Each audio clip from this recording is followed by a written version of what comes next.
Volume 3. Chapter 201, Detonation. Detonation.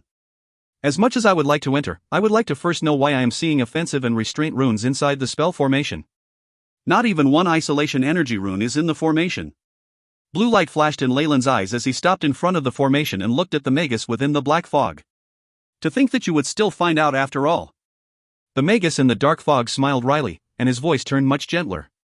It belonged to that of a young woman. Leyland actually recognized this voice.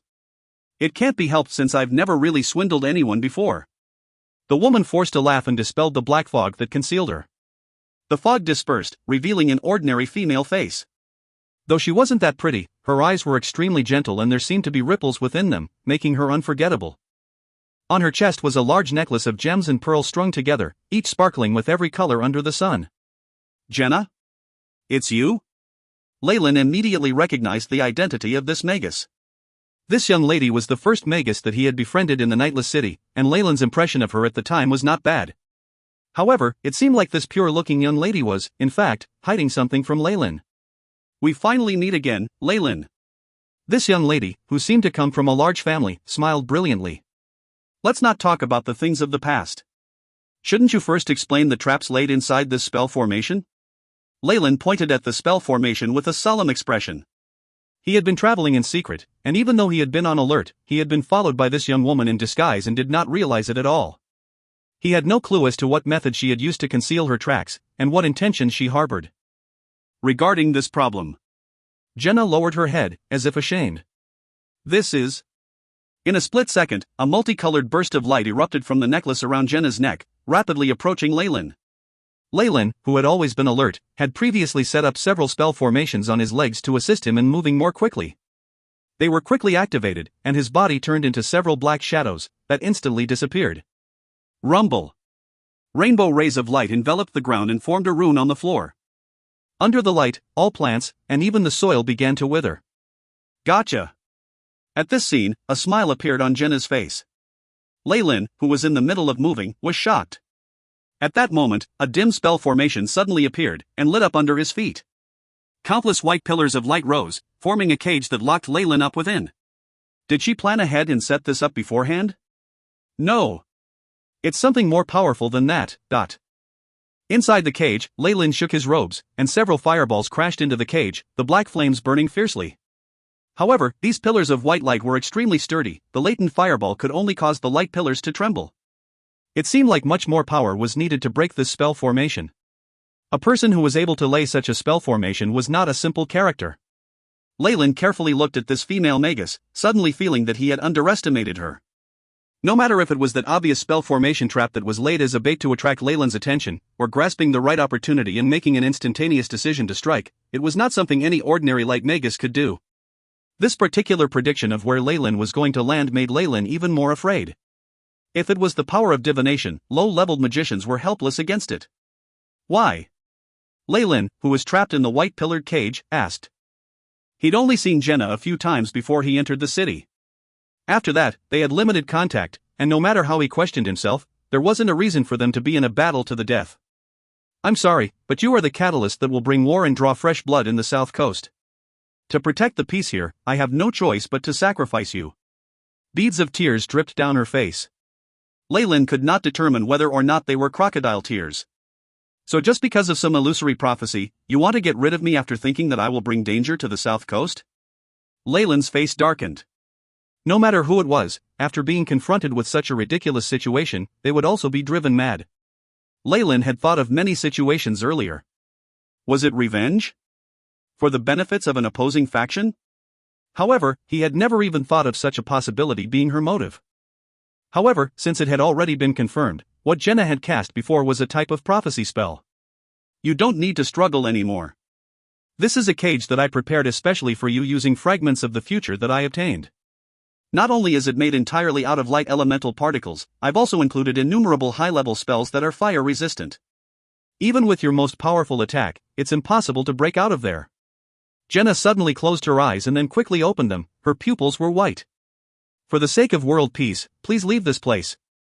Jenna said indifferently, her originally common face unexpectedly radiating a holy feel. As the words left her mouth, the white-pillared cage trapping Leyland began to close in.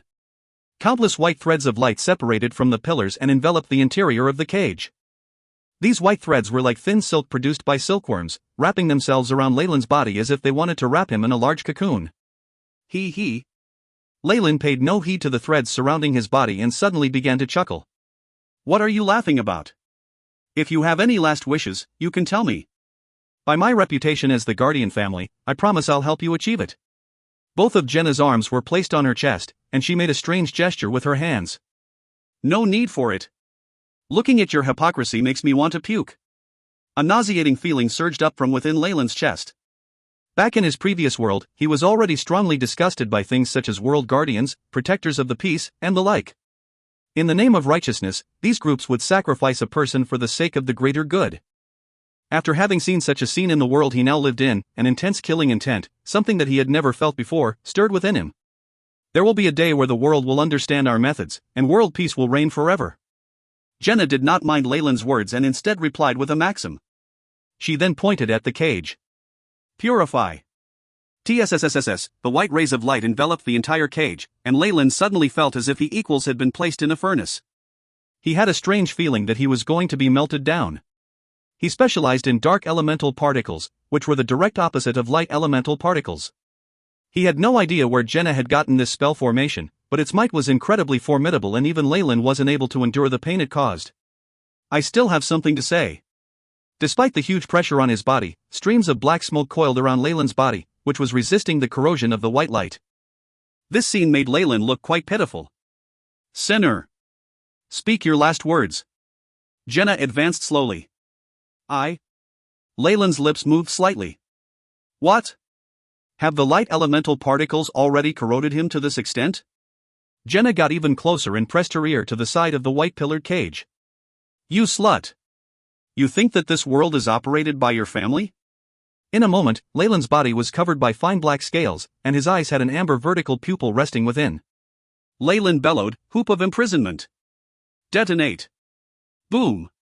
In an instant, a brilliant silver light exploded from Leyland's arm. This metal hoop, which had been resting on Leyland's left arm, immediately exploded upon Leyland's command. The giant shockwave immediately caused part of the cage to burst open. The explosion did not stop there and even extended to where Jenna was. Arg! Jenna grabbed her face as she was sent flying backwards. The white thread, which had been restraining Leyland before, immediately exploded. Even the white-pillared cage was clearly damaged. Eyes of petrification. Leyland's eyes were focused on the area where the cage was caved in. TSSSS, an ashen layer of stone began to spread on the white pillars. Latent fireball. Leyland pressed both of his hands together, and large amounts of black flames emerged from the shadows. He pulled his palms apart. The black flames instantly separated and were evenly distributed on his palms. Go! Leyland clenched both hands and ferociously struck at the area of the cage that had been petrified. Rumble! The white light expanded, and in a moment, reached the height of several dozen meters, as if wanting to break through the clouds. After which, it withdrew and was engulfed by the black flames. As for the heart of the flames, a figure with tattered clothes and fine black scales walked out slowly from it. Host's body has suffered from light elemental corrosion. It has a restraining effect with the host's energy particles, creating a neutralizing effect. The damage has increased. Currently, 34% of the host's skin is burnt. The host's left arm has suffered from the explosion of a magic artifact, causing dysfunctionality. Immediate treatment recommended. The AI chip's prompt appeared in front of Leyland. His current condition wasn't all that good. Not only were there multiple burns all over his body, his left arm was slanted strangely in front of his chest, revealing a huge wound. One could even see slightly charred bone. Leyland had brazenly blown up a middle-grade magic artifact, and since he was in a cage, he was the one who had suffered the most. Hence, even with the Fallen Star Pendant and Kamoyan Scale's defensive properties increased to the maximum, he still suffered major injuries. If you find any errors, ads pop up, ads redirect, broken links, non-standard content, etc., please let us know. Report chapter so we can fix it as soon as possible. Chapter 202, Necklace. Necklace. No. That's impossible. Jenna, who had collapsed at the side, was holding on to half her face. Seeing Leyland escape, she shouted in disbelief. How did you get out? In the future I saw, there wasn't anything like this. Jenna yelled, her facial muscles twitching slightly. I know. It has to be. You must be the traitor going against fate. Jenna's register suddenly became extremely high. Who I am is not important.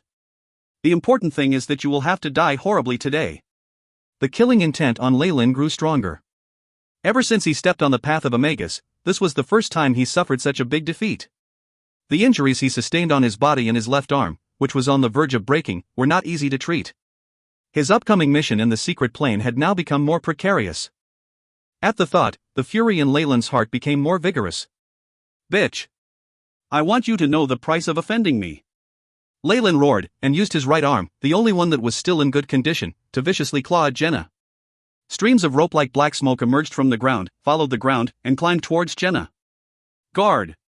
Jenny grasped the large, thick necklace around her neck. A red gem brightened and a huge lava fireball generated in front of Jenna, rushing towards the black smoke. Boom!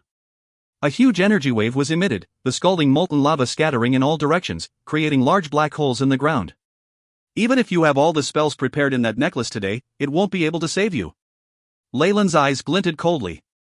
Several black fireballs were shot out instantaneously, and merged into the air as one collective fireball. The immense energy waves momentarily exploded with might which reached 51 degrees that immediately burnt a huge pit in the ground. Latent fireball. Leyland pointed at Jenna.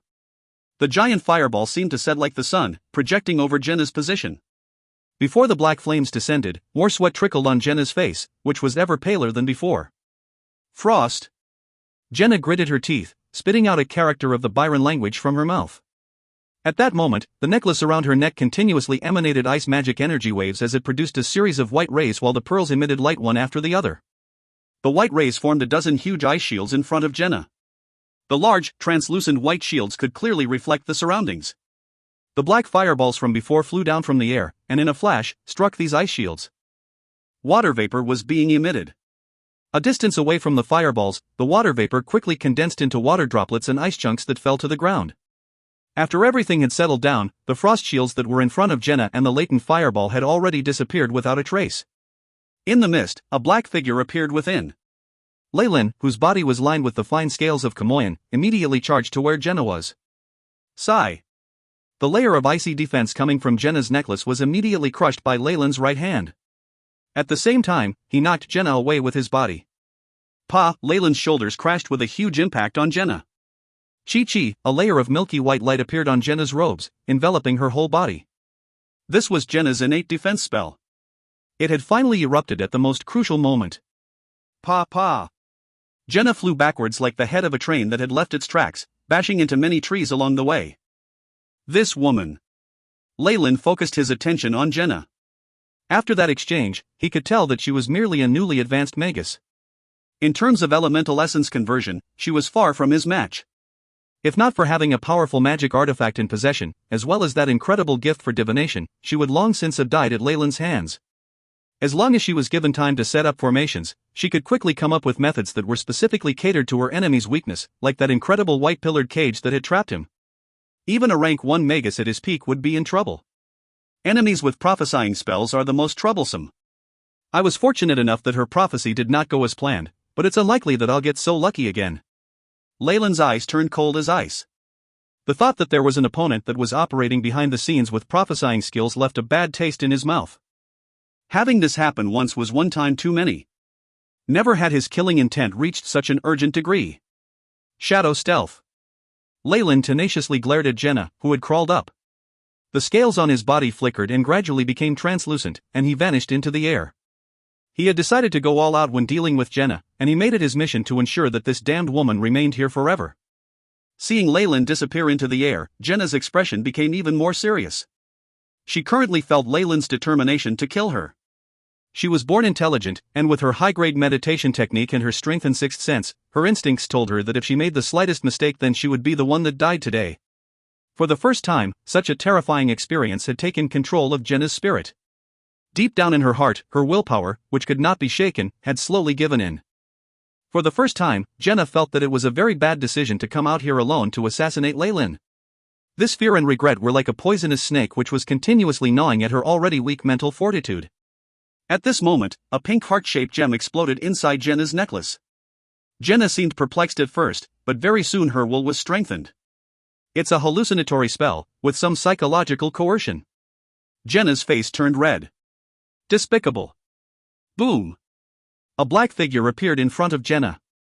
With his right hand clenched into a fist, Leyland struck the defensive membrane from Jenna's innate spell. Pa!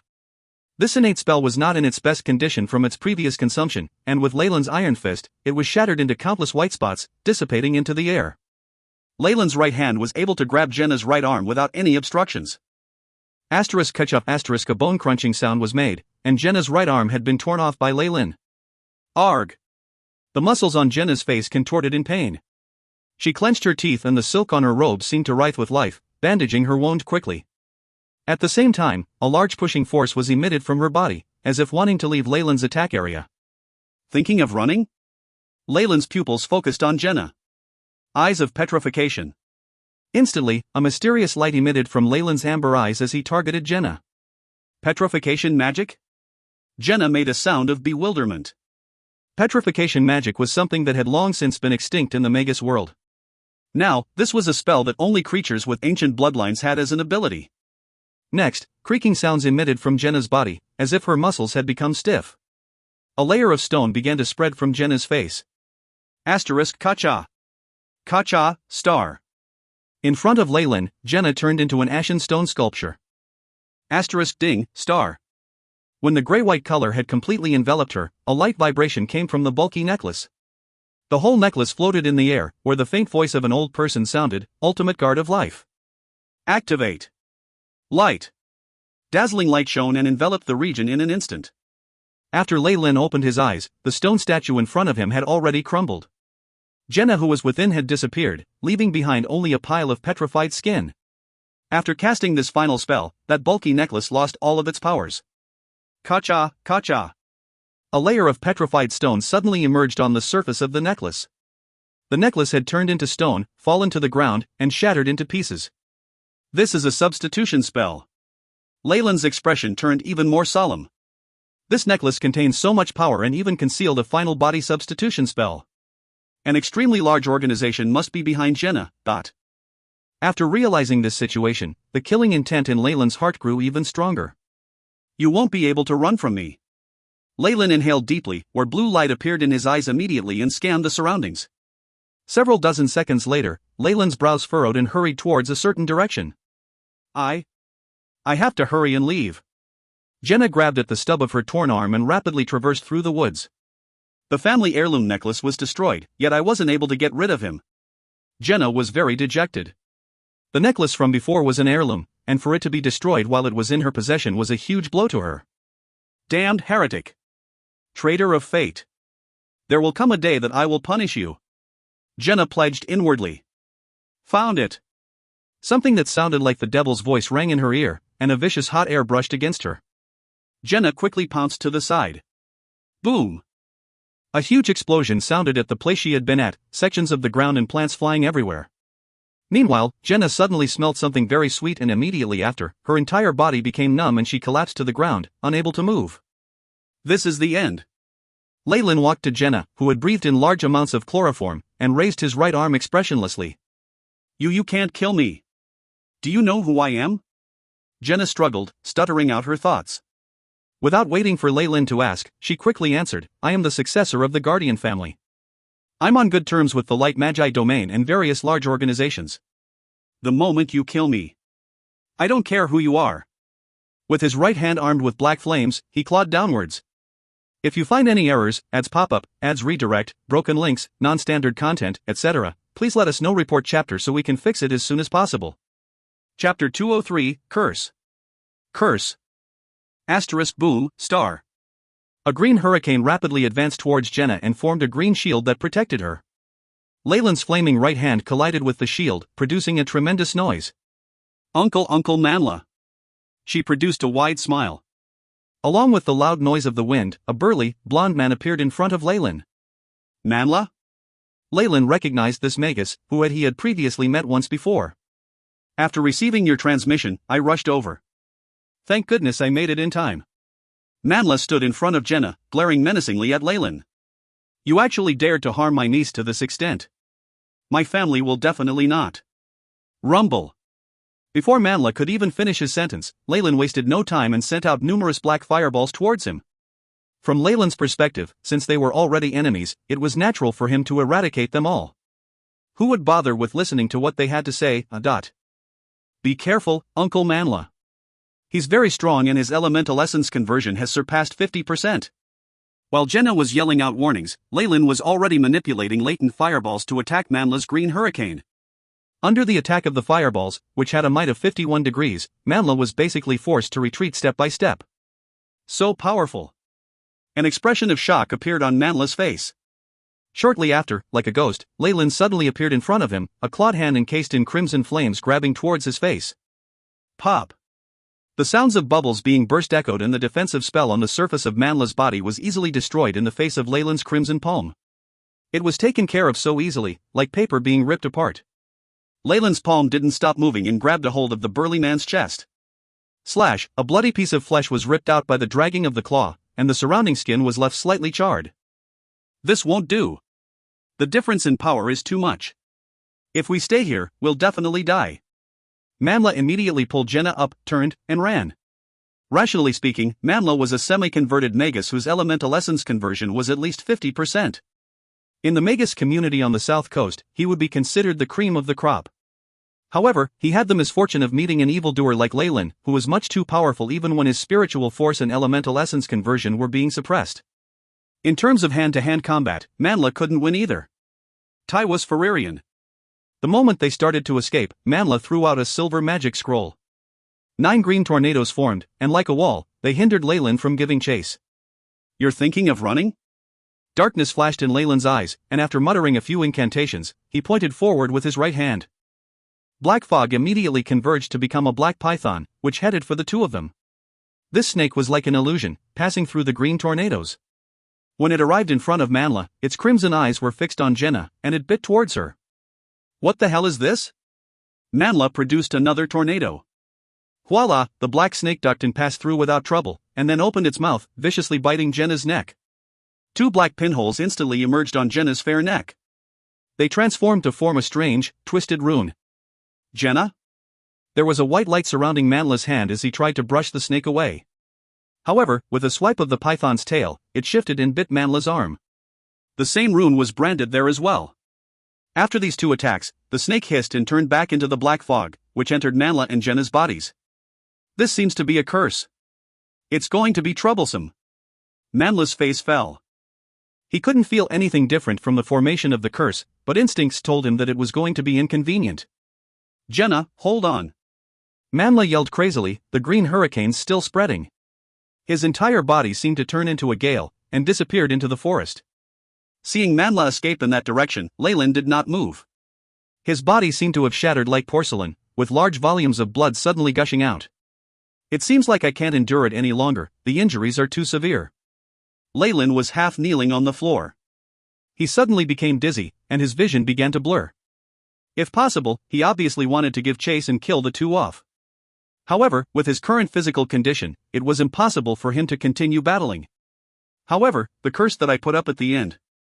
Hee, cough, cough. Leyland laughed evilly but started to cough violently, spitting out large globs of black blood. Light elemental magi will always be the archenemies of dark elemental magi. Just a cage made of elemental particles was enough to reduce me to this state. Leyland laughed bitterly and his figure quickly turned into black smoke, disappearing into the forest. Currently, he was in urgent need of a place to treat his injuries. Although he told George and the acolytes to wait for him, Leyland couldn't even take care of himself, much less the others, so that matter was naturally thrown to the back of his mind. After 10 or so hours, in a temporarily set up tent. In the twilight, an oil lamp illuminated the area a dull yellow. Hay was spread across the floor, and Leyland sat atop of it. In his right hand was a test tube with a potion within, which he was constantly tilting towards the injuries on his left hand. This test tube was rather large, and in the translucent liquid, one could see something that looked like a baby's face. It was encased in the liquid, and continuously let off little bubbles. TSSSSSS. After the potion was dripped into the wounds, large amounts of white gas were emitted, along with the sounds of corrosion. Ugh! An intense pain struck Leyland's nerves. He seemed to have been struck by lightning, his muscles involuntarily twitching. Leyland bit down hard, and large droplets of cold sweat dripped from his forehead.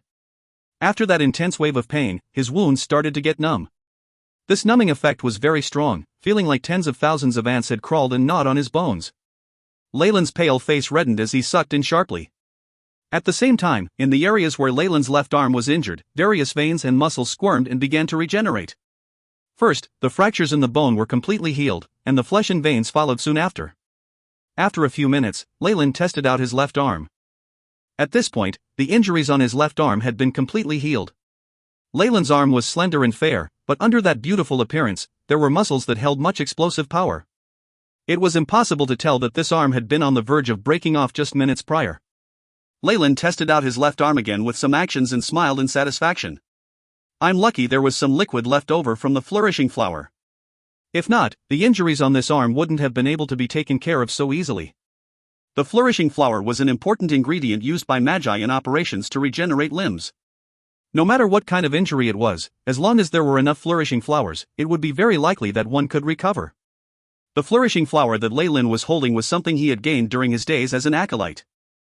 He had exchanged some of them in the Abyssal Bone Forest Academy for incomplete information about the branded swordsman.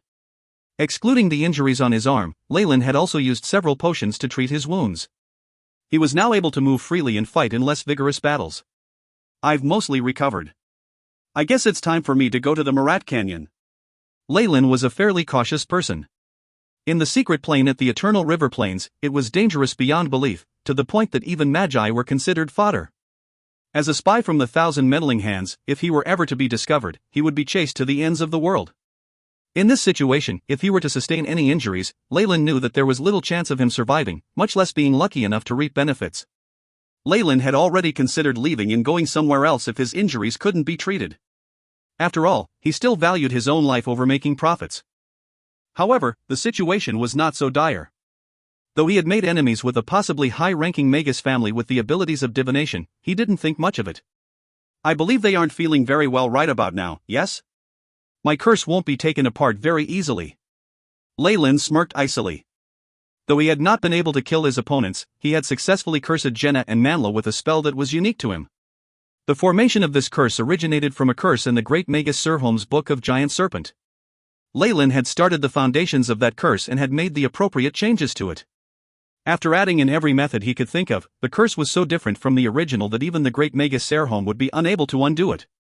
Like a password, it was complicated and difficult to make sense of. If one were not the original maker of the password, and instead tried to use brute force to get through, the object protected by the password would be destroyed. Jenna and Manla seemed to have high standings within their family, and most likely wouldn't be given up on so easily. Leyland's next task was to use the power of the curse to find out who his enemies were. As he had been followed and almost killed on the basis of some useless prediction, Leyland was quite annoyed. However, there was still a family backing them, and he did not want to shed all sense of cordiality without making sense of the situation before him. This was why Leyland had chosen not to chase them and had instead placed a mark on both of them. If you find any errors, ads pop-up, ads redirect, broken links, non-standard content, etc., please let us know. Report chapter so we can fix it as soon as possible. Chapter 204, Marat Canyon. Marat Canyon. Marat Canyon was located at the end of Palm Alley. It was a barren canyon where the area and economy were both destitute. Apart from several wretched people who lived here in extreme poverty, no other humans would bother with a place like this. However, after the discovery that there was an entrance to a secret plane in this area, everything changed. Ever since one of the entrances to the Eternal River Plains secret plane was discovered here, magi from every corner began to fight each other over the area.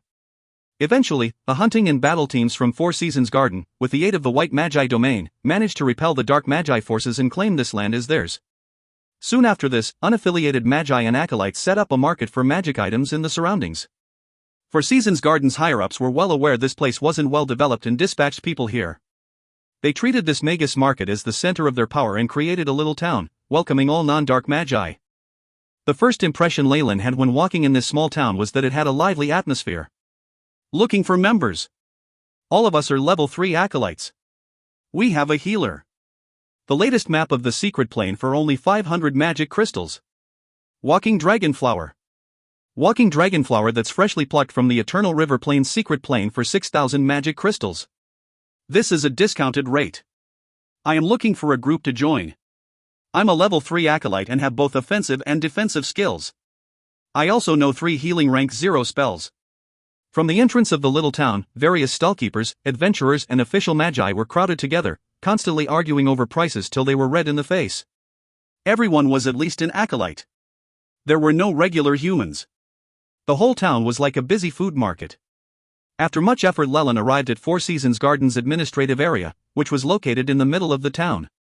Compared to the chaos outside, it was much quieter inside the administrative area, which had the battle and hunting teams guarding the area. Lyle couldn't help but think about the two official magi he had seen at the entrance to the administration area. Getting two official magi to stand guard obviously caused the magi and acolytes who came here to feel immense pressure. Numerous magi were chattering amongst themselves quietly as they walked by Lyle. All of them looked to be in a hurry. "Welcome. May I know if you're here to do the entrance procedures? Please provide evidence that you aren't a dark magus, and then present 500 magic crystals. You will then have a one-time opportunity to enter." Lyle came to a counter, and as soon as the personnel saw him, he quickly spoke very formally, as if he were selling tickets. In reality, Four Seasons Gardens higher-ups had actually capitalized on the opportunity to enter the secret plane by selling entry permits. "I'm not a magus from anywhere else. I belong to Four Seasons Gardens potioneering team and have been transferred here." Lyle placed his token of identification on the counter. "Ah. My apologies, Lord Lyle." The personnel took a look at the symbol and name on the token and bowed. "No worries." Lyle looked at the several counters that had a long queue behind them and asked indifferently, "Have there been many magicians going in recently?" "A large amount have come. Once we had allowed non-affiliated magicians to enter, the magi and acolytes who came forth to register had filled up this area. We even had to request for several of the hunting team magi to maintain order." The staff smiled wryly. Lyle was aware of this policy. Before he came here, he had taken a tour around the town and gathered information. Though Four Seasons Garden had taken over this entrance, the amount of magicians who came here was no small number. If they kept hogging the entrance, it was sure to trigger someone's dissatisfaction. It wasn't much if it was just acolytes, but when there were wandering official magi involved, the situation wasn't as easy to deal with. If there were dark magi purposely inciting conflict, then this caused a catastrophe.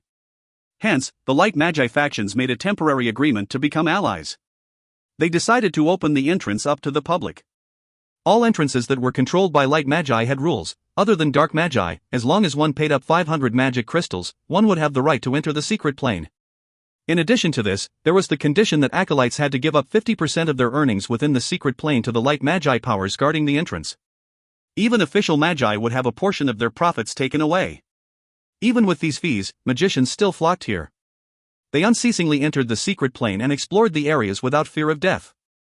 There were some with good luck that managed to survive and leave the area with large amounts of resources. This attracted more acolytes to enter and risk their lives in the plane. While these free laborers were dying by the dozen, Four Seasons Garden was hiding in the shadows and stealing portions of their profits. They were earning a fortune from this, and on top of that, through coercion and purchases, they now had a map of almost 1,000,000 mu of the plane and received precious information firsthand. To large light magi organizations like the Four Seasons Garden, the resources that were currently inside the secret plane was just a small reward. What they really hankered after was the continuous production of resources that the secret plane could provide. Hence, with the resources as the bait, large organizations such as the Four Seasons Garden were able to attract many magicians with no affiliation to risk their lives and enter the secret plane for the resources. In exchange, they would be able to obtain more information regarding the topography and ecosystem within the secret plane. As for the unaffiliated magicians, even if they were aware of the manipulations and hidden agendas behind the entrance fees, as long as they walked the path of a magus, they had no choice but to enter this profitable scheme that the white magi had established. As the saying goes, as one is willing to be hit, one is willing to beat. Even Lyle had no choice but to approve the deviousness of this shrewd plan. "I have 2 Grand Knight servants with me. They left for this place before me." "Have they arrived yet?" Lyle asked. "Please wait a minute, I'll check for you." The staff hurriedly flipped through the thick book of records and accounting. "I found it. It's only yesterday that your 2 Grand Knight servants brought your mount and luggage here. Also, after showing us your identification token, they were allocated to District D9 number 23, but..." The staff member bowed. "I will report your arrival as soon I can. Regarding your task allocation, someone else will contact and inform you in detail." Great. Lyle nodded his head. After leaving his secret imprint with the staff as a proof of his arrival, he left the Great Hall through the back door. Behind the administration area was rows of orderly wooden houses. These houses were modeled simply, and the edges were rather rough. They looked as if their construction had been rushed. Within these wooden houses, one could occasionally see a few magi and acolytes wearing Four Seasons garden accessories. In the middle of these buildings, a huge platinum gate that was tens of meters tall was standing tall proudly like a mountain. It stood tall there like an ancient existence. On the gate were numerous runes connected together. They seemed to be alive and kept wriggling on the gate frame. Just the aura from the gate to the secret plane made it difficult for Leyland to breathe. Is this the entrance to the Eternal River Plain's secret plane? Leyland raised his head and surveyed this gate that seemed to be rising into the heavens, eyes full of unspeakable awe. The preciousness of a secret plane could be told from its entrance. Entrances to secrets planes comparable to that of the spirit-slaying sex plane could be easily destroyed by Leyland. The Gargamel that was as strong as a rank 2 Magus even had the terrifying power to break out of such planes. However, if it were here, that Gargamel might not be able to even create a crack in the gate to the Eternal River Plain's secret plane. With an area of more than 10 million mu, its internal structure and defenses had to be unimaginably strong. Even if rank 2 or 3 magi were to battle fiercely, the secret plane would be unaffected. Leyland guessed that even a rank 4 Morningstar Magus would have a hard time trying to destroy this platinum gate. Such a secret plane could be said to be a continental treasure. It was something that could help large organizations progress rapidly, or aid someone in taking over the world. After actually seeing Eternal River Plain's secret plane, Leyland finally understood how it could attract magi from all over the south coast and even cause a Magus war. Unfortunately, no magi organization in the south coast is confident that it can take over the whole plane. As such, the plane has to be divided. Leyland sighed and turned his attention to the bottom of the large gate. At the lower part of the large platinum gate, 20 or so magi wearing Four Seasons garden attire were patrolling the area like soldiers. From these magi, strong undulations from powerful elemental essence conversions of at least 50% were purposefully released. Their bloodlust was also very obvious. It was apparent they weren't idiots who were taking the resources based on luck but were actually seasoned magi warriors.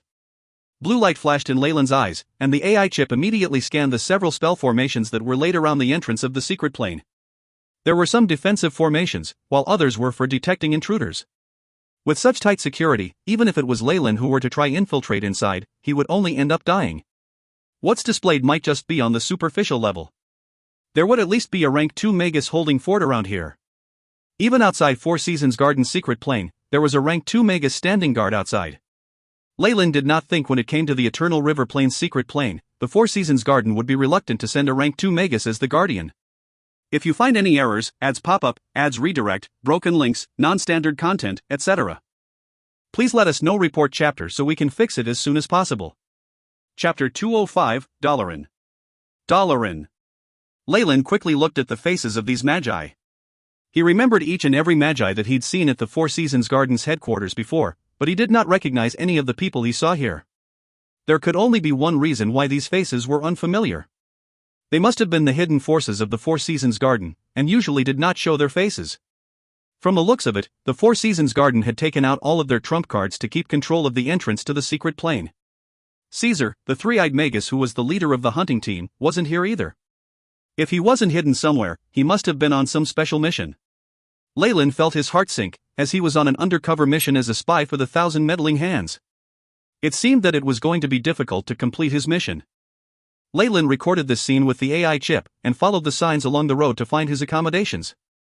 Master. Leyland approached the wooden house that was in District D9. As they could sense Leyland, the Grand Knights, number 2 and number 3, immediately rushed out of the house and knelt on one knee to greet him. Behind the wooden house, within a fence, the venom wyvern, Hawk, had drowsily lifted its head and made a noise of excitement. Leyland looked over his subordinates that he had remodeled and suddenly regretted having asked them to leave first. If he hadn't, with the abilities of these two branded swordsmen, he wouldn't have to be reduced to that miserable state and be so seriously injured. It's important that I find an opportunity and test out the battle abilities and power of the branded swordsman. Leyland glanced at number 2 and number 3, who were kneeling respectfully, and rubbed his chin. The Four Seasons Garden worked very quickly, and during the evening, a worker in something similar to a suit knocked on the door of Leyland's house. Lord Leyland. In the name of the Four Seasons Garden, the elders request that you head for the secret plane tomorrow. You will be taking over Zone 13. This person was also an official Magus. He spoke very slowly, with clear pronunciation. After reading, he passed a piece of parchment that had been stamped to Leyland. Leyland raised his arms and took it. The transfer order was on a stack of rather thick, dull yellow pieces of paper that gave a very firm feeling. The contents of the order were just as the man had said, and on the bottom of the stack of parchments, there was a stamp that belonged to the Four Seasons Garden, along with a few signatures. Leyland's fingers brushed over the stamp. Asterisk sigh, asterisk 4 rays of light emerged from the stamp and danced atop the parchment, gradually forming a four-colored ring that was unceasingly turning. After a few moments, the light died down. This proved that the signatures and stamp were all real. Leyland became quiet. Aren't potion masters being called here to take over the roles of healers? Nobody told me I'd be on the front lines. Even if one didn't have a brain, it would be obvious to them that this was Caesar's work. Leyland still showed his annoyance and anger. I am a potion master, not a fighter. You can't put me on the same level as those magi with blood staining their hands. I protest. I'm sorry, but this was a decision from the higher-ups in the Four Seasons Garden. If you have any problems, you can report to the elders within 24 hours. However, as long as the elders do not issue new orders to make your current orders void, you will still need to rush to Zone 13 by tomorrow. If not, you will be labeled as a traitor and punished accordingly.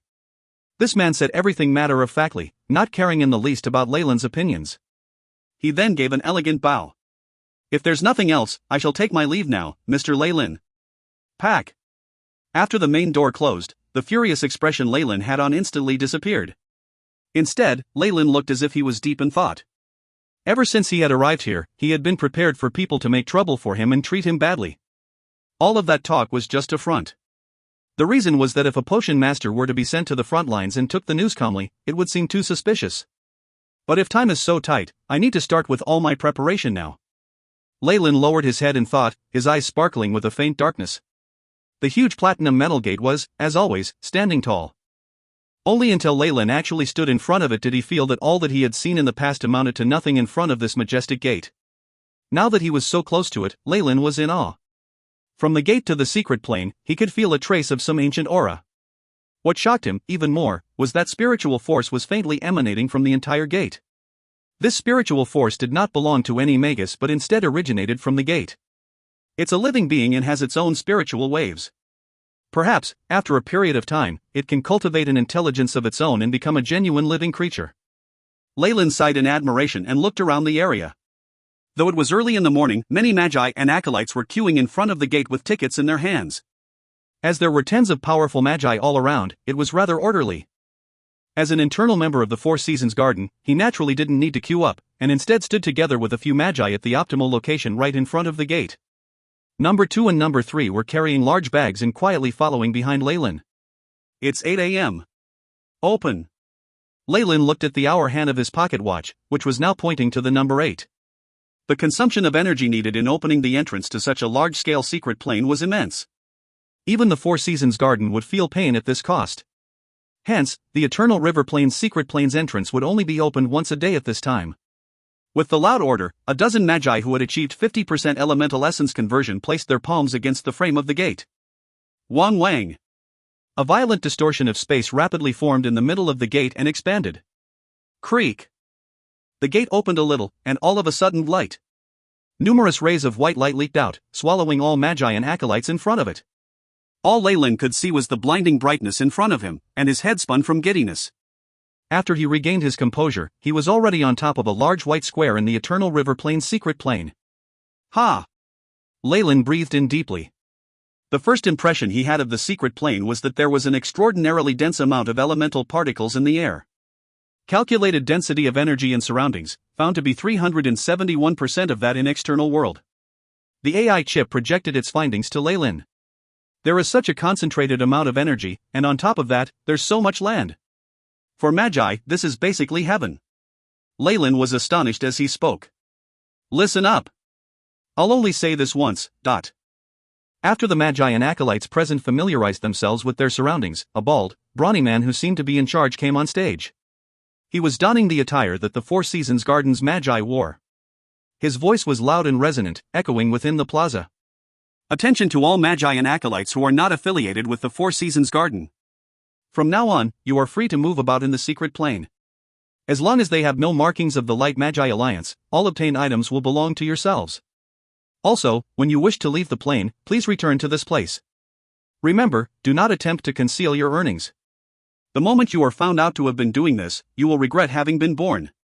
The brawny man was very direct, but the discontent of the masses quickly died down with the appearance of a row of official magi behind him acting like guards. After the bald, brawny man announced that they were free to go, the magi and acolytes cheered and rushed in all directions like wild horses let out of cages. In a few moments, they were gone. All right. You are magi from the Four Seasons Garden, yes? Come with me. The brawny man turned his attention to Leyland's side, and his tone and facial expression became much friendlier. My name is Dalaran, and I am the vice team leader of the Four Seasons Garden's defense team. If you have any questions, feel free to approach me. It was evident that this man treated those in the same organization as himself a lot better. I would like to know, is allowing these external magicians so much freedom actually a good thing? What I'm trying to say is, aren't you afraid that they'll stay longer in the secret plane or sneak out through other entrances? A petite female magus inquired. He. The Eternal River Plane's secret plane is very large, and there is danger everywhere. No magus can stay here alone for too long unless he or she wishes to die in strange and mysterious ways, or become the excrement of high-energy creatures. The brawny man obviously disapproved, a look of fear flashing across his face. As for your question about leaving, within 1 million mu, there is only one entrance, which belongs to us. If they wish to travel to other entrances, they would need to go through exceedingly dangerous areas. Some of them are regions that basically require miracles for even official magi to pass through due to the minuscule chance of survival. Also, our Light Magi Alliance have all standardized the fees and set up stringent probing methods. This will not give them the chance to smuggle away their gains. To go through such a difficult path and take such a big risk has no meaning basically unless they wish to defect to the Dark Magi. However, I imagine the Dark Magi are keener on robbing them of all their gains, and then flaying their skin and breaking their bones to use them as ingredients. Dalaran shrugged his shoulders a couple times, emphasizing his words with his facial expression. If you find any errors, ads pop up, ads redirect, broken links, non-standard content, etc., please let us know. Report chapter so we can fix it as soon as possible. Chapter 206, Magus Guard. Magus Guard. Zone 13? You're really lucky. Leyland was brought to an office-like room in a castle. After Dalaran assigned locations to the few magi who were queued up in front of Leyland, he opened Leyland's transfer order. Suddenly, Dalaran let off a surprised squeal. At the same time, he looked at Leyland as if he was cherishing a dear animal. Although you are a potions master, you were assigned to that place. Kiddo, did you offend someone? Leyland could only smile wryly in reply. All right. As long as the order is correct, I won't ask any more. Take this, it's a map. Dalaran slipped a piece of parchment paper to Leyland. Zone 13 is at the border between us and the Dark Magi powers. Your mission is to protect the Black Mandara flowers there, and if the Dark Magi attack, you are to give a distress call through the signal tower. That's all. Leyland was then sent out of Dalaran's office like he was the plague. Leyland could do nothing but roll his eyes at this situation. With Leyland's speed, even taking into account the burdens that were number 2 and number 3, they hurried and reached Zone 13 before dusk. This area was a small highland and a fort that had been temporarily constructed using an earth elemental spell surrounded the Black Mandara flowers. After Leyland provided proof of his identity, he met with the person who had previously been in charge of the area. It was a tall and slender male magus. The signal tower is in the middle of the fort, and your room is beside it. I'm leaving all these items with you. Also, there were some acolytes who had been dispatched here recently. I'll leave them in your care as well. The tall and skinny magus hurriedly handed over the information, and after obtaining Leyland's signature, he rapidly left the room as if he was escaping. This speed left Leyland rather agape. Alright, I seem to have gotten myself into some serious trouble now. Leyland flipped open the map. On the map that Dalaran handed him, the highlands of Zone 13 that he had been assigned to were like an eyesore, smack dab in the middle of the Dark Magi domain. Since he was surrounded on all sides by the Dark Magi powers, there was a high chance of him perishing in that place. As for the forces that Leyland had, it was merely a few acolytes. Perhaps he would even have to include himself, an official magus, as a fighting force. In front of enemies, this trivial bit of power would only be able to warn and call for help. No matter what, I still have to take a look at my subordinates. Leyland came to the middle of the hall in the castle and gave a command for everyone to gather. I am the new Magus Guard. All acolytes who hear my voice are to assemble at the hall immediately. Leyland's voice wasn't loud, but it somehow traveled to every corner of the castle. A moment later, hurried footsteps were heard and about 10 acolytes jogged into the hall. These acolytes' attires were messy. Though they all donned the grey robes that signified that they were acolytes, the symbol of their academy and decorative motifs were all different, indicating they were the inferior acolytes that had been left behind by various academies. The acolytes gave off energy waves that showed they were around level 2 or 3. Upon seeing Leyland, they all bowed in greeting, though they looked quite bewildered. Leyland patted his head. That magus from before had left too eagerly and hadn't even bothered handing over his role to Leyland in front of everyone in the fort. However, it was a fact that the slender magus had transferred his symbol of authority to him. Leyland withdrew a black scepter from his sleeves. Following which, various colored defensive runes formed a spell formation within the large hall. The scepter that he was holding on to was the device to control the defensive spell formations within the castle and showed that he was the magus leader. After seeing the black scepter, the acolytes present understood the reason for his presence. We greet the Lord Magus Guard. I'm Leyland. You. Tell me now, is everyone present? Leyland pointed at an old geezer acolyte. Rep. Reporting to my lord. Apart for a few acolytes who have been delayed, the acolytes in this castle are all here. The old geezer cowered as he reported to Leyland. Just at this moment, several acolytes appeared at the entrance of the large hall with fear evident on their faces. What followed was a rather youthful and apprehensive voice. Lord, we are the new acolytes that were dispatched here. Our sincerest apologies that due to a previous patrolling mission, we had been delayed. May we seek your permission to enter?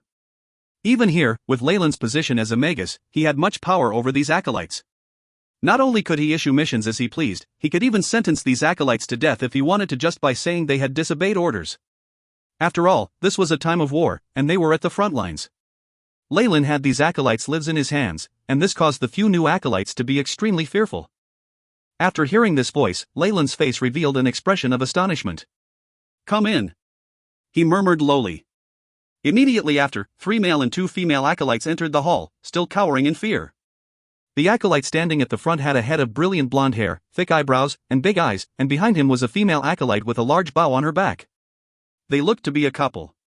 He trembled a little, but he clenched his jaw and knelt. My lord.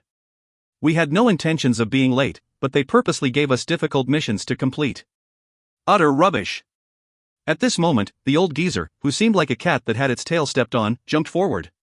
The missions were all chosen by the Bottle of Famer, how could there be a problem with it? It's obviously you guys who do not respect our new lord. Looking at this scene, Leyland immediately understood the issue. It seemed that no matter where it was a tradition for the older guys to bully the newcomers. That's enough. He spoke softly, with a gruff tone. The acolytes present all cowered in fear. The wrath of an official magus was never a good thing to being about. This voice? While most of the acolytes were ducking their heads in fear, there were a few contrasting voices ringing out. They came from the acolytes who had just entered while keeping their heads bowed. Leyland. George opened his eyes wide and looked at Leyland, who was up on the platform. He was gaping, his mouth opened so wide that he was like a huge toad. The others, who were making sounds of alarm, also included Shira and Besita. Leyland scratched his nose. Though he knew that these 3 acolytes had been allocated to the secret plane to stand guard, he never expected that there would be such a coincidence that they would be under him. My apologies, my lord. Although you told us to wait for you, after waiting for 2 days and 1 night, there were no signs of you, my lord. Also, as the time limit for the mission was approaching, we had no choice but to leave. Shira kowtowed, her forehead pressed against the icy cold floor as she did her best to explain. Leyland nodded his head, he remembered that he had mentioned it before. However, after the battle with Jenna, he had been severely injured and immediately needed a place to recuperate. Where could he have found the time to bother with them? After that, he had already forgotten about George and his party. I don't blame you for this. Previously I had an urgent matter to attend to, which took up much of my time, Leyland explained. Pang, pang, pang. At this moment, the old geezer acolyte who had jumped forward realized that George and his party were not nobodies who could be picked on. On the contrary, they were backed by an official magus. He felt as if his soul was wrenched out of his body. Quickly kneeling on the floor, he kowtowed until fresh blood appeared on his forehead. Lord. Please forgive me. The old geezer felt exceptional fear. As an official magus, Leyland had many methods to make him die a horrible death. Furthermore, conflicts such as these were like child's play in front of an official magus, he couldn't hope to conceal this conflict. With Shira's constant tugging at him, George finally got himself together. As he looked up at his good friend, who seemed to be so far away from him, his expression was complicated. They were once good friends, but Leyland had surpassed George by such a huge margin that the old man, who was usually hard to deal with, was kowtowing and begging his pardon. This was a complex feeling that was difficult to make sense of in a short period of time. George's head was spinning. Although Shira had told him about Leyland after he woke up, seeing the truth of Leyland's real identity for himself was much different from just hearing about it from others. However, George was well aware that he could not maintain the relationship he had with Leyland in the past. It would only be possible if he advanced and became an official magus, and Leyland did not increase his power and stayed at his current position. But how was that possible? George looked at the dashing young man with jet black hair. Leyland is only 20 now, right? To actually advance successfully at this age indicates that he has a talent that I can never catch up to. In comparison to George and Shira, Bisita, who was at the side, was stunned, and her expression was even more complicated. Emotions such as shock, regret, and fear, along with some other emotions she could not make sense of, cycled through her face. That's enough. Leyland waved his hand with an indifferent direction, motioning for the old geezer to stop his kowtowing. I don't care for your matters. However, from today onwards, such petty conflicts must end. If anyone continues with it, causing our forces to dwindle and letting the enemy gain an advantage, I will draw the culprit's spirit from his or her body, and torture it for 100 years. Are we all clear on this? Leyland knew deep down that such bullying traditions could not be avoided. Under normal circumstances, if it was not for the fact that he knew George and his group, he would not have given a hoot about the issue. However, with Leyland here now, not only would these acolytes stop bullying George and his party, they would even do their best to curry favor with them. As a result, he did not have much to say. If you find any errors, ads pop up, ads redirect, broken links, non-standard content, etc., please let us know. Report chapter so we can fix it as soon as possible. Chapter 207, Harvesting. Harvesting. Alright, if there's nothing else, you are dismissed. Leyland looked at George, who appeared to have something to say but kept stopping himself, and then at Bisita and the others who kept silent. He could feel his enthusiasm waning. Ever since he advanced to become an official magus, he seemed to be in a different world compared to his original social circles. Even though his old acquaintances were right in front of him, they felt incredibly unfamiliar, as if hundreds of thousands of years had passed. Understood. The acolytes under him bowed and quickly retreated. Even George and Bisita left the hall cautiously after bowing. Bisita, who was the last to leave, gave Leyland an incomprehensible look and quickly withdrew. In the dark hours of the night, after completing one round of Kamoyan's pupil meditation technique, Leyland was lying in bed resting. Suddenly, he opened his eyes. Immediately after, a soft knocking came from outside. Come in. The door's not locked. Leyland got up and spoke indifferently. The door creaked open, and a human figure dressed in a gray cloak walked in. Bisita. What can I do for you? Leyland glanced at this girl with silvery white hair, his eyes giving off a mischievous aura. Lord Leyland, please forgive Bisita for her previous offenses. Bisita's voice was mild and gentle as she spoke softly. Following which, she removed the cloak that she was wearing and revealed a stark naked body that was underneath it. Bisita's body had matured from the time he had last seen her. Her body was extremely voluptuous and with exquisite snow-white skin. It seemed as if water would gush forward when the skin was pinched. Bisita looked at Leyland as she slowly knelt down. In her ruby-red eyes, there seemed to be a fawning look, earnestly seeking forgiveness. One might wonder about the feeling of having a beautiful and stunning girl kneeling in front of you, stark naked, for your forgiveness, in the wee hours of the night. Right now Leyland had experienced it for himself. However, his expression was serene, as if Bisita's seductive and delicate body was but a broken skeleton in his eyes. Leyland looked over this intelligent, but also shrewd girl. You are smart, but at times, you're too smart for your own good. He raised his right hand and caressed Bisita's face, and then trailed it down to her breasts. You're trying to seduce me? Just with these 2 lumps of flesh? Leyland's right hand wantonly rubbed at Bisita's soft breasts. The girl moaned, her expression filled with pain. Bisita suddenly felt an immense sense of dread attack her. Her might as a level 3 acolyte was nothing to Leyland. What she did have confidence in, however, was her striking beauty. However, looking at Leyland's icy gaze, she suddenly felt that all she had just done was shameless and laughable. Leyland's cold eyes left her feeling suffocated. Her body continuously trembled as cold sweat dripped down. With the passing of time, Bisita's body became flushed and her face pale. It was as if she could die from the lack of air at any given moment. However, rejoice. To commemorate the previous me, I have decided to give you a chance. Just as when Bisita was about to faint, Leyland spoke softly. Only then did she recollect herself, and she panted heavily. Previously, it was as if a giant hand was choking her.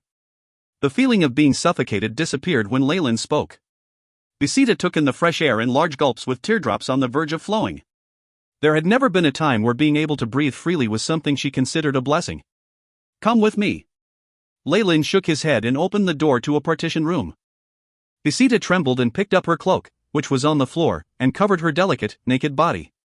She had been able to entice Leyland without feeling apprehensive, but now, all she felt was shame. Such a strange feeling made her turn beet red, wishing there was a hole that would swallow her up. After going through the door to another room, Bisita found that she had come to a secret room that was entirely sealed. It was a small room, and one could see traces of the bricks on the walls. In the middle of the secret room, there was a cumbersome metal desk that was similar to that of an experimentation table. Fixed on the four corners of the table were handcuffs and leg cuffs. Looking at this metal desk, Bisita's face turned pale. She wanted to retreat, yet she did not dare to.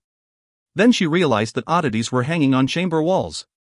For example, there was a short cudgel that was littered with small beads on its surface.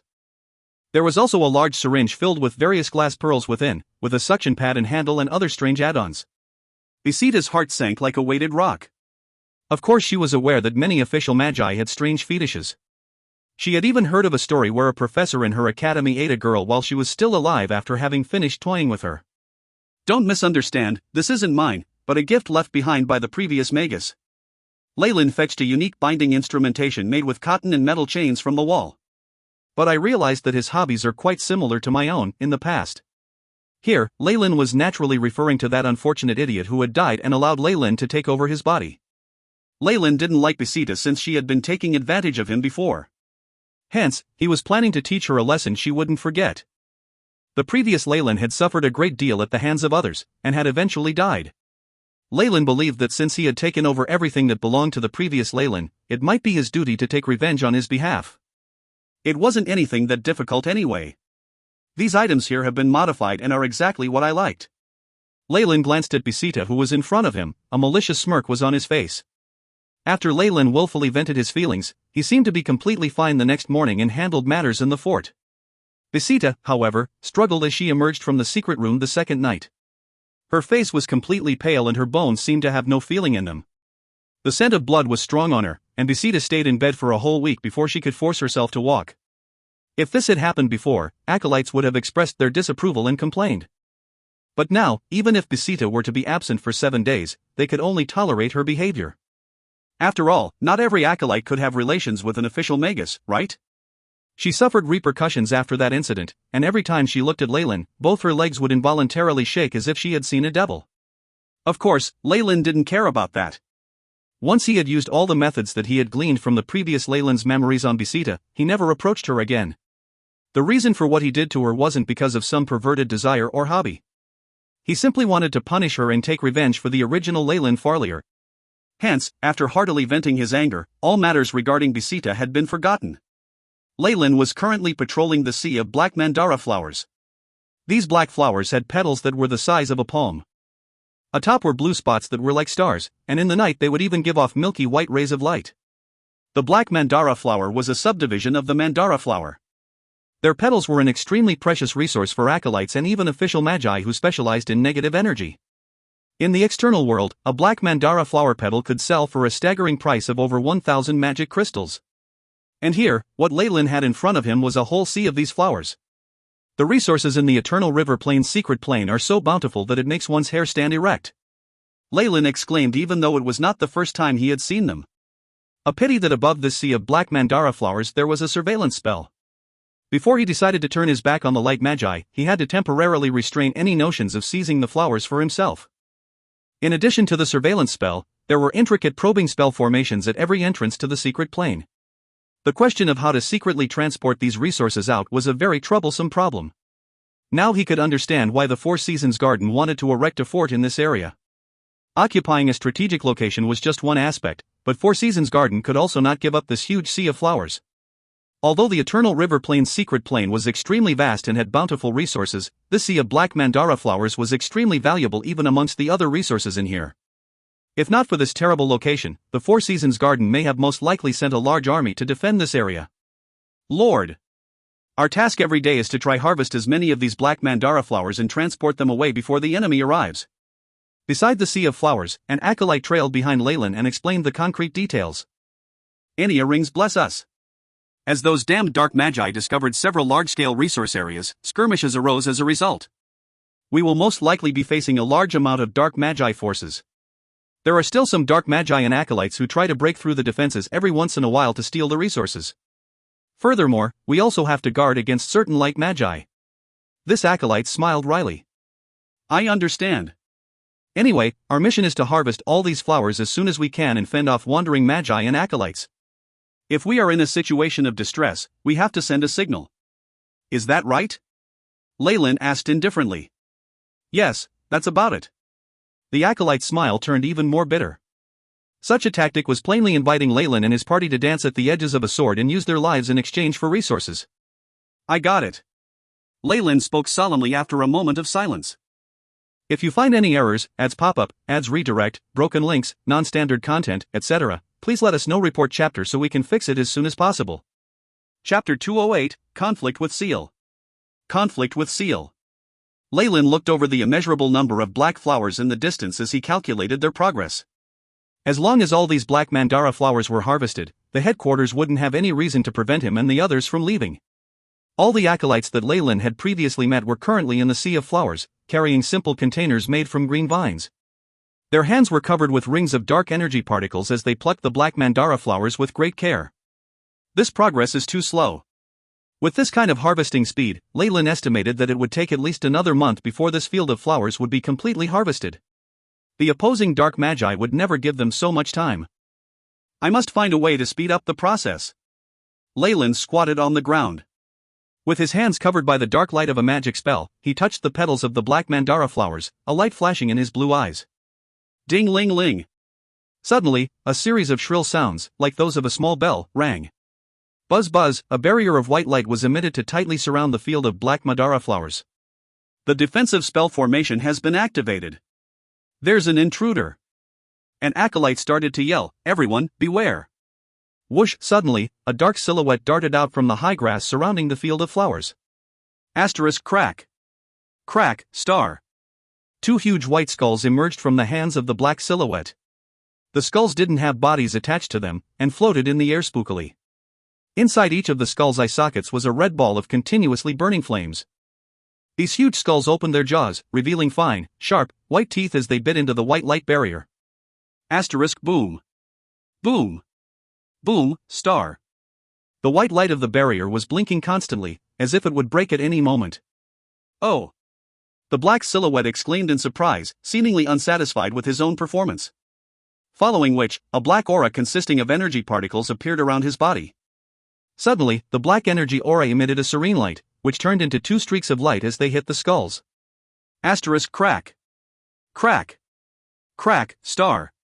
The red fire within the skull's eye socket suddenly expanded, and the structure of the skulls expanded considerably. Cracks even appeared on the surface of the skull. It seemed that the energies inside were expanding too rapidly and the skulls were on the verge of bursting. Following this transformation, the offensive power of these two skulls increased. The white light barrier kept shrinking, and in the end, it finally broke in front of the crestfallen acolytes. A semi-converted elemental magus? We are finished. A more experienced acolyte collapsed to the ground with an expression filled with despair. Fear not. Lord Leyland is also an official magus. George held the small hand of the trembling Sherera. What would you know? The previous acolyte, who had collapsed to the ground, yelled in despair, our side only has this newly advanced and outcast magus. On the other hand, our opponent is a powerhouse who has been an official magus for dozens of years. Being a semi-converted elemental magus, all his spells are stronger by at least half. At this stage, he is simply invincible as compared to those newly advanced magi. Believing that his end was nearing, this acolyte didn't care anymore. He even started to be disrespectful towards Leyland. He. A very interesting explanation, but quite accurate nonetheless. The black silhouette walked unhurriedly towards the flower field, and revealed himself to Leyland and the rest. He was a young green-haired magus. He was dressed in a strange black robe, which had a few green skulls and chains embroidered on it. He's from Karut Academy, which is known for its methods of torture and in use of the spirits of the dead. Leyland's eyes flashed as he recognized this magus in front of them.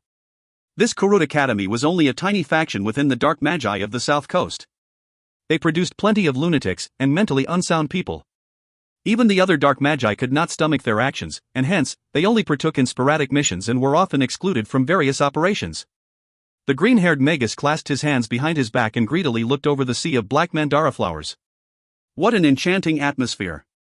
I can detect the taste of darkness, the youth muttered. Following which, he turned and stared at Leyland with his dark green eyes. Light magi! Kneel before me, the great Lord Seal, and offer to me your souls and devotion. Then I might consider letting you be my slaves. This magus named Seal had a rather proud demeanor, but Leyland could understand why. The age of a magus couldn't be determined just by looking at their physical appearance, but Leyland could estimate that this seal was around 50 years old based on the energy waves he was unknowingly releasing. His being able to become a semi-converted elemental magus at such a young age did indeed give him the rights to be proud, but he had met the wrong opponent.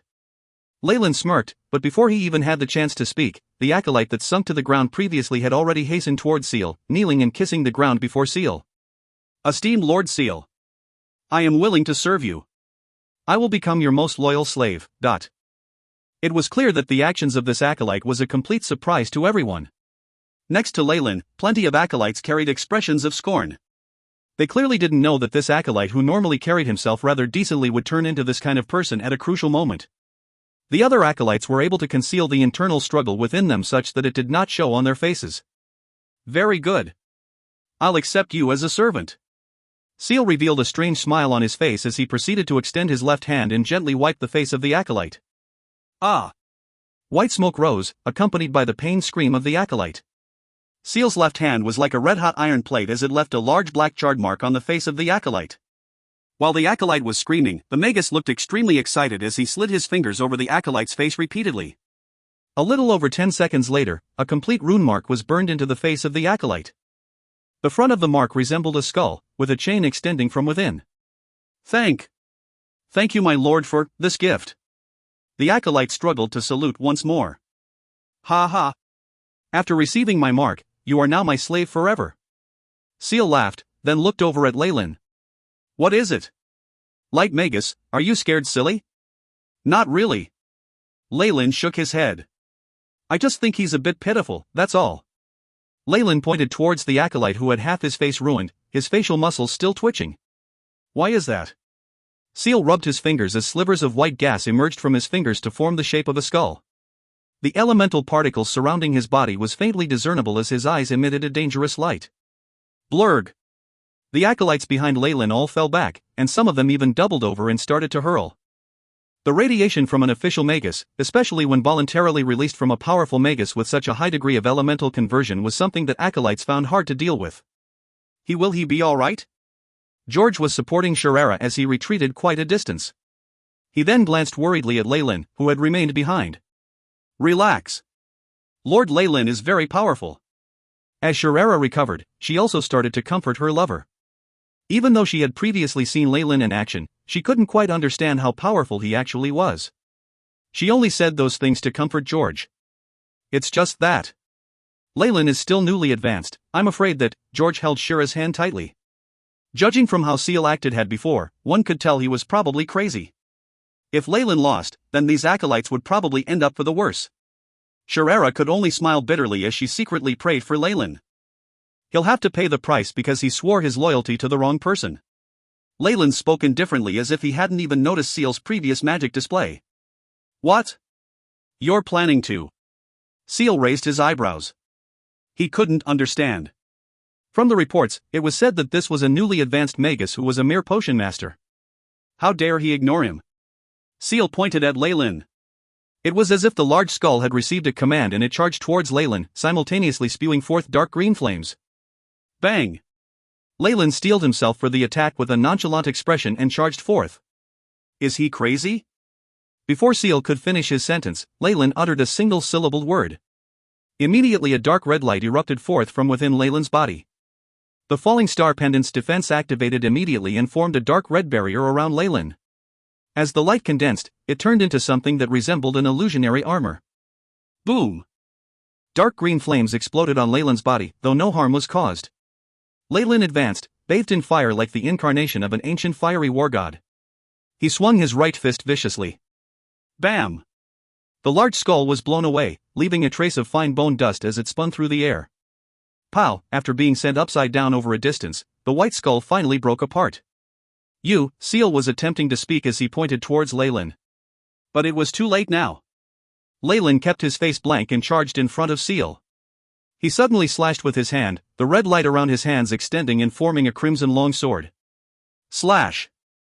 The long sword broke through the air and appeared in front of Seal's chest.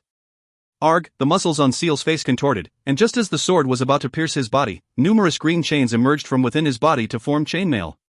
If you find any errors, ads pop up, ads redirect, broken links, non-standard content, etc., please let us know. Report chapter so we can fix it as soon as possible. Chapter 209, Optimized and Easy. Optimized and Easy. The red blade collided with the green chains, causing an intense wave of force. Asterisk crack. Crack, star. The long red blade shattered into pieces, and a part of the chain mail armor on Seal's chest broke off. Several green rings had been chopped in half and fallen to the ground. You're not any normal Magus who has just advanced. Seal retreated, his expression showing his regret. Leyland was indifferent as he charged at him. Wait a minute. We can discuss this. I still have many. Arg. Although Seal wanted to say more, Leyland did not give him the chance to do so. He pursued Seal and struck again, black scales covering his clenched fist and emitting a glossy black luster. The first punch. Seal's chest was caved in, and countless green iron rings were shattered. The second punch. Seal's innate defense spell was utterly destroyed. He retreated with his chest caved in and blood dripping from the corner of his lips. Do you have any last words? Leyland expressionlessly approached him. And my mentor will seek revenge for me. Seal incessantly said like a broken record. Boring. Leyland prepared his third attack. Boom! Seal's brain exploded like a watermelon, white and red liquids mixing together and spreading all over the ground. The acolyte who had had his face branded was on the floor, staring blankly at the headless corpse that no longer had any life within it. He didn't even have the presence of mind to wipe off the blood that had splashed on his face. I. George gaped and shook Shara's arm. Was that person really a mighty semi-converted Magus? Are you sure he wasn't an acolyte? Definitely. Just a glare from him could kill us. Shara forced a laugh. Then. What kind of power must Lord Leyland have to have been able to defeat and even kill him? George watched Leyland, who was poking around Seal's corpse, with a complicated expression on his face. Lord. Only then, the acolyte standing at the side came to his senses. Just then, there was an arrogant semi-converted Magus. How did he just die like that at Lord Leyland's hands? Now, how do we handle the matter of Lyhart's desertion? The deserter acolyte sat mindlessly on the floor like a fool as he unconsciously repeated nonsense. The secret imprint that Seal had left on him was extremely eye-catching. There should be an established punishment by the Alliance to punish all deserters, right? Do you actually need me to teach you that? Leyland shot a glance at the acolyte. Although it was just a glance, the acolyte immediately retreated several steps, and even his calves turned wobbly. And no, my lord. This newly turned traitor was tied up by a few others and sent to the fort. The acolytes present all displayed terror and dread on their faces. Lyhart's finished. An acolyte murmured. As per the rules and regulations set by the Light Magi Alliance, all acolytes and magi who defected to the enemy's side received the worst punishments. Lyhart had betrayed them so blatantly in front of Leyland and the many acolytes, and he even had a secret imprint from the opposing Magus. This was irrefutable evidence. In this situation, death was the easiest way out. If he had the misfortune to meet a strict judge, at the very least, his spirit would be extracted and tortured for 100 years. His family and mentor would also have to face some calamities. Why are you so distracted? Get to work. Do you want to stay here all day? Leyland looked over at the stunned acolytes and exclaimed icily. Ah, yes, my lord. Only then did the acolytes respond and continue with their harvesting. Not even George and Sharara were spared. If they did not finish harvesting this patch of black mandara flowers, they would not be allowed to return to the Magus base camp. No matter how powerful Leyland was, he would eventually be pressured by the Dark Magus forces. It might not even take that long. If the enemy was less stressed and decided to focus 0.1% or even 0.01% of their attention on this place, they would be doomed. Hence, the acolytes worked diligently, hoping they would complete their mission today and leave this damned place. Restore. At the other end, Leyland was in the middle of the sea of flowers. He drew the black scepter, muttering a single word. Wah! A ring of whiteness spread from the scepter, and like a thin thread, seeped into the ground. At the same time, from the bottom of the flowers, the white spell formation appeared once again. White threads that looked like spiderwebs surged, restoring the areas that had been destroyed by the Dark Magus. Jail Defense Formation, Second Form.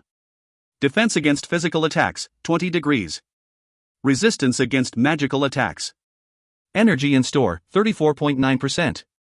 A screen appeared in front of Leyland's eyes, presenting him with information about the spell formation. With the help of the AI chip, the restoration works were very successful. A few areas that had been damaged were perfectly repaired by the AI chip simulating and Leyland physically fixing them. But the defensive capabilities of this formation are much too weak. Leyland stroked his chin, wondering if he should modify this spell formation to increase its defense. As the Magus who stood guard here, Leyland was able to gain a portion of the black Mandara flowers. The ratio was so miserable that he cared little for it. However, the rate at which the acolytes completed their task was directly related to how soon he would be able to leave. If there were attacks every day, how would the acolytes harvest the petals? Hence, Leyland's first priority was to ensure the safety of the acolytes so they could finish the task as quick as possible. I should just wait until it's late at night and finish it myself. Leyland looked at the acolytes who were bending their backs and working like farmers, a gloomy look in his eyes. It wasn't that he didn't trust the acolytes, but he was used to having some trump cards. He could also come up with methods to increase the rate of harvesting. As long as he increased the rate at which the AI chip operated, and prioritized this task, it would take but a few days. It was highly possible that by that time, the acolytes would be able to work quicker. In the blink of an eye, about half a month had passed. In Eternal River Plain's secret plane, the round disk in the sky began to descend, leaving a shadow on the ground. The Magi organization that had constructed this secret plane had used some sort of spell and structured it so that there was a sun, moon, and different seasons. However, based on Leyland's hypothesis and the AI chip's calculations, the sun and moon inside the plane had a hint of the energy of the original celestial bodies, which those ancient Magi were able to project into the secret plane using an unknown method. Leyland was in awe of the ancient Magi's methods and boldness. In Tel Jose City, the humans had made use of the volcano to allow increased production in its vicinity through the use of a spell, and just this had left Leyland agape. However, compared to the ancient Magi who could take the stars, embrace the moon, cause storms with one wave of their hands, and cast rain with another wave of their hands, Leyland had to bow down in inferiority. Not only is Lord Leyland a mighty magus, he actually specializes in the study of plants. In the Sea of Flowers, two acolytes who were nearest to him were in conversation while their hands were busy. That's a given, after all, he is an official magus. It's not something we acolytes can compare to. The male acolyte who had just spoken had short red hair. At this moment, there was a layer of blue light coating his hands. After rubbing his fingers, several strands of blue thread coiled itself around the black Mandara flowers. Ka-cha, ka-cha. The sound of a flower being cut was heard.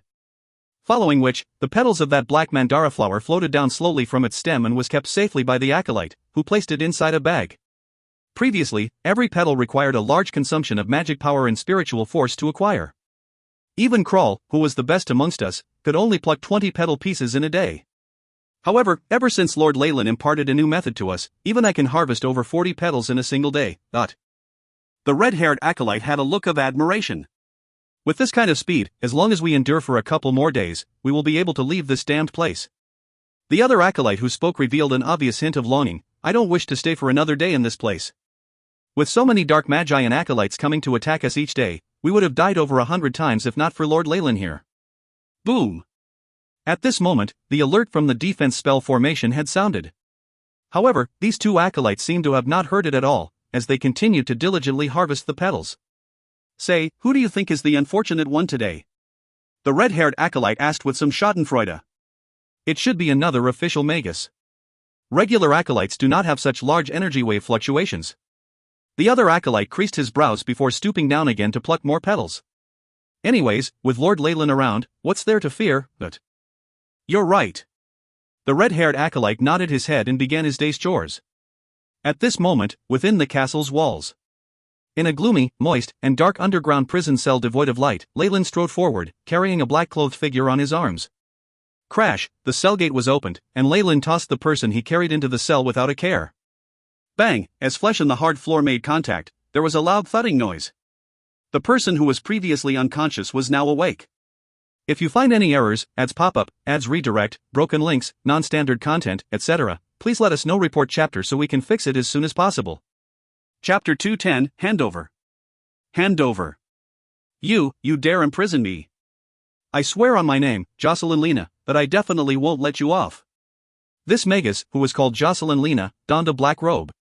Her hair was curly, and her eyeliner makeup was extremely thick. Dark circles were prominent under her eyes, making it look as if she had not slept in days. She had numerous bizarre silver piercings on her skin, and she also had a few earrings. The general impression that she gave was that she was a non-mainstream teenage girl who had taken a wrong step in life. Jocelyn, yes? Leyland stood by the door, snapping his fingers.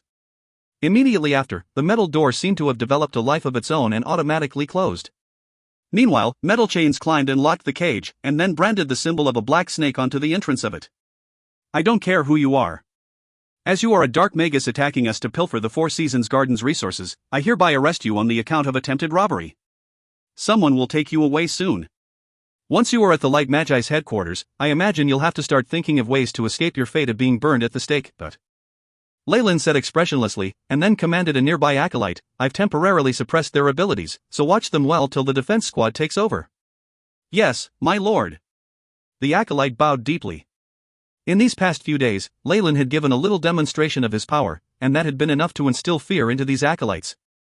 All the dark magi who had come to provoke them were easily taken care of by Leyland within a few rounds, whether they were acolytes or official magi.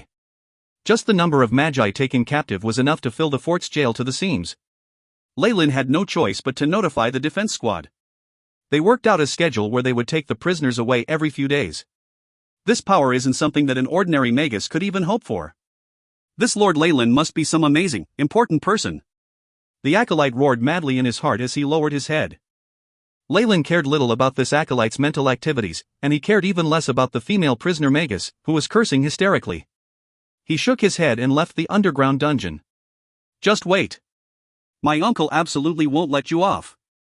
From within the dungeon, Jocelyn was hatefully saying, my uncle became a semi-converted magus 20 years ago, and entered the secret plane with me. The moment he finds out what happened to me, he'll definitely come save me. When that happens, I'll... That's enough, Jocelyn. Can you be quiet? A helpless voice that held a hint of bitterness sounded from the opposite jail cell. A curly-haired middle-aged man appeared from the shadows and awkwardly greeted Jocelyn. Uncle Luge, why are you here? Jocelyn covered her mouth, completely stunned. I was actually captured and brought here 3 days ago, the curly-haired man called Luge forced a smile. The magus guard in charge of this fortress, Leyland, seems to have reached the peak of a rank 1 magus. I felt the terrifying undulations that could only belong to magi who have reached the top. Jocelyn was stunned.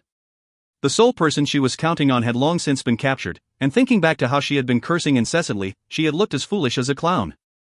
These are the black mandara flowers petals that we gathered today. They have had spells cast on them to ensure their freshness for at least 15 days. Leyland pointed at a pile of materials that had been piled neatly to the side, and then at a few magi who were in black robes and had their hands and legs cuffed. These are the dark magi caught recently. Take them away as well. Yes, my lord. The one taking the petals and dark magi for Leyland was also an official magus who was followed by a few team members of the same rank. In front of Leyland, however, he could not help but lower his body and spoke with honorifics. In the magus world, whether one was a light or dark magus, the basic principle was that power was everything. The team leader was only a semi-converted magus, and Leyland had passed several dark magi of that strength to him. In battle, taking an official magus captive was obviously much more difficult than simply defeating or killing them. Hence, after being made aware of Leyland's abilities, the team leader was unable to treat Leyland condescendingly and looked like he was meeting his boss every time he came. 3 are official magi, of which 1 is female, and 13 are acolytes. This female magus was naturally Jocelyn, whose complexion was deadly pale as if she had been dealt a serious blow and did not dare to provoke Leyland. The team leader quickly recorded this information down and signed his name on a form. Afterwards, he couldn't help but greeting him using magus etiquette. Lord Leyland, your accomplishments in the field have far surpassed mine. Once we return to the main headquarters, your rewards and contribution points will be given to you all at once. As it was basically a war in the secret plane, the prisoners that Leyland had taken captive could be turned into merit points. Not only could merit points be used to exchange for special items that could only be found within the Eternal River Plains secret plane from the large light magi organizations, it could also be used to obtain unique items from other academies. This included advanced knowledge, improved spell formations, precious potions, and the like. All right. Leyland nodded. Based on his estimations, if the merit points he had gained could be converted into magic crystals, he would have leased several million. This meant that soon, he could leave this place behind. As a better method for harvesting had been provided, about half of the black mandara flowers had been picked, and only a relatively small amount was left. At the rate they were working at, the black mandara flowers would be completely harvested in less than 4 days. And at that time, Leyland and the others would be able to leave this damned place. Every time he saw the defense squad coming in fully armed, Leyland was filled with annoyance. As the goods that were to be transported were of extreme importance, the means of transportation provided to the transportation team was the toucan. This type of bird had a large body, and when matured, could grow up to 10 meters tall. Its beak drooped downwards, forming a large space that was basically a room that could store many items and even humans. The team leader split up his team evenly and directed them into the beaks of 3 toucans, leaving the best spot for himself. On top of the box full of black mandara flower petals, he began to rest. At the thought that he was sleeping on top of several million magic crystals, his heart began to burn involuntarily. If not for the almost abnormal strictness that the Light Magi Alliance had at the entrance checks, and the fact that it was impossible to smuggle things out, even he might have harbored some terrible thoughts. It was warm in the toucan's beak, and even when it was flying high in the sky, not a current of air came through. It was very comfortable, and as the team leader shut his eyes, he began to fall asleep. Crash! All of a sudden, the surroundings rocked and several boxes were overturned and fell to the ground. "What's happening?" he exclaimed in shock. Immediately after, a secret imprint by his ear brightened. "Leader, it's an enemy attack. It's the Dark Magi." The voice of his subordinate traveled from the imprint, and he sounded fearful. "Those wretched things." He cursed, and shouted through his secret imprint, "Prepare for landing, all members, get ready for war." Boom! Before he had finished speaking, an intense explosion sounded, followed by squawks of pain from the toucan he was riding in. Flames swept through in a horizontal line, burning through the toucan's tough beak and revealing the blue sky. Whoosh! Large amounts of cold wind flowed in, and the boxes filled with black mandara flower petals were strewn across the floor. Despicable! Land quickly! The team leader hurriedly yelled. If he lost these resources, all the blame would be placed on him. How could he not be anxious? The toucan was calling weakly. Finally, as if the flying toucan could no longer take on any more attacks, its entire body lost balance and fell from the sky like a rock. Rumble! The toucan's huge body smashed into some shrubbery and left a deep indent on the ground. Various little animals revealed themselves and quickly escaped in the opposite direction. Pa! Pooey! Pooey! Covered in dirt and grime, the team leader emerged from the toucan's beak and attempted to spit out the grass and leaves in his mouth. "I swear I will learn a flight spell when I go back this time," the leader vowed vehemently. It honestly felt terrible to be hurtled through the air. "Unfortunately, you won't be getting the chance to do that." An ominous voice sounded, and several people in dark magus attire with green light shining in their eyes surrounded him. "Oh my! It seems I'm quite popular, eh?" Looking at this scene, the team leader looked to be extremely dumbfounded, and just stared blankly at the opposing the Dark Magi. "Woofter magic arrows!" A shrewd light flashed in the leader's eyes, and his clothes exploded, countless fine needles flying towards the surrounding magi. "Go, Dot!" He howled, and streams of lights and shadows flashed, rushing out in all directions to break out of the circle of people around him. At this moment, he could clearly see the state around him. The toucans, which served as a mode of transportation, had all been brought down, and were being surrounded by numerous dark magi. If you find any errors, ads pop up, ads redirect, broken links, non-standard content, etc., please let us know. Report chapter so we can fix it as soon as possible. Chapter 211, To Return. To return. In this situation, even though he was the leader of the defense squad, he had no other options but to flee. Whoosh! A figure moved extremely quickly, with energy waves fluctuating about him. The surrounding dark magi had been stunned while he used a spell to launch himself away, and the leader took this opportunity to dash out of the circle, flickering every now and then.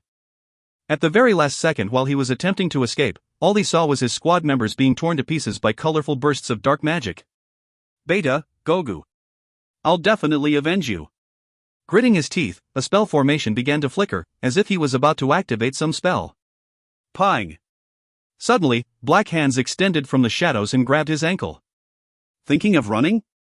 A massive green fog rapidly drew close, and he could vaguely see a huge figure. The large figure raised his right arm, grabbing towards the team leader's head. "Damn it! I don't care anymore." The leader's face turned red, and a necklace around his neck exploded, sending out immense magic undulations that formed a knight's lance technique, which thrusted towards that huge figure. TSSSS, the dragon lance actually produced sound as it streaked across the sky, and even sparks were generated on it. Ka-cha! The dragon lance collided with the giant's large hands. Under the disbelieving eyes of this team leader, the spell that he had spent a huge sum on to protect his life was slowly torn apart in the grip of those large hands. The large hands didn't stop moving, and they grabbed a hold of the leader's head. Ah! He screamed, a translucent crystal helm appearing on his head. Crack! The hands cracked the helm easily, and his skull was subsequently crushed, producing the ear-piercing sounds of breaking bones. Thud, the now headless corpse fell to the ground, blood gushing out from its neck. Within 10 seconds, the floor was dyed red. Have they been rescued? The giant surrounded by fog asked. Reporting to my lord. They have all been rescued. 3 official magi, and 13 acolytes. Not one more or less. A dark magus respectfully gave an account to the giant. At the same time, beside the 2 other dead toucan bodies, several magi who had been captured by Leyland were rescued from their confinement. Listen up. I don't care who you used to be, but based on the dark magi's rules and regulations, you are now our prisoners. Now, you have 2 options. One is to pay a ransom, and the other is to service us for 30 years for free. After 30 years, we will let you go. A dark magus announced loudly in front of these prisoners. Jocelyn and her uncle's faces turned ashen. For dark magi like them, rather than being saved by these people, it was much better to be sent to the light magi. After all, the light magi were more trustworthy and easier to talk to. The moment they fell into the hands of other dark magi organizations, it became impossible to tell what their fates were going to be. However, their shackles had not been undone, and while they had their magic and spiritual force, they were unable to activate and use it. They were akin to regular people and were unable to resist. In front of the giant surrounded by green fog, a faint black gas condensed, forming a cloaked black figure. How is it? The numbers are right. What about my rewards? Don't worry, we won't count you out. The giant tossed a black pouch to him. The figure caught it and looked at it closely before keeping it, looking satisfied.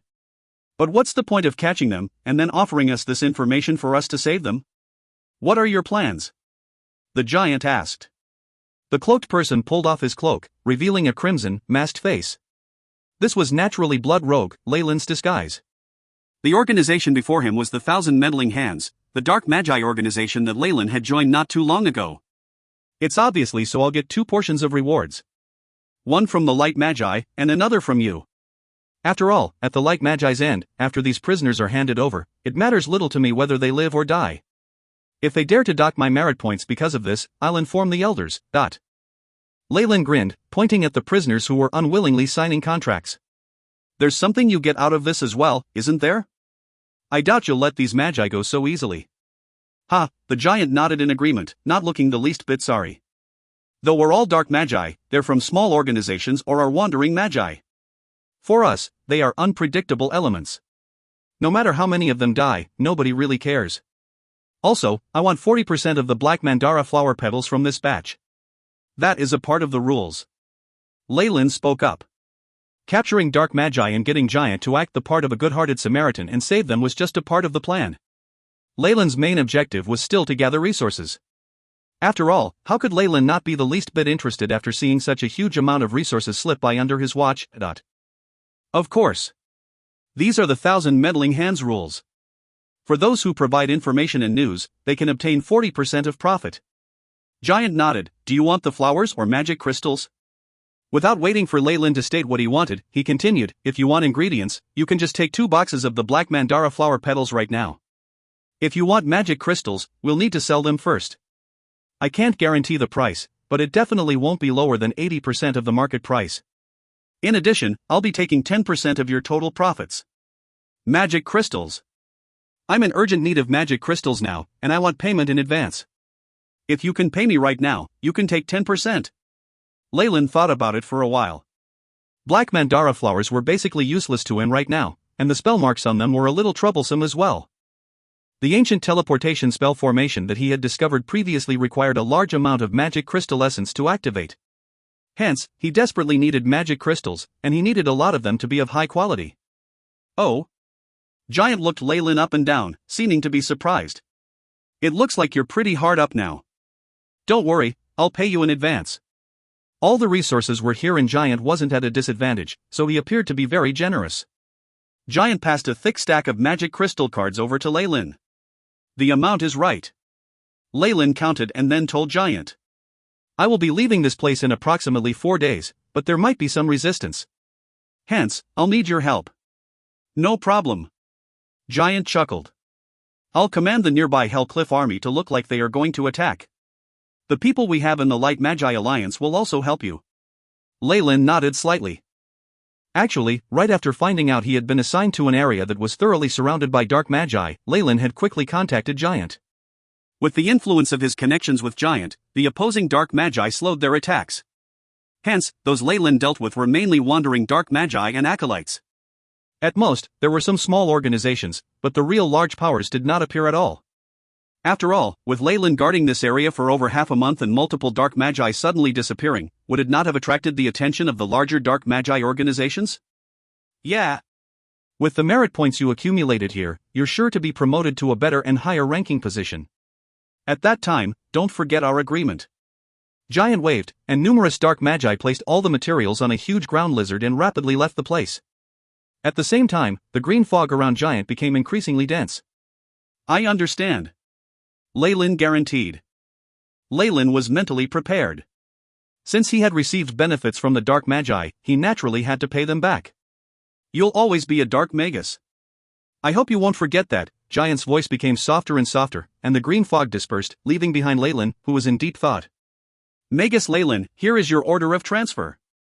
Due to your exemplary performance in Zone 13, the Alliance has given you a reward. You will be transferred to the Alliance's headquarters. A magus in black uniform respectfully spoke to Lyle. Though he was an official magus, he did not dare put on airs. This was no joke. Lyle was someone who could easily take care of a semi-converted elemental magus. Would he dare offend such a person while he was just a newly advanced magus? Sure. Wait a bit, we'll go after I pack up. Lyle smiled gently. Take your time. I'm not in a hurry. The magus quickly waved his arms. Lyle nodded and called for number 2 and number 3, who had always stayed indoors and seldom went out, and had been hiding their power. They were to pack up the bedroom and convene the acolytes in the fortress to complete the last ceremony. I'm leaving. Before he left, Lyle turned around and gazed at the fort. The surrounding black mandara flowers had been completely harvested, leaving behind a bare field. This was an area that was surrounded by dark magi on 3 sides. If anything happened, this was the first place to be attacked. Now, I can only hope that the scroll and potions I left behind for George will be able to save his life. If he wanted to transfer George and Sheila out of this place, he would need to work from headquarters. Lyle already had made his plans. If it was not troublesome, he would help out, especially since they were good friends. If he could do anything to help, he would. However, he now had to return to the headquarters before he could do anything of that nature. If you find any errors, ads pop-up, ads redirect, broken links, non-standard content, etc., please let us know. Report chapter so we can fix it as soon as possible. Chapter 212, Merit Points. Merit Points. As for that girl Besida, Lyle had long since thrown her to the back of his mind. Although she had plotted against him before, she had already been punished for what she had done. Now that their debts had been settled, whether this girl would end up alive or dead would depend on her luck. What did that have to do with Lyle himself? In the Four Seasons Garden's entrance to the secret plane, buildings were densely crowded around the large platinum door that had been erected at the entrance to the secret plane. There were 2 rows of magi and acolytes queuing up near the entrance to the secret plane. Before them was an exchange area set up for their merit points. The Four Seasons Garden would take a portion of their loot as a commission, leaving the rest for the magicians to keep. However, while that may have been the case, they still preferred to exchange their items into merit points for resources that better fit them, or even magic crystals for their convenience. All of these things could be exchanged for here. Hence, Lyle estimated that excluding the loot that was secretly kept by the magicians, 50 to 60% of the resources from the secret plane were acquired by the Four Seasons Garden. Wah! At this moment, a bright red light appeared in front of the platinum door. The beam of red light seemed to have an intelligence of its own, directly shining upon a magus who seemed to be flustered. Take him away. A magus guard came forward and waved his arm. 2 people wearing metal armor with runes embedded onto them held the poor fellow on both sides. Ah! No! The magus called out in despair. At this moment, 2 fireballs the size of fists had already been tossed at the 2 armored men. Boom! The flames swept the area, a heatwave continuously radiated outwards, causing the surrounding magicians to duck. After the flame dissipated, the 2 armored figures were still standing there unscratched. Even the surfaces of their armor had no blemishes. Attacking an enforcer, one more count to his crime. Take him away. The Magus guard's expression was cold. With his command, the 2 armored figures walked forward and suppressed the resisting Magus. What a pity! That Magus definitely tried to smuggle something out and even thought of deceiving them. A Magus standing beside Leyland lamented. Leyland nodded his head. He knew that any resources from the Eternal River Plane secret plane would have a special aura which would disappear once it was brought to the outside world. Although that would not change any of the resource's properties, the light magi used it to make a sensory spell formation. If any magicians were to smuggle resources out, this spell formation would immediately detect the aura of the magician. Hence, the Four Seasons Garden and other light magi organizations had devised a spell formation for that. Until now, not one had been able to successfully smuggle anything out. Leyland knew of those spell formations, so in the previous operation, he did not wish to have the black mandara flowers as his reward, but instead wanted magic crystals. Welcome! Welcome, Magus Leyland. Passing through various buildings, Leyland came to the zone where the enforcers worked. This time, Dalaran personally welcomed him. His attitude was very good this time, and it looked as there was a hint of apology in his tone as well. The previous time Leyland had come, Dalaran had assumed that Leyland was just a Magus who was discriminated against. He had been assigned to a place like Zone 13 and it seemed unlikely that he would live past a few days, quickly becoming a corpse in the wilderness. Hence, his attitude had been fearful, and he had acted like he was chasing away a nuisance that would bring about the plague. Now, with Leyland's various achievements in battle, he could not hold himself back. Goodness! Even he was just a little stronger than a semi-converted elemental Magus. Leyland, however, had defeated almost a dozen magi of this strength in half a month. Recently, Leyland had been transferred to the headquarters at the entrance. Based on the order, it seemed he was being put in an important position. In the transfer of personnel, there were higher-ups in the Four Seasons Garden who spoke highly of him. This meant that Leyland wasn't alone and had a backing. A very powerful backing. Dalaran was now very regretful of his actions in the past and decided to welcome Leyland personally, hoping to improve relations with him. Vice Team Leader Dalaran. Long time no see. Leyland nodded slightly. He was already an adult and appeared to be very enthusiastic, making Dalaran feel comfortable. Though he was aware this was just an act, Dalaran was still surprised. Magi were usually very antisocial people. In general, other than staying in laboratories to do research and occasionally teaching acolytes, they did not partake in activities to make connections. Hence, magi were very stiff in this sort of situation. Those like Leyland who were young, powerful, and socially competent were like a different species altogether. Dalaran exclaimed that he was abnormal in his heart, feeling it would be very difficult to deal with him. To send magi like him away, the price was something incomparable to regular magi. He had been too harsh previously, and Dalaran was extremely unwilling to incur the wrath of a Magus who had a bright future ahead of himself. These thoughts flashed in his head, but Dalaran's face was unchanging, a smile stretching across his face. Magus Leyland. Your merit points, this time, are extremely high. I have brought it personally to you. Dalaran handed over a metal-like item to him. Leyland reached for it. The metal felt rather heavy given its size, which meant that it had been made of some kind of alloy with a high density. In addition, the metal was ice-cold to the touch. At the front side of the metal was the Four Seasons Garden's insignia and at the back, it was a small screen. On the screen, there was a record which read, Leyland Farlier. Merit points, 563. Status, locked. This metal has recorded the aura of your spiritual force. Apart from you, nobody else can use it. If you want to use the merit points, you have to unlock it first. Dalaran explained the workings of the metal. Oh. Upon hearing that, Leyland inserted some spiritual force into the metal. Kachuk, at the same time, the sound of a lock opening was heard, and the entire metal began to ripple with light. This light was a thin layer of dark green. Though it was bright, it was not piercingly so, and it engulfed the metal within. A short moment later, after the light dispersed, the words on the screen on the metal changed. The name and merit points were the same as before, but on the column in the back, a red locked had turned into a green unlocked. It's really convenient. Leyland was somewhat surprised. In the Magus world, everyone's spiritual force was unique, and could be used as an individual's password. Hence, such a locking mechanism was very advanced. It was not inferior to even the retina scanning of his previous world, but it was even more convenient. Ha ha. Leyland, you haven't been to our exchange center yet, huh? The items available are plentiful. You, who has that many merit points, make me a little envious. Dalaran said. Really? Then I must really go and have a look. Leyland smiled. Dalaran naturally did not say that on an impulse. It seemed that he was trying to make amends for his hostility before, and it seemed that he meant to do it through the exchange center. After all, he had been in the organization for many years. He knew that even if it was exchanging for resources in times of war, there were still some good items that could not be exchanged for merit points. There were bound to be requirements of rank and identity. Furthermore, there were different benefits offered based on who was redeeming the merit points. Obviously, this vice leader of the Magus Guards had a rank much higher than Leyland's. Ah, of course.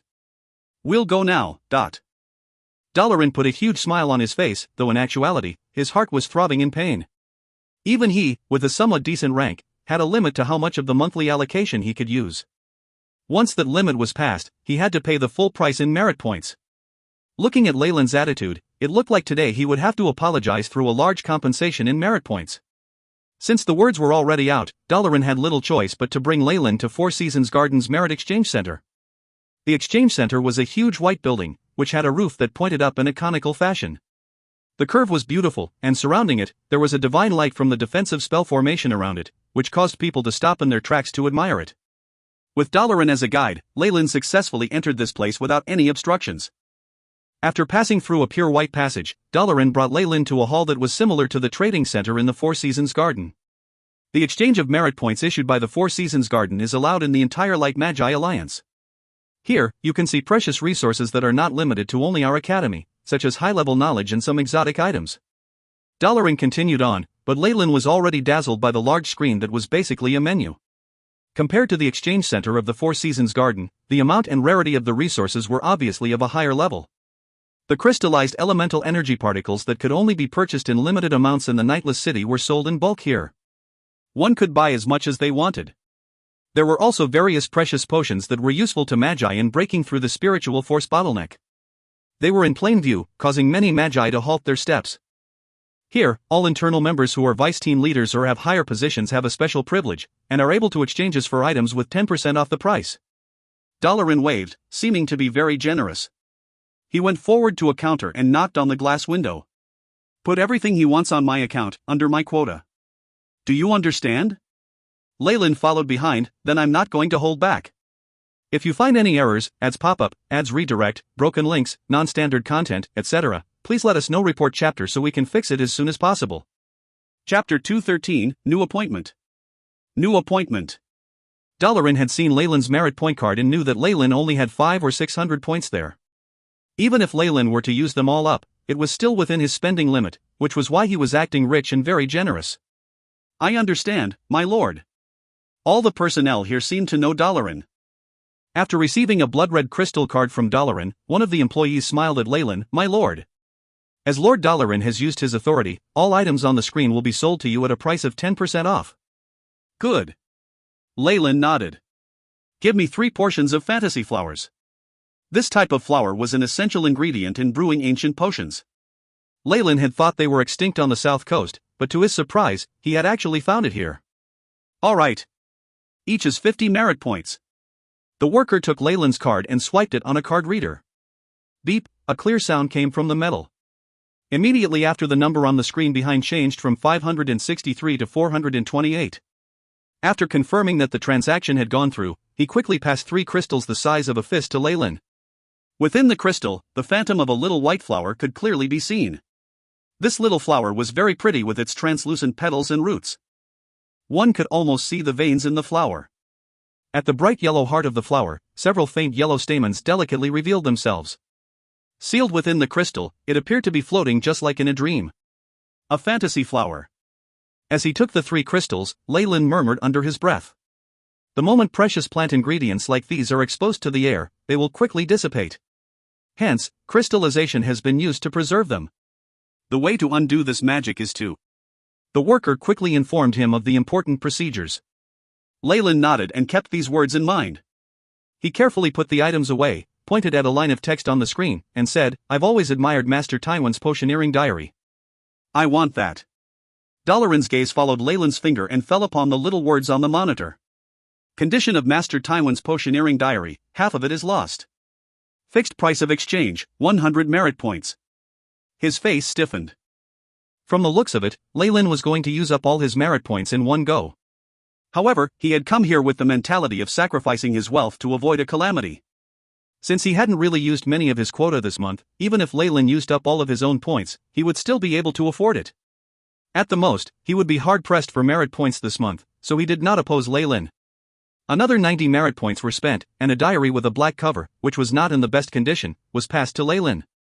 He could not contain the happiness brimming about his face. "I also want that ancient potion formula, as well as..." Leyland openly pointed out the precious resources and high-level knowledge he wanted. There were some items that he had searched high and low for to no avail, and there was information that only light magi academies were privy to, and could not be bought easily. Now, however, they had all appeared on the table of items he could exchange his merit points for. Minutes later, the numbers on Leyland's merit card had rapidly decreased until they had reached 0. Even if they had been working there for a long time, it was rare for the people working here to see a customer spending so much in one go. Dalaran could feel his heart aching. Leyland had pretty much used up his spending limit for that month, but at this point, he just gave a sigh of relief. "Ha ha. You spent so much in one go. I'm afraid you might be breaking some sort of record here." At that instant, he was stunned. All he saw was a bright smile on Leyland's face as he produced an identification token, passing it to the person at the counter. "Based on the rules I saw, if I don't have any more merit points, I can use contribution points from the Four Seasons Garden to exchange for items at a ratio of 2 to 1, right?" At that moment, Dalaran could feel that Leyland's smile was akin to that of a devil's smirk, and he felt that he had fallen into a bottomless abyss. Moments later, Leyland emerged from the exchange center with a look of satisfaction on his face. Dalaran, on the other hand, had an icy expression and bade farewell as quickly as possible. The amount that Leyland had spent at the exchange center had far surpassed his limit. He even had to pay a portion with his own money. It was no wonder that Dalaran did not look to be in a good mood. However, he seemed to be considering something and hesitated to turn against Leyland. Yet another pitiful person constrained by rules and regulations. Leyland glanced at the figure of Dalaran as he left. The lifespans of official magi were quite long. Hence, they were quite tolerant of those at the same level of power as them, and could coexist harmoniously. Dalaran and Leyland were in the same organization, so it was inevitable that they would meet every day. He had done Leyland wrong when he had first met him, so even though Leyland might have done a little too much, Dalaran still tolerated it. However, in this situation, Dalaran had, from the victimizer, become the victim. If any conflicts happened with Leyland in the future, the public opinion would be biased against him. If Leyland planned to continue in the light magi camp, it would be unwise for him to abandon his reputation and lose his cool over such a small matter. However, Leyland wasn't just a light magus. The covert mission he had been given by the 1,000 meddling hands had placed Leyland on the opposite side of the entire light magi faction. What was worse was that Leyland was unable to decline the demands of the Dark Magi organization, in which there was actually a powerful rank 2 magus. He was linked to the entire Dark Magi faction in every way possible. Hence, Leyland estimated that even if he were able to free himself from the mission, it would be impossible for him to stay in the Four Seasons Garden. There was a large possibility that when he met with Dalaran in the future, they would be enemies. If Leyland didn't take advantage of him now, he would just be an idiot. As for Dalaran's position as the vice-team leader of the defense squad, Leyland lamented upon it for a while and then placed it at the back of his mind. He went to the heavily guarded center structure built by the Four Seasons Garden in the Eternal River Plain's secret plane. He waited to be granted entrance and receive a new mission. In an office that had furniture shaped from plants, Leyland once again saw Reynold, the head of the Four Seasons Garden. "Lord Reynold." Leyland bowed, the spiritual force concealment method he had obtained from the old witch operating at full speed. Behind Reynold's gold-rimmed glasses were a pair of pupils brimming with wisdom. They were fixated on Leyland, occasionally flashing with distrust. "Magus Leyland. Your accomplishments at Zone 13 have been noted by us elders." After some time, Reynold did not notice anything suspicious from his observations, so he eventually began speaking in a light tone. "We all agree that being a Magus Guard is a total waste of your talent. You should be promoted to a more suitable role that can allow you to fully exhibit your abilities." Leyland looked respectful, but he was inwardly rolling his eyes. What more suitable role? Wasn't it just a random decision made by the elders? However, Leyland obviously did not dare voice his opinions or show his thoughts on his face. In contrast, a faint blush appeared on his face as he slightly ducked his head. I thank the elders for their trust in me. I'll work hard at my new position. Very good. Reynolds nodded, signing the document that appointed Leyland to his new role. Leyland Farlier. I hereby appoint you the vice team leader of the hunting team, and you will be the direct subordinate of Caesar. Retrieve your mission from him. The hunting team. Caesar. Leyland immediately thought of the three-eyed Magus. It seemed that his ties with Magus Caesar were not easily cut off. What's wrong? Do you have any objections?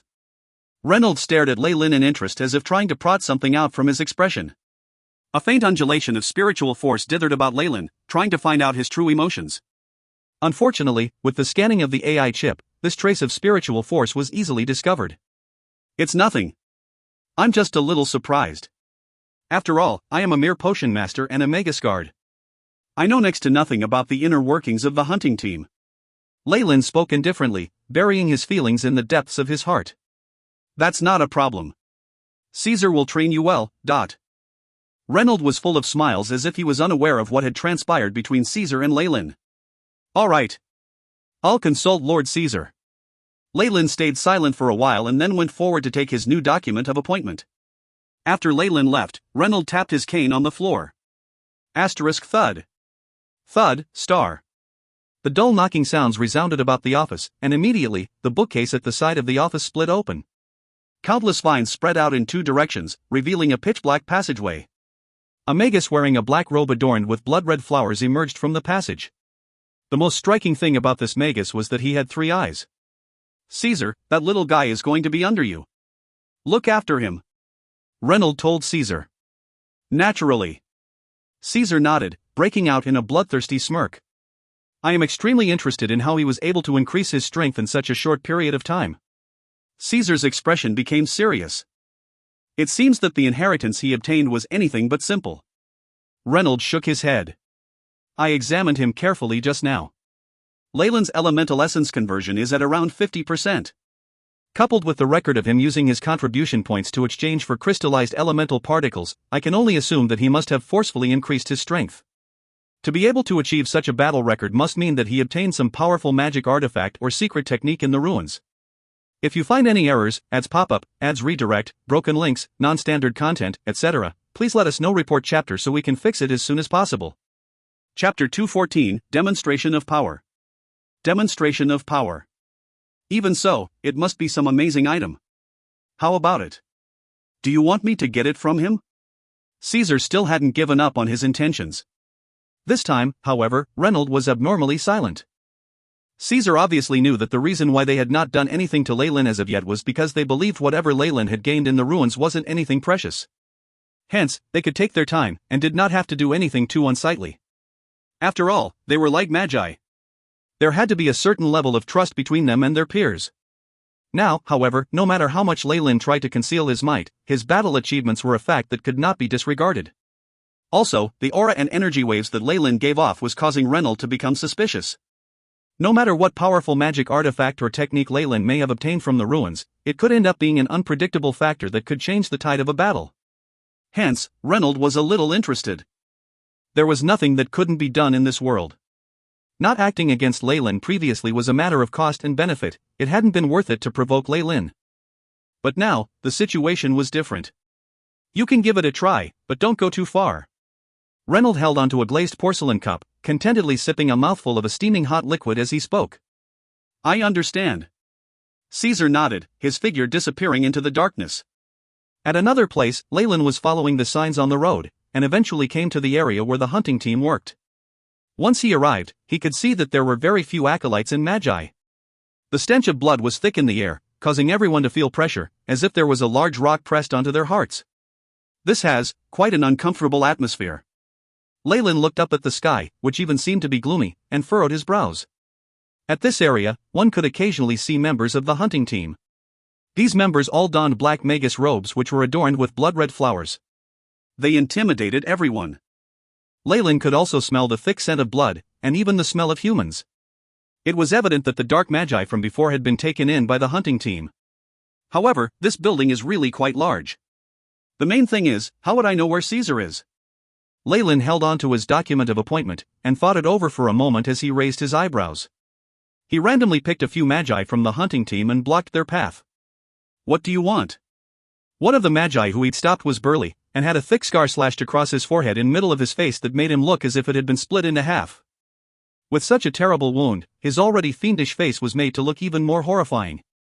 He was currently shooting out death glares at Leyland, elemental particle waves fluctuating around him. Very cautious of him. Also, he doesn't seem to be holding back at all. Leyland commented inwardly. Shortly after, he put on a bright, gentle smile. I'm a magus that is new to the hunting team. May I know where's Caesar? Whenever we have someone new, it's customary for team leader Caesar to bring them in himself. You're a spy. To Leyland's shock, just a word from him had caused the magus to shout. Leyland was alarmed. Immediately after, the surrounding magi of the hunting team halted, ready to watch a good show. He instantly understood the situation. Making things difficult for the new guy? What a repulsive practice. The scarred magus roared, and immediately, 2 long metal blades appeared in his hands. Each blade was around 2 meters long, with the sheen enough to strike fear into the hearts of some. Storm! The magus roared a syllable, and in a split second, the blade in his left hand began to emit a fierce, fiery red, while on the right blade, threads of white mist converged to form a blade of ice, that.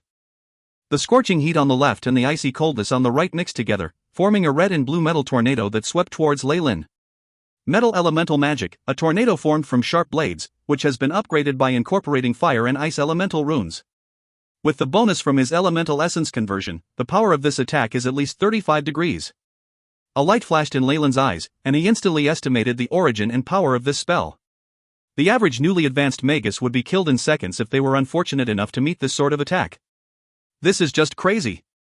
Instantly after, Leyland smiled, as if he had gotten something he had wanted. He. And here I was, afraid that I wouldn't be able to establish my superiority, but. Though it wasn't good to attack the moment he came here, Leyland wasn't just any regular member, but the vice team leader of the hunting team. Also, his opponent had been the one to initiate the first move, so even if he were to complain to Reynolds, Leyland was not afraid. To be honest, it would make him even happier if this incident would cause him to lose his position. All of these considerations flashed past in an instant, with only a second passing in real time. In this amount of time, the metal tornado attack of the scarred magus was already in front of Leyland. The violent wind pressure that accompanied the tornado turned into wind blades that had a strength comparable to regular weapons, instantly crumbling the walls on both sides of the passage. *// star. The wind blades that seemed to have materialized out of nowhere sliced against Leyland's body, but they were repelled by a layer of illusory, crimson armor. Not a bad attack, but unfortunately, you're dealing with me. Leyland looked calm, enthusiastically evaluating his opponent's attack. With a black flash of light, instead of retreating, Leyland advanced and rushed forwards into metal tornado formed from flames and ice. Is he a lunatic? Not only the surrounding magi, but also the scarred magus had this thought. What they saw next was the most unforgettable sight in their life. *bang. Bang. Bang, star. When the huge metal blades that had the added danger of the flames and ice struck Leyland's body, immense noises resounded. Leyland looked indifferent, wandering around through the metal tornado as if he were strolling around his garden. The defense from the fallen star pendant and Leyland's own support spells rendered this level of attack useless. Leyland's figure appeared as a black shadow as he entered the tornado, extending a pale, delicate finger and tapping gently. Poof! Like a balloon that had been punctured, the excessive might of the metal tornado broke down, and bits of blue ice and red embers flew all over the place, eventually disappearing in midair. This, Scarface gaped, unable to utter a word. This ice-fire metal tornado was his ultimate attack. With this one method, he had killed off countless official magi, but now, this magus had been able to move freely in the area of the metal tornado and even disable his most powerful attack with a gentle tap. This had Scarface stunned, causing him to think that he was dreaming. If Leyland had wanted to do everything himself, he would have used his powerful magic to go head-on against that metal tornado.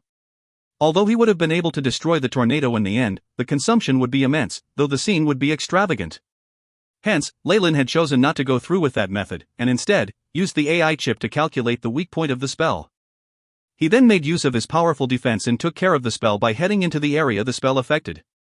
This method was only viable when dealing with magi weaker than Leyland. If the opponent's spell was too powerful, Leyland wouldn't want to risk entering the area of the magic like this. Now, having used this method, he found that it might have been a little too effective. Leyland looked at the dazed Magi and gave a gentle smile, his figure flashing as he came to the front of the scarred Magus. You? Scarface raised his right hand, black fur extending from the palm of his hand and forming a red-eyed lion's head. The lion head opened its mouth, preparing to shoot out some kind of energy attack. Ka-cha! Leyland struck quickly, like lightning, and before Scarface could react, a large hand made from shadows grabbed through his innate defensive spell and touched his right hand. With the piercing sound of bones being crushed, the lion head on Scarface's right hand crumbled. His right hand was also bent in an awkward angle by the black hand. The scarred Magus showed a hint of pain on his face, but that quickly changed to a fierce expression, as if he wanted to do everything he could to kill Leyland. Scarface's remaining hand dipped into his bag and seemed to be touching some item. Oh? You still want to resist? Leyland furrowed his brows, and in front of him, a black shadow blade emerged and slashed at the Magus' left arm. Thud! The black blade noiselessly streaked across, and the Magus' left arm fell. Seconds later, fresh blood gushed out like a fountain. Ah! Scarface's facial muscles contorted, making him look even more sinister and terrifying. In the eyes of Leyland, however, he just seemed like a clown. Leyland grabbed forward, black threads at the tips of his 5 fingers. These threads seemed to have their own intelligence, latching onto Scarface and pushing him to the ground, and then entering his nostrils, ears, mouth, and other facial orifices. Like a duck that had been clutched by the neck, the Magus' expression changed to that of resignation, and the violent undulations surrounding him immediately dissipated. You? Scarface seemed like he had something to say, but Leyland didn't give him any chance to speak. Unsympathetically, he raised his foot, clad with a leather boot, and stomped down on Scarface's chest. Thud! Scarface's chest sunk in, and his face turned deep red and then purple as he spat out a mouthful of blood. Leyland stopped looking at him, and glanced at the surrounding Magi of the hunting team. After defeating Scarface, the Magi from the hunting team that were present seemed to have achieved a mutual understanding, and encircled him. What's this? Are you all going to attack me? If you find any errors, ads pop up, ads redirect, broken links, non-standard content, etc., please let us know. Report chapter so we can fix it as soon as possible. Chapter 215, The Hunting Team's Vice Team Leader. The hunting team's vice team leader. Leyland stepped on the motionless, scarred Magus with his right foot, and coldly glanced at the other Magi present in the surroundings. An ice-cold killing intent suddenly descended upon this location, shrouding it entirely. All of the present magicians all felt their backs turning cold, as if some ancient beast had turned its cold eyes to stare at them. I am the hunting team's newly elected vice team leader, Leyland Farlier. This chap disrespected me just moments before, so I punished him a bit. Does anyone have any objections? Leyland swept a glance over them all and coldly asked. To strike at a Magus was within his authority, but if he set about to bully him some more, it would be considered excessive. Moreover, there were at least a dozen Magi from the hunting team present here, and they were all seasoned warriors. If Leyland wanted to dispatch of all of them, it would be troublesome. After hearing Leyland's words, all the Magi there looked at each other in dismay. A Magus who seemed to have some status asked, "Since you are new here, would you be so kind as to release Wally?" No. Leyland shook his head. This Magus dared to offend me, the vice team leader of the hunting team. Before he gets the punishment he deserves, I retain the authority to handle this matter myself. Apparently, he is still not planning on stopping. When all the present Magi heard Leyland's statement, they all simultaneously felt a chill in their hearts. This Magus Leyland was clearly a ruthless person. They were all in a deadlock. Fortunately, a voice was heard from afar minutes later, solving their dilemma. Magus Leyland. What do you think you're doing? A crimson fog condensed and transformed into an illusory image. Team leader Caesar. The rest of the Magi in the hunting team bowed respectfully. Caesar casually nodded and then proceeded to focus his attention on Leyland. Leyland. What happened here? I want you to give me an explanation. Can't you tell, Lord Caesar? Leyland exerted some force with his right foot, and Scarface, who was under it, immediately lost consciousness.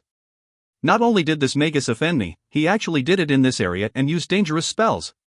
I only utilized my authority as the vice team leader and stopped him. Leyland continued rather mockingly, if you don't believe me, we can go and take a look at the spell monitor. Leyland could have been wrong, but after hearing Leyland's explanation, the fog which had congealed into a human figure seemed to ripple, as if it was so angered by him that it dissipated. Good. Very good. Caesar nodded condescendingly and looked towards the Magi present. Wally offended a Magus of higher power than him and attempted to use spells in a public area. I sentence him to imprisonment for 3 months within the Dark Tower. Also, I will rescind his share of this year's resources. With this, are you satisfied, Vice Team Leader Leyland? Caesar asked, specifically stressing the last few words, and seeming to be implying something. But of course. I am very satisfied. Smiling, Leyland withdrew his right foot, and facing Caesar, he humbly saluted. This outcome was already better than he expected, and he was aware that he should know when to stop and not go too far in this situation. By the way, you, come with me. Caesar pointed at Leyland. In front of the admiration and fearful gazes of the hunting team, Leyland shrugged his shoulders and slowly exited the field. Only the scarred Magus Wally was left lying on the ground. He's actually this strong. After Leyland left the field, the remaining Magi made some noises of incredulity. Though he is strong, he dared to contradict our team leader. Another Magus grinned, reveling in Leyland's apparent misfortune. Their team leader, Caesar, was no good person. Not only was he the team leader of their hunting team, he also had, in his arsenal, many methods of torture that could cause any official Magus to have a nervous breakdown. Leyland? I remember him, he is Zone 13's Leyland. At that moment, one of the Magi finally realized Leyland's identity.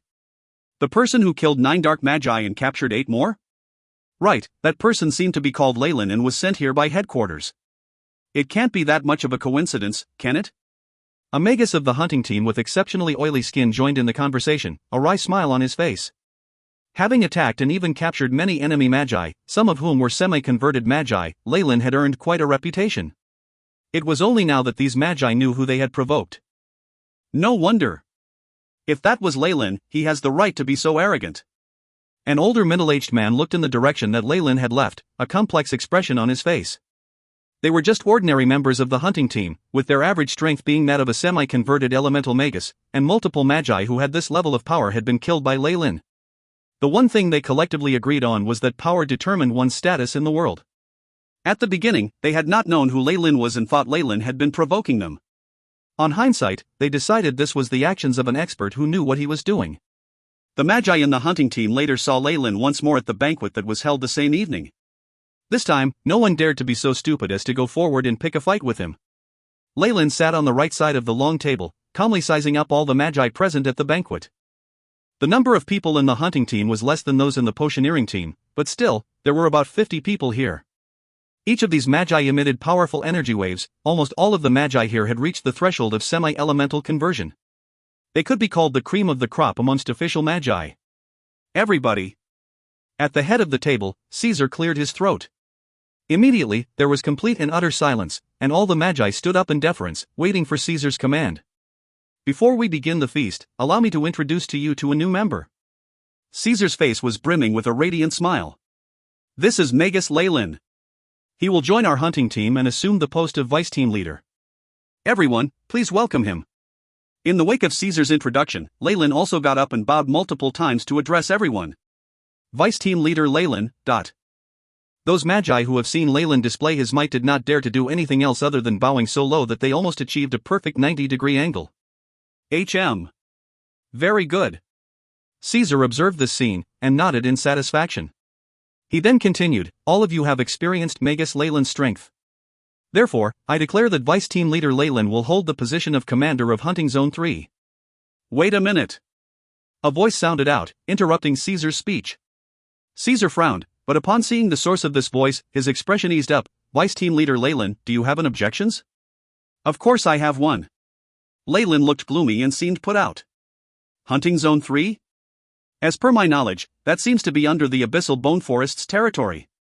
Within the Eternal River Plain's secret plane, apart from areas dominated by either light or dark Magi organizations, there were places that armies had taken over, as well as some unoccupied areas. These regions were located at the borders between the two factions of light and dark Magi. Some lay in desolate areas, while others were in accessible locations. Since both sides were still unprepared, engaging with their main forces was a waste of resources. Hence, there had been an unspoken agreement that wandering Magi from either domain were allowed to battle there. It didn't matter what these places were previously named. These few areas, which were under the Four Season Gardens' control, all belonged to the hunting team, and were further divided into different zones. Yes. The main enemy in Zone 3 is the Abyssal Bone Forest Academy. Do you have any problems with that? Suddenly, Caesar slapped his forehead and exclaimed, "Oh, I forgot. I read about your background, Magus Leyland. You were once an acolyte under the Abyssal Bone Forest Academy, right? Is there something you forgot to tell us? Humph. When joining the Four Seasons Garden, Leyland had been very open with his background. Besides reaping some gains from Dylan Garden, there wasn't anything interesting about his past. However, the feeling of having someone else having a hold on him caused him to be ill at ease. When I joined the Four Seasons Garden, I had clearly cut off my relationship with the Abyssal Bone Forest Academy. Does team leader still doubt my words? Leyland firmly replied. Very good. Caesar clapped his hands smilingly. So, prove it to me. Bring me the head of a Magus from the Abyssal Bone Forest Academy, and prove your loyalty to the Four Seasons Garden. And if I say no? In that case, pardon me, but I will arrest you on the grounds of going against orders.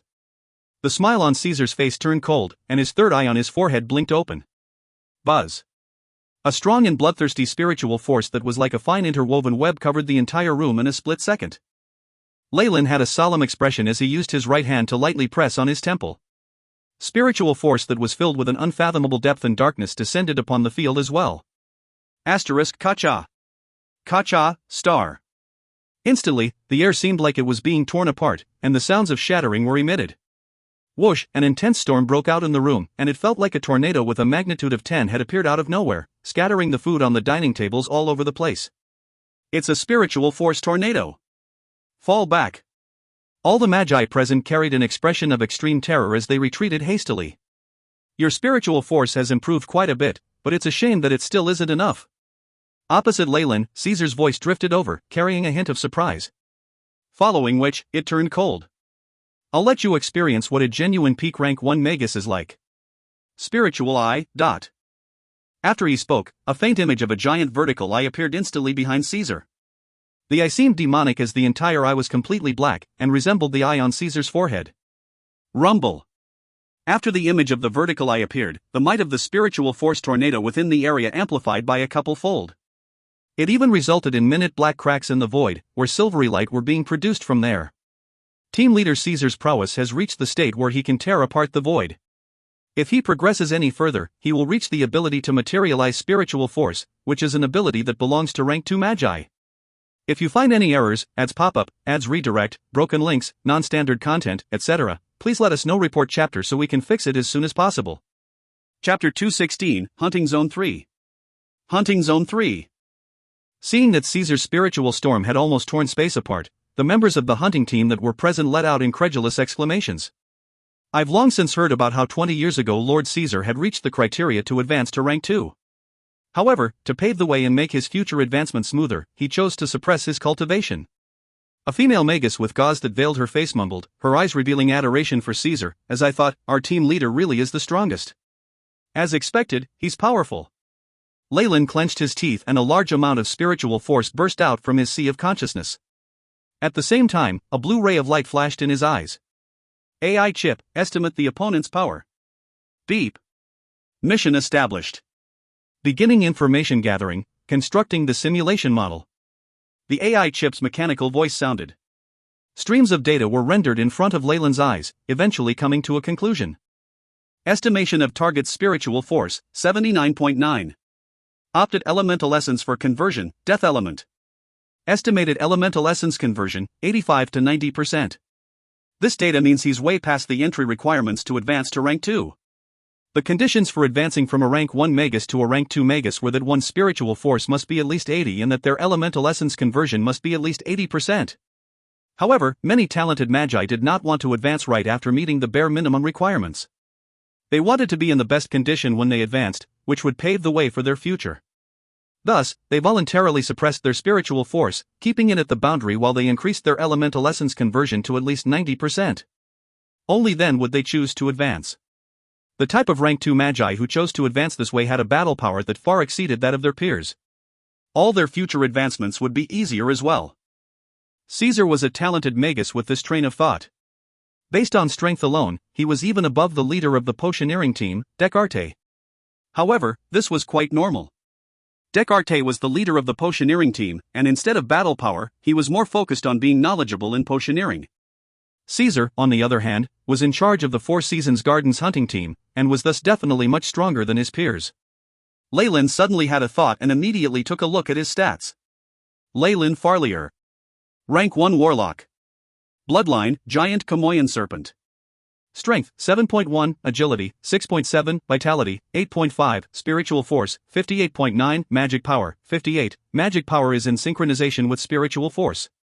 Elemental Essence Conversion, 70%. Status, Healthy. My Spiritual Force and Elemental Essence Conversion are much too weak compared to his, and he isn't even using his full strength. If he did, my external Spiritual Force would have been destroyed long ago. Leyland gave a bitter laugh. Of course, he hadn't gone all out. His Elemental Essence Conversion and Spiritual Force had been suppressed by the technique obtained from the old witch, which made it more obvious to the others that he was not a match for this person. After Caesar had used the Spiritual Eye technique, Leyland's Spiritual Force gradually weakened, causing the attack to come dangerously close to his body. Pooh! Leyland suddenly paled and staggered 3 steps backwards. With every step, a deep footprint was seen. White gas seemed to rise around him. A hint of red appeared in Leyland's eyes, but it quickly dissipated. He rubbed the blood at the corner of his mouth, and looked at Caesar with an unwillingness to lose. Team leader is really amazing. In this situation, victory was very obvious. The female magus from before cheered loudly. Shut it! Caesar glared, and the female magus kept quiet, feeling wronged. Pack, Caesar clapped his hands expressionlessly. After that, 2 rows of acolytes in formal attire came to the hall. Facing the mess in front of them, there was no sign of confusion or astonishment as they quickly restrained their emotions. Multicolored rays from magic spells lit up the area, and the level 3 acolytes even used rank 0 magic spells to speed up the rate of cleaning up. Minutes later, the hall looked as good as new. Even the long table had been replaced, and all types of steaming and tempting delicacies were once more displayed on the table. So? What's your answer, Magus Leyland? Caesar watched Leyland, who looked gloomy. Since that is what team leader wants, I have no choice but to obey. Leyland answered unwillingly. Very good. Caesar nodded. Well then, everyone. Let us raise our glasses to Leyland's future contributions. Clink, numerous wine glasses touched together, producing bright, pleasant sounds. My lord. The area that we are in charge of, Hunting Zone 3, spans from the Green Highlands there to the region of dried-up marshes. Here, the Eternal River Plain's secret plain does not yield much, save for a type of fantasy spring water, which is in high demand by magi from both sides. An old magus from the hunting team with traces of white hair brought Leyland around, patrolling the area. The areas the hunting team were in charge of greatly differed from areas which had been officially conquered. They were at the border where many opposing powers were, and it was hardly strange to see enemy magi around. Thus, these few hunting areas were those where the most fights occurred within the secret plain. Every day, there were many acolytes and even official magi who died at the hands of the enemy, turning into mere merit points on the enemy's part. Abyssal Bone Forest Academy's acolytes? It's really been a long time since I last saw them, Leyland was on high ground as he mumbled, gazing into the distance. At that moment, his past life within Abyssal Bone Forest Academy along with each and every person there seemed to be fresh memories. Anyway, Professor Croft is only a potion master, so it's unlikely he will be sent to the battlefield. If he's offended someone recently, that would be another story altogether. Leyland thought for a while. The only people he would meet on the battlefield were the official magi from Abyssal Bone Forest Academy. Out of the professors in the academy, he was only familiar with a few such as Durrott and Croft. Even if he killed a few of the others, he wouldn't have a guilty conscience since he didn't know them anyway. He even had hopes of running into some of the people from the Lilytell family. He clearly carried a grudge from being chased by them previously. Vice Team Leader. We have tarried here for more than 15 minutes. This is the boundary, and if we continue onwards, it's possible that the enemy scouts will detect our energy waves and besiege us. The patrolling magician who was guiding Leyland bowed and reminded him. In Hunting Zone 3, the vice leader Leyland was deserving of the title of being a local tyrant. After all, he had sufficient strength, was the highest ranking person that was from Four Seasons Garden, and he was the boss of these hunting team members. This was very terrifying. If Leyland found any magus an eyesore, it was entirely within his right to send them to their deaths by commanding them to enter the enemy's territory. If they wanted to resist, Leyland could kill them on the basis of them defying orders. Thus, now that their lives were in Leyland's hands, things such as pride and honor would be long forgotten. Leyland, who had been sent here, subdued these few magi with a few moves. Got it, old man. Leyland replied, indifferently. Most of the members of the hunting team had nicknames, and this Magus who was next to Leyland went by the nickname of Old Man. Since the Lilytail family lost the competition to be the Dean of Abyssal Bone Forest Academy, it implies that their strength definitely does not exceed that of a rank 2 Magus. Who knows, they might not even have a rank 2 Magus. Leyland quickly calculated the strength of the Lilytail family. The grandfather of Bossine, whom I killed back then, was a powerful elder in the Lilytail family at the peak of rank 1. He was probably a little weaker than Caesar and had about the same level of strength as Descartes. Leyland's blue eyes flashed as he silently commanded, AI chip. Using the data gathered previously about Caesar, set up a simulation model and calculate my chances of winning in a fight against Caesar. Beep. Mission established. Beginning data transfer, simulating a human form. The AI chip faithfully pinged. Let's go. Leyland said to Old Man, who was standing at the side, and heaved a sigh of relief as they quickly left the area. As he moved, streams of data flickered in front of Leyland rapidly. With Leyland's mental power, it was very easy to multitask.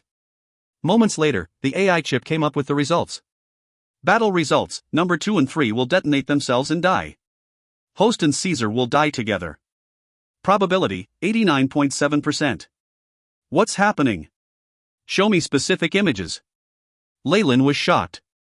The conditions that he set included what he would do if he went all out, setting up traps and adding in surprise attacks from number 2 and 3, who were branded swordsmen. Even with these conditions, the outcome was not in his favor, which was entirely beyond his expectations. Wah! A faint blue screen, similar to a three-dimensional display, appeared before Leyland's eyes and showed an image. In the scene, Leyland managed to launch a surprise attack when Caesar was distracted, dealing great damage to his opponent. Caesar then turned back in surprise and anger, and fought Leyland. Two figures flickered across the screen. What shocked Leyland was how strong Caesar's body was. As they fought desperately for a few minutes, Caesar used his secret technique once again and healed most of his injuries. At this moment, Leyland had also revealed his hidden cards, number 2 and 3. Number 2 and 3 roared and the brands on their bodies lit up, drowning Caesar in violent flames that shot out of their long swords. The third eye on Caesar's forehead blinked open, exposing a black, defensive ray of light that completely suppressed the two branded swordsmen's attack. From that eye, there also seemed to be a white light that had high offensive power against one's spirit. At the end, Leyland was left with no choice but to order number 2 and number 3 to detonate themselves, thereby destroying Caesar's third eye. However, Caesar laughed crazily and split his body into two other figures. The three bodies stood at different areas, dragging Leyland with them as they exploded simultaneously. If you find any errors, ads pop up, ads redirect, broken links, non-standard content, etc., please let us know. Report chapter so we can fix it as soon as possible. Chapter 217, Black Smog. Black Smog. 3 spirits in one body. I never expected to see Magi still practicing this ancient technique, and actually succeed. Leyland's expression showed his shock. However, from the simulation from the AI chip, Leyland now had a better idea of the level of his strength. Currently, Leyland could be said to be at the peak of rank 1, where dealing with a semi-converted Magus was as easy as chopping vegetables. However, if he were to compare himself to genius Magi such as Caesar, who had already met the requirements to advance, he was still weaker. Fortunately, Magi like Caesar weren't common on the south coast. His mortal enemy, the elder of the Lilytail family, was a little weaker than Caesar. With Leyland's current skills, if he were to fight him one-on-one without any tricks, he was not a match for Caesar. This was to be expected though, since it had not been too long since Leyland had become an official Magus. Most Magi would still be new and inexperienced. It was already an achievement for Leyland to possess this level of strength. As long as I endure for a while more and wait until my spiritual force and elemental essence conversion reach the ultimate degree that can be achieved by a rank 1 Magus. Then, with the added bonus from my warlock bloodline, I will definitely be able to defeat and maybe even kill him. Leyland calculated inwardly, his eyes flashing with dark light. This sight caused the old geezer beside him to tremble in trepidation. Asterisk boom. Boom, star. A severe seismic wave came from the ground. A crack appeared, and a gush of tempting, fragrant and milky white spring water burst out from the ground. The mysterious aroma pervaded the air, and the plants in the area rapidly grew, seeming to have received some nourishment. Squeak squeak, an earthen yellow mole scuttled from the grass and it opened its intelligent eyes wide, observing its surroundings. It dashed to the side of the water, and began to drink in huge gulps. Asterisk boom. Boom, star. Heavy footsteps sounded and gradually increased in number, announcing a horde of animals. There were regular animals such as wolves, cheetahs, and pythons, but they were nothing compared to the number of strange, bizarre-looking creatures that were there as well. There were some whose upper half was human, while the other half consisted of the legs of a spider, and there were others that were as huge as mountains. More than all of these creatures, however, the thing that caused the most fear was the black smog at the heart of the wave. This black smog spanned across a large area, and there were multiple tendrils of smoke at the edges that kept extending outwards like tentacles. Regardless of whether they were tigers, cheetahs, half-spiders, or double-headed snakes, all animals that got close would be silently consumed by the smog. After it passed through, all that was left was a pile of white bones. Even though there was a temptingly strong life force energy radiating from the milky white spring water, the animals all made the same decision to stay far away from the black smog. There was a deliberate amount of space left between the animals and the black smog. They came to the side of the spring and competed desperately to have the chance to drink the spring water. Just the black smog alone had taken up a lot of space. The sounds of furious roaring and the tearing apart of meat sounded out. A bloody battle for the chance to drink the water started at the mouth of the spring. Of course, these bizarre animals headed in the opposite direction of the black smog, and the mole from earlier had long since disappeared. More than a few kilometers away, a group of magi wearing the uniform of the Abyssal Bone Forest Academy were advancing. In the middle was a magus who had countless plants that seemed like tentacles hanging all over his body and embedded straight into the ground. All of a sudden, a magus halted his footsteps and began to grin. "What's up, Blake? Did you discover anything?" The leader of the team questioned the scouting magus called Blake. "Yes. In that direction, about 7 kilometers away, I sensed dense life force energy waves, and I could feel the energy veins pulsing through the earth. It was at the mouth of a newly formed fantasy spring. There are also multiple weak traces of life, which probably belong to the animals nearby that were attracted there." Blake spoke with conviction, pointing in the direction of the spring. "Good. Let's get there, lest those darned bastards drink up the entire spring." The magus leader was extremely pleased. Discovering the fantasy spring was a substantial contribution. But Blake was obviously hesitant. Within all those traces of life, there seems to be a large fellow. Who cares? Do you mean it can resist with 5 official magi joining hands to attack? One of the members in the group immediately exclaimed, "Then what are we waiting for?" The entire group immediately set off in the direction Blake had pointed out, and Blake could only smile wryly, knowing that nobody would listen to what he had to say. Also, just as his teammate had said, there was nothing that could stop them. Unless they met a magus from the Four Seasons Garden. Once the Magi group reached the mouth of the fantasy spring, they saw many animals scrambling for the spring water. "No! How dare these lowly, wretched bastards drink my fantasy spring water?" As he watched the water level drop, the leader was on the verge of going crazy. This is a high-level life force spring water that sells for over 100 magic crystals per gallon. It's also a necessary item when brewing potions. Quick! What are you still doing there? Kill all of these bastards. 2 ice blades emitting coldness appeared in the Magi's hands, his expression complicated as if he bore a grudge. Though the spring would be saved like this, and would become a possession of the Abyssal Bone Forest Academy, only a small portion of contribution points would be given to him. Team leader, look at that. Blake dragged the leader by his clothes, pointing at the black smog. The devilish black smog. Shit. It being so large must mean that it's already an adult. The leader could feel a headache coming on. The devilish black smog was a high-energy being in the Magus world. They were born without a form and were just made of black smog. They did not move quickly, but it was because of this that spells were less effective against them, and their defensive abilities were more impressive. The most pressing issue was the fact that this devilish black smog had already matured.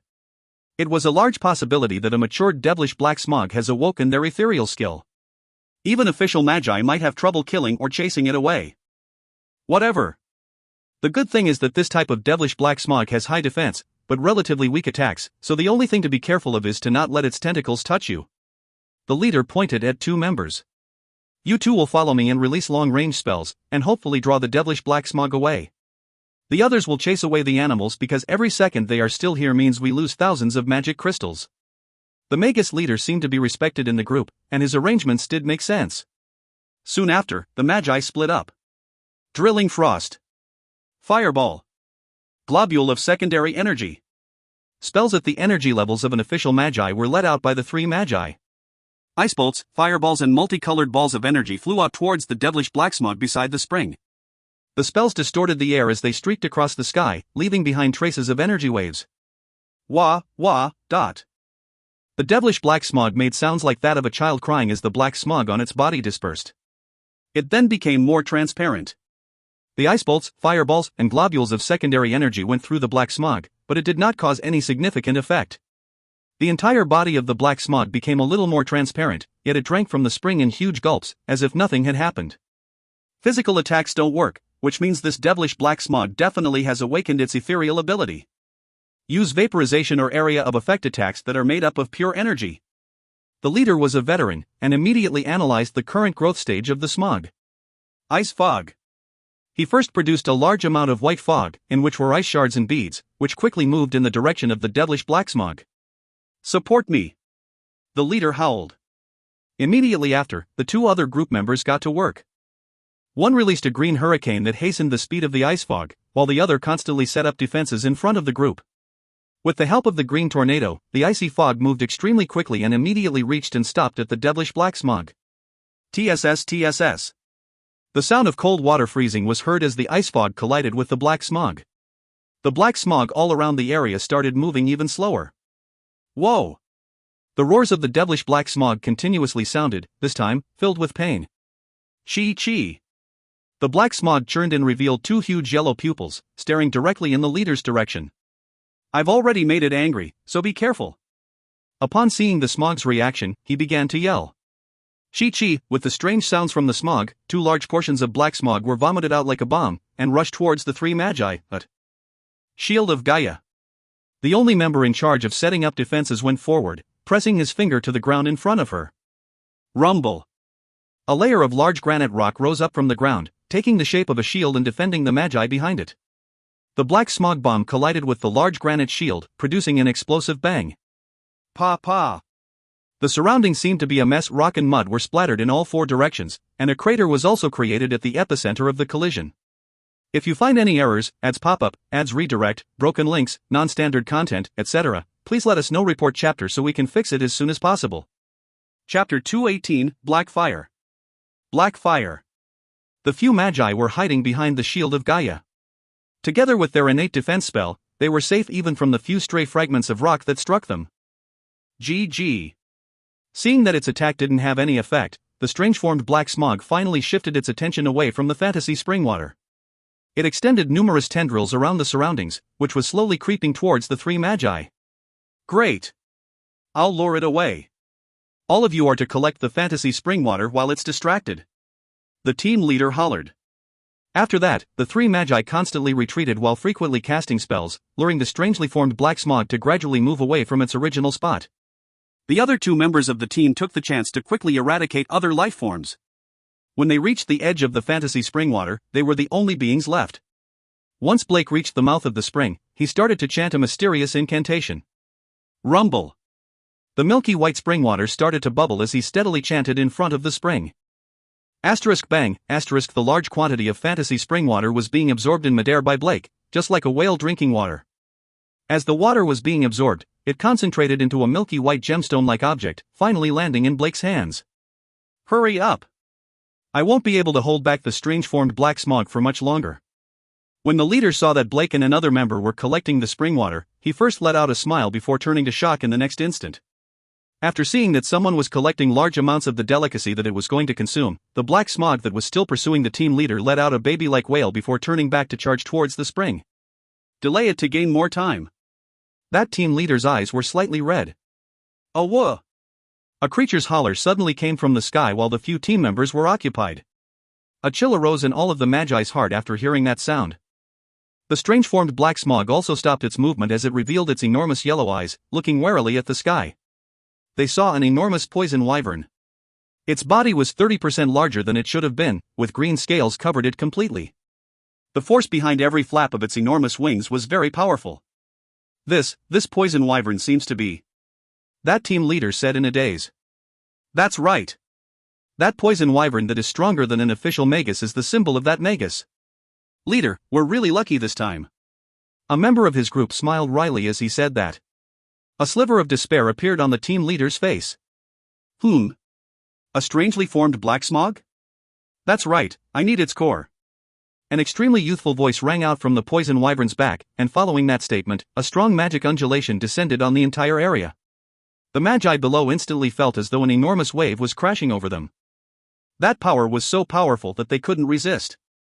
The strange-formed black smog that was still dealing with 3 Magi immediately stopped resisting against them. The powerful aura of its body increased by half and its form shrunk. It looked more substantial and both of its yellow eyes were wide as it stared fixedly at its new opponent. Low snarls could be heard from it.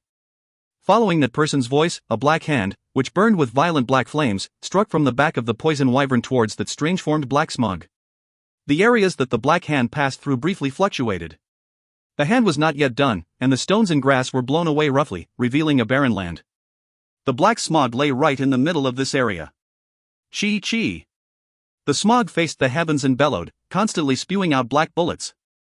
These bombs that were formed from condensed black fog seemed to grow eyes and sailed through the air in a strange line, accurately intercepting the large hand that burned with black flames.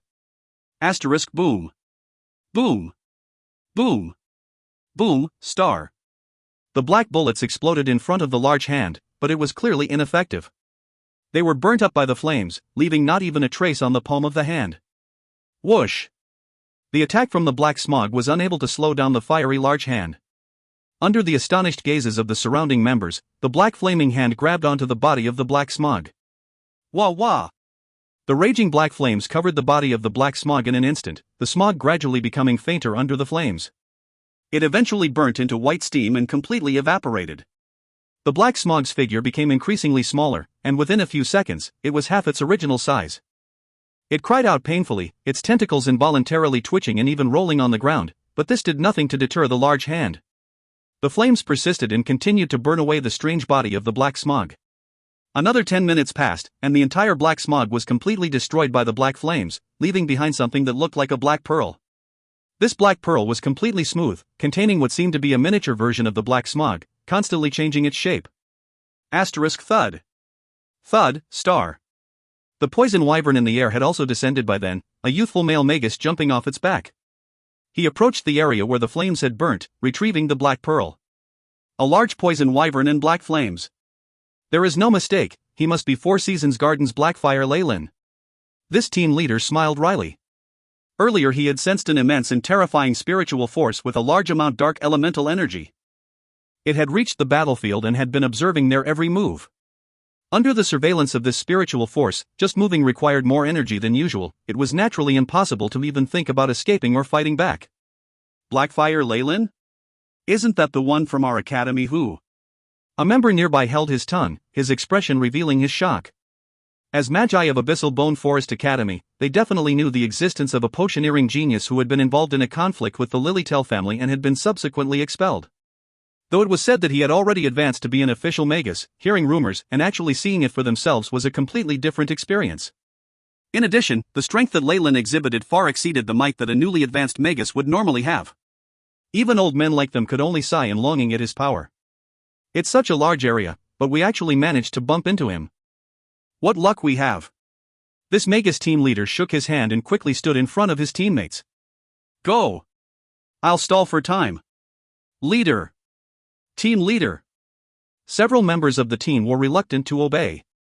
Blake disregarded his words and went forward, standing shoulder to shoulder by the team leader. If you're going to stay behind, then I should be the one doing so.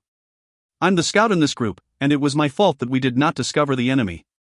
However, with Blake's strength, discovering Leyland was basically impossible. Furthermore, Blake's detection skills only applied to enemies on the ground. For those who were in the air, it was completely useless. Leader!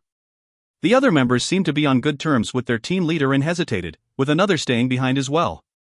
The other two glanced at each other, erupting with wind elemental particles around them and moving over 10 meters in the blink of an eye. They wildly charged forward, seemingly uncaring of their lives. Why does it feel like I'm the huge villain here? Opposite them, Leyland stroked his chin and had the sudden urge to laugh. It was quite unexpected that Magi from the Abyssal Bone Forest Academy could be so united in a life-or-death situation like this. However, even the Dark Magi had a few friends they were willing to risk their lives for. Had the team members not trusted each other, then their small team would have perished on its first mission and would not have lasted till this point. Magi from Abyssal Bone Forest Academy? Upon seeing their strangely familiar black robes, he turned somewhat emotional. Just a few years ago he had been a lowly acolyte who had to be extremely respectful the moment he saw robes that a magus wore. But now, whether these official magi lived or died was in Leyland's hands. It felt quite strange to face the reversal like this. "Do you want to stop resisting, or should I make my move?" Leyland asked indifferently. The moment those words were uttered, the situation could no longer be changed. "We're going to go all out. Go!" The team leader showed his firm stance as he yelled. Kacha! There were suddenly two more long ice blades in his hands, mercilessly slashing towards Leyland. Tentacles also formed under Blake's feet, squirming and extending till they shaped into a large hammer. The hammer was lifted high and ruthlessly slammed towards Leyland. The last Magus used a few support spells on his comrades and set up a large rock shield in front of them. Quite a compatible combination. It's a pity that it's useless. Leyland evaluated, seeming to be making no move. From his figure, innumerable shadow tentacles suddenly emerged. These shadow feelers seemed to be like plant roots, spreading all over in large quantities till they practically blotted the sky. The world suddenly became dark and gloomy. "Shadow domain," Leyland whispered, and his body became a black figure, dissipating into the air. Asterisk boom. Boom, star. The ice blades and huge hammer struck the floor, leaving behind two huge holes with traces of green smoke emitting around them. "Take care of our defense," the team leader roared. "It's too late. Within the shadows, I am everywhere." Black light flashed, and Leyland's figure appeared behind the rock shield. If you find any errors, ads pop-up, ads redirect, broken links, non-standard content, etc., please let us know. Report chapter so we can fix it as soon as possible. Chapter 219, Total Captivity. Total Captivity. As he watched the enemy Magus in charge of defense, Leyland raised his right hand and tapped. Wah! Countless black figures emerged from the shadows, overlapping with each other as they continuously multiplied.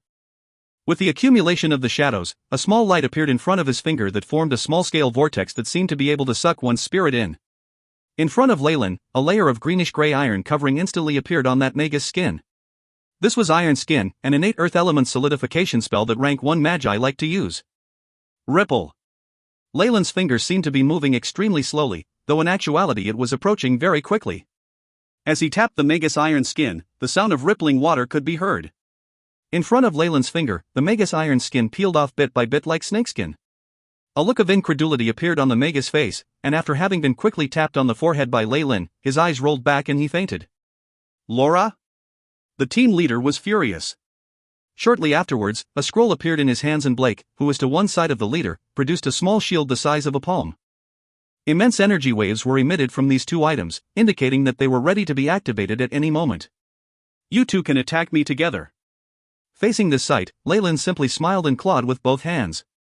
TSSSS. Black streams of air were emitted from his fingers, and each of the 10 black streams was like little snakes as they surrounded these two magi. Where the two magi had previously stood, 2 black cocoons could now be seen. From these cocoons, the occasional snake-like hisses could be heard. Seconds later, the black mist dissipated, leaving behind 2 magi that had fainted on the floor. There was a layer of vague imprints that were like black snakes wandering back and forth across their faces. Pack. After taking care of these 3 magi, Leyland willed the shadow vines obstructing the sky to withdraw back into his shadow. "I feel it now. With the constant stimulation from my bloodline, my control over the darkness is becoming increasingly stronger." The darkness in Leyland's pupils became deeper, and he appeared to be intoxicated while deep in thought as he mumbled to himself. After handling these 3 magi prisoners, Leyland waited another few minutes. Zoom. 2 unidentifiable human figures were flying across the ground, dashing towards Leyland rapidly. Even Leyland was only able to see after images. Thud. The 2 black figures were carrying something on their shoulders and came to Leyland, throwing the things on their backs onto the floor. "Master." Number 2 and Number 3 knelt on one leg, greeting him. "In accordance with your orders, we have caught all of them. None have escaped." The 2 magi that had escaped just now were currently lying on the ground. Several injuries that were so deep that bone could be seen on the bodies of the magi. They were extremely pale, which was a result of extreme blood loss. It was not difficult to imagine that these wounds were the result of a fierce battle. "Good. You did well." Leyland expressed his approval towards his subordinates.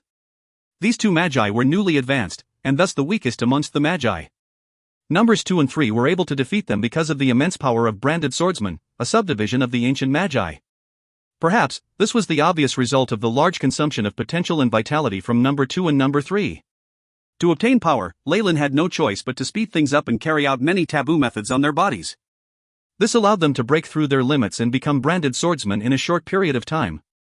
Because of this, their vitality was being consumed at a faster rate. Based on the AI chip's calculations, they only had 2 more months to live. Bring them along. Let's go. Leyland heaved a sigh of relief as he pointed at the 5 Abyssal Bone Forest Academy Magi lying on the ground. He still had many questions that could only be answered by these people. In addition, it was no simple task to obtain official Magi slaves and guinea pigs. Leyland still had many ideas and conjectures regarding branded swordsmen, and he needed to test it on these Magi. After all, in ancient times, branded swordsmen were a subdivision of the official Magi, not knights. Hence, with Grand Knights as guinea pigs, Leyland still felt he was lacking something even with the help of the AI chip. In the end, all he produced was numbers 2 and 3, who were incomplete versions of the branded swordsmen. This could be due to their lack of the tremendous spiritual force that Magi possessed, which resulted in number 2 and 3's difficulty in manipulating the elemental particles in the air. It was several times more difficult than predicted by the AI chip. Leyland considered some scenarios and then brought the 5 Magi to a secure hidden area. After interrogating them, he immediately began to verify his doubts regarding branded swordsmen. Leyland only dared to be so unscrupulous because this was a time of war and he was doing this to those from the enemy camp. If not, using official Magi as guinea pigs would most certainly result in society's displeasure, and he would receive negative repercussions. On a high ground filled with white flowers.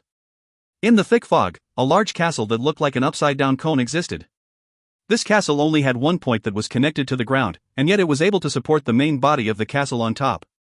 Looking at it gave one the misconception that the world was upside down. It seemed like this castle was normally upright, but someone had turned it upside down. In the walkway paved with white marble, an old woman with a head of silver hair was carrying an oil lamp, ambling slowly.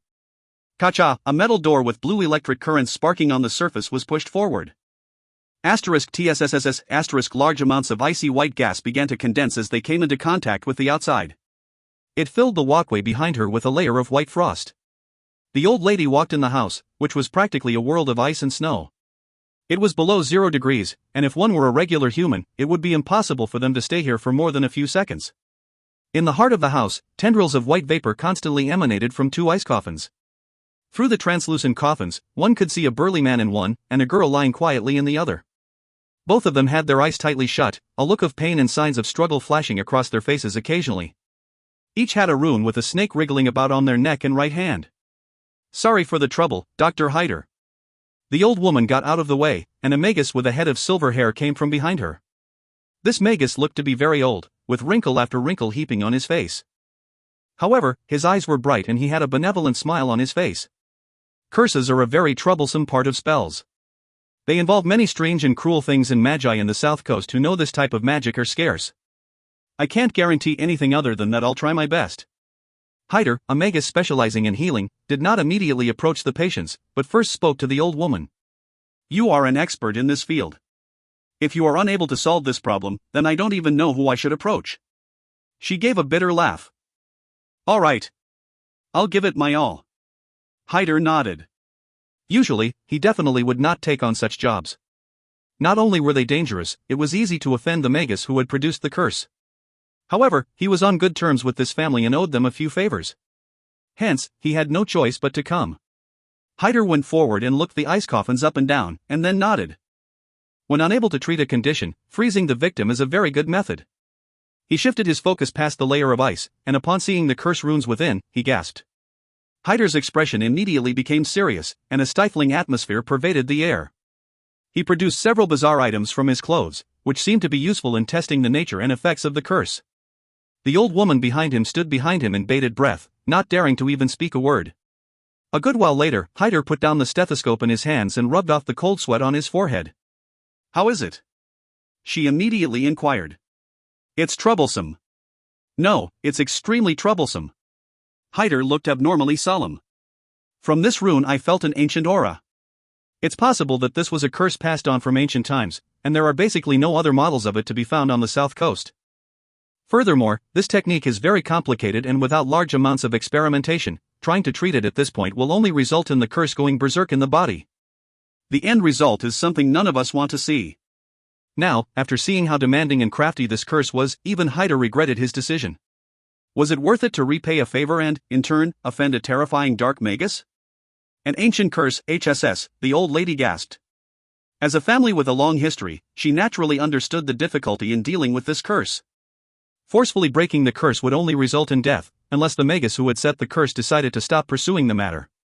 Are there no other methods? With a hopeful glint in her eyes, she stared at Hyder. It would be best to make a trade with the magus who set the curse. Other than that, I would need large amounts of guinea pigs and practical tests to find a way and break the curse. Hyder slanted his head in thought for a moment, before speaking. Also, there is a time limit for the curse. Based on my test, there is at most 1 more month before it will completely erupt. Hyder dropped another bomb on her.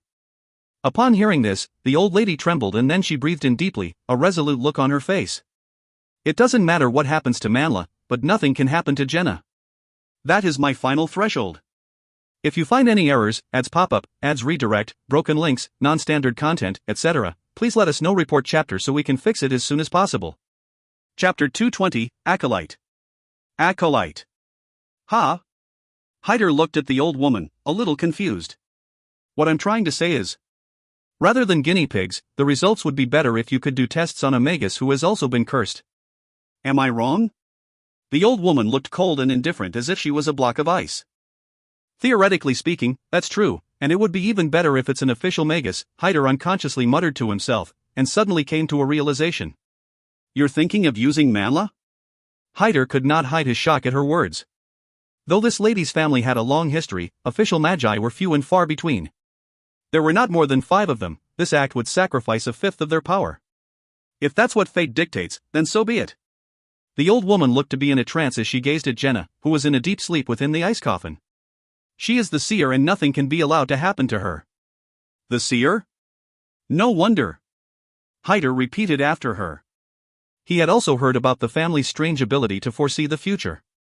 Kill him. The traitor that goes against fate. At this moment, Jenna suddenly opened her eyes, revealing the whites of her eyes as she spoke expressionlessly. Those who offend the seer will have their spirits cast into a bottomless hellhole with black flames, and receive endless torture. All of a sudden, Jenna's expression changed, and she began to laugh crazily. Next, the whites of her eyes disappeared, and a look of suffering appeared. She looked to be on the verge of tearing as she stared in the direction of the old woman. Grandmother! This expression quickly dissipated, and the color of her face changed. Several images appeared, forming different faces. HSSS, as if stimulated, the black snake runes on her pale neck began to extend.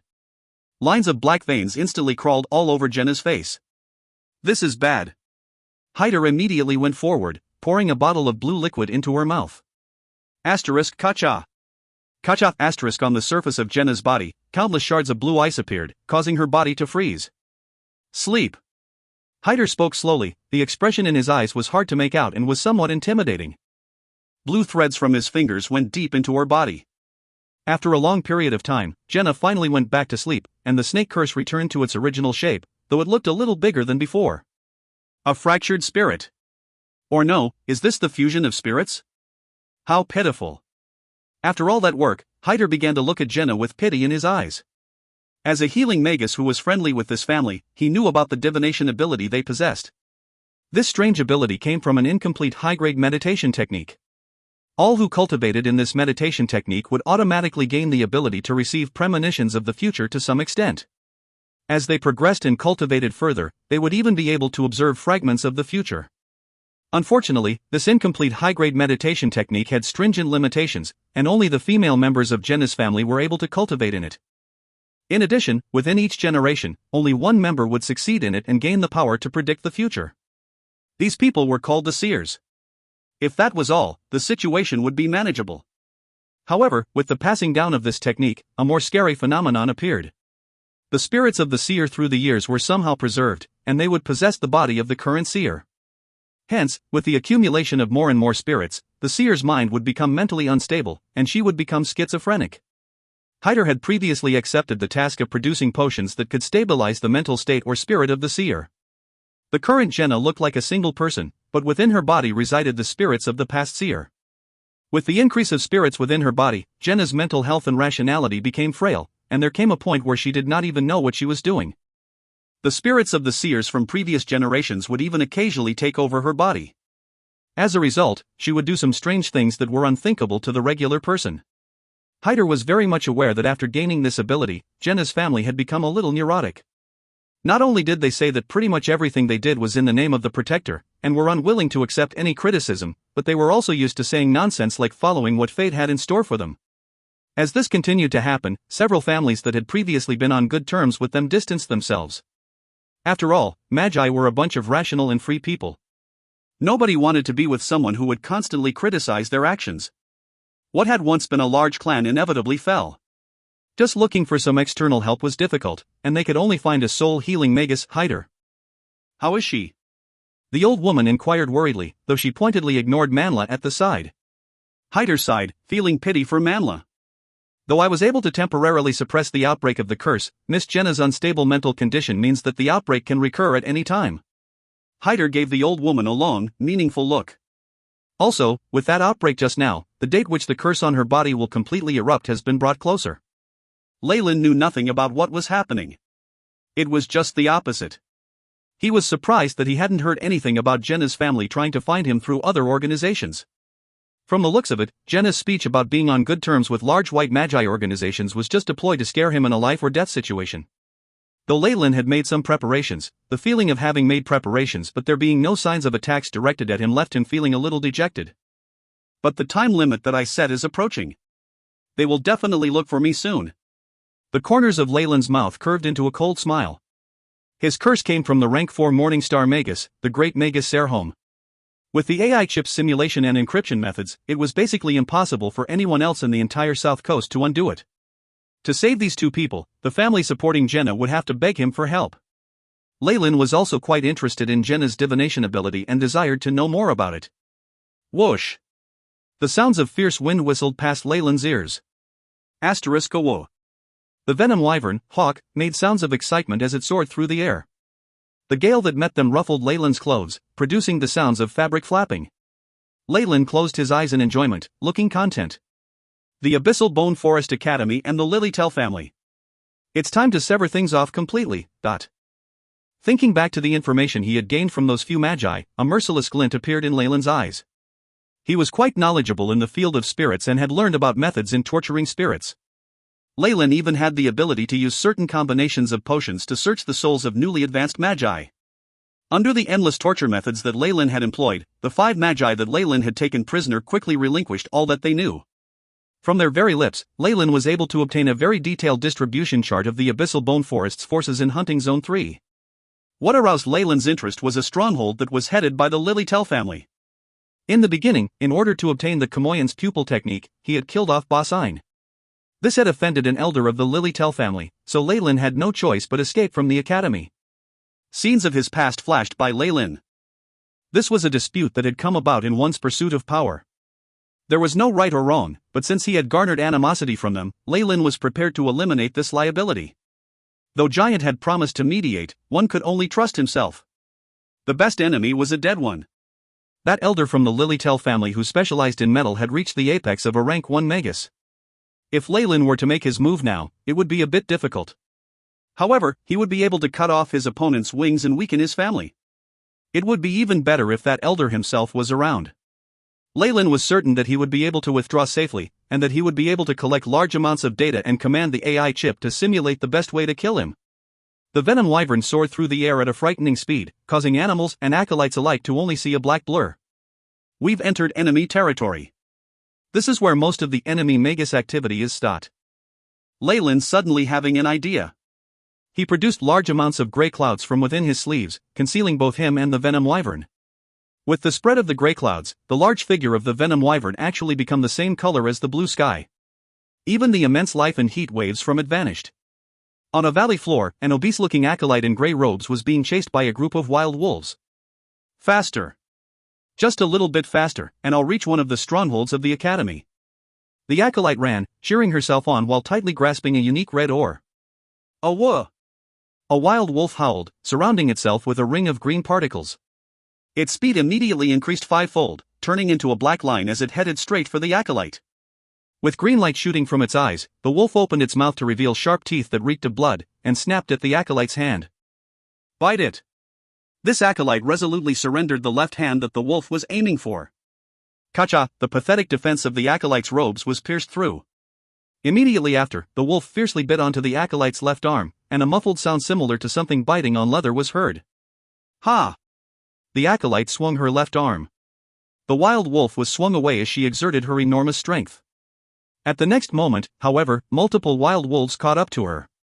If you find any errors, ads pop up, ads redirect, broken links, non-standard content, etc., please let us know. Report chapter so we can fix it as soon as possible. Chapter 221, Saving a Damsel in Distress. Saving a damsel in distress. Seeing herself surrounded by wild wolves, the acolyte made a decision. She fiercely swung her right arm backwards. Kacha, her palm split open, revealing multiple white teeth, and looked like another mouth. Asterisk thump.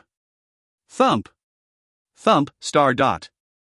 From the mouth on her right arm, several lumps of putrid green liquid shot out. Oh whoa! The liquid balls hit the bodies of the wild wolves, producing large amounts of white smoke. They corroded at a very fast pace, revealing the striking red flesh and white bones of the wild wolves. The wolves' attack became sluggish, and making use of this chance, the acolyte quickly recited a few incantations and added a spell that would increase her speed. Eventually, before the group of wolves caught up to her, this acolyte quickly burst into a layer of mist. After entering the mist, she heaved a huge sigh of relief. She looked around her.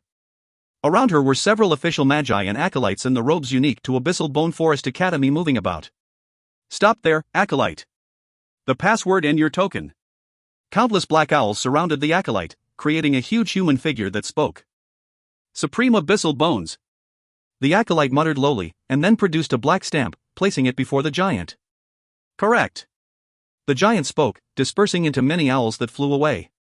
This acolyte then took out a map and compared it with her surroundings. I never thought I would go so far inside. This is a danger zone marked with 3 bones. Without the strength of an official magus, it's best to leave as soon as possible. Oh my! Such a disgusting smell. Let me guess who's here. At this point, the acolyte was stopped by a few acolytes who were preparing to leave. The acolyte in charge was wearing robes that indicated his status and made with exquisite materials. There was a silver necklace around his neck that gave off immense energy waves, which obviously made it a magic artifact. Is there even the need to guess? This smell is just as stinky as the sewers. Besides our swine Nissa, who else could it be? The other acolytes immediately burst into laughter. The acolyte who had spoken walked in front of her and lifted her hood. Under the hood was an exceptionally ugly face. The top of the head was bald, and between several of the teeth were gaps. There was also a snout, and a constant stink surrounded this person. The acolyte who had entered the stronghold was actually from the same place as Leyland, and she was his old classmate, Nissa. Lord Lilytell. Nissa bowed respectfully, though her expression was stiff. Due to her appearance, she had been discriminated against and bullied, but most of the acolytes did not think their actions were too excessive. The acolyte obstructing her way was from the Lilytell family and had a whole gang escorting him. He was exceedingly arrogant and often made fun of her appearance. HN. The acolyte nodded indifferently, looking aloof and proud. Swine Nissa, this is not a place you should be in. Don't let your bad smell alarm the various Lord Magi here. They are our forefathers. The acolyte who had the word Lilytell in his name covered his nostrils, looking at her in disdain. I'll leave now, Nissa hastily retreated. However, as she was leaving, she accidentally tripped and revealed the red ore in her hand. Wait. That acolyte immediately stopped her. What's that in your hand? What is it? Take it out. No, it's nothing. Nissa kept drawing back and tried her best to hide it, but the panic in her eyes could not be hidden so easily. Bitch. The acolyte cursed, and suddenly made his move. His entire right hand abruptly became bigger, the flesh bulged bit by bit, and the blue veins were prominent. Thud, a punch landed on Nissa's face, and her entire body was sent flying. While she was in midair, a red ore fell to the ground, whirling around like a spinning top. A Markov crystal? And it's actually red? The acolyte of the Lilytell family stared hard at the red ore, joy and greed flashing in his expression.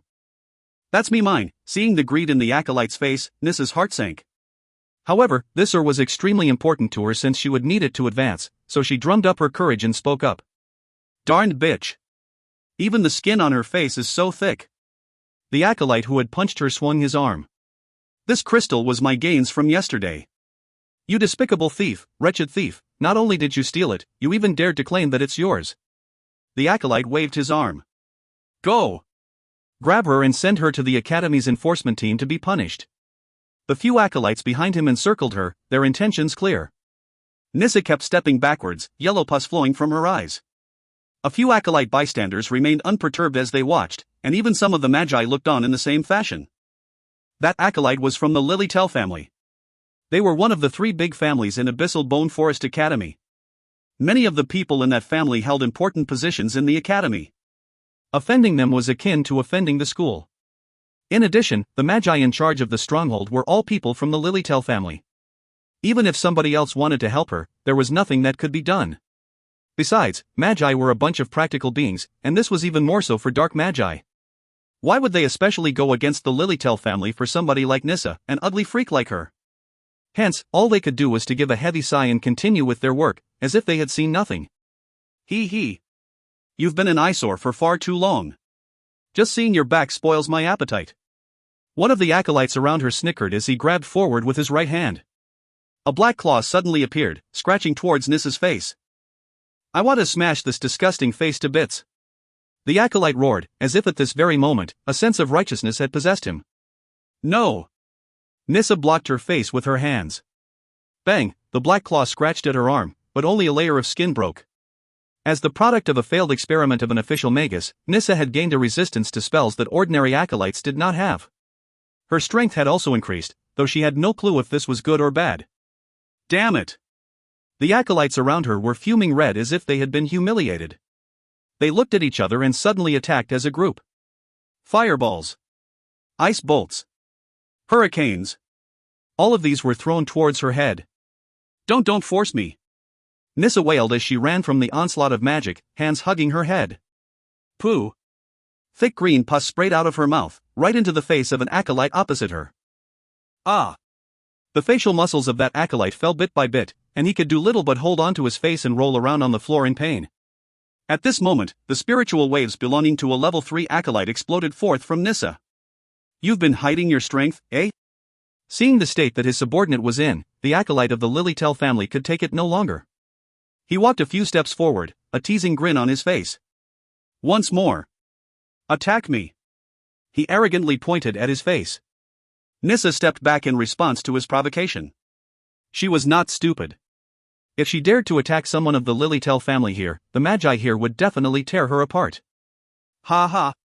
You don't dare to? Then I'm going to make my move. The acolyte laughed maniacally as he pointed a finger at Nissa. Bind. From the silver necklace around his neck, countless silver threads were produced. Layer by layer they extended like a spider web and caught Nissa inside. Shwa shwa. Silver threads inwardly gathered, binding her inside. TSSS, even with the modifications to Nissa's skin, yellow pus flowed under the tight binding of the silver threads. A look of pain appeared on her face. Let's do this together. Kill that bitch. Feeling that his reputation had been sullied, this acolyte of the Lilytell family had begun to disregard the rules of the academy, wanting all schoolmates who were present to kill her. After all, he was a part of the Lilytell family. Even if he did something wrong, the worst punishment he would get was confinement. His family members would definitely rescue him, so what was there to fear? Seeing herself on the verge of being encircled once more by acolytes with the light from spells flashing in their hands, she could only hang her head sadly. Am I going to die here today? Though it's a type of release, dying in such a manner really doesn't sit well with me, Nissa thought to herself. Boom! The sound of immense waves from magic resounded. Nissa squeezed her eyes shut, but feeling no pain in her head, she raised her head in astonishment. Her jaw dropped in amazement. She could see a huge venom wyvern hovering around in the sky, above the stronghold's wards. A black, flaming hand scooped downwards, fierce black flames immediately tearing apart a huge hole in the ward. Enemy attack! The owls from before appeared once more, turning into the shape of a giant. Shoo! A young man wearing black robes waved his arm disdainfully. A huge black fireball fell like a comet. Boom! Innumerable feathers flew, and the giant made from the owls immediately dispersed after a brief contact with the flames. Owl after owl was burned to ashes, falling from the sky. If you find any errors, ads pop up, ads redirect, broken links, non-standard content, etc., please let us know. Report chapter so we can fix it as soon as possible.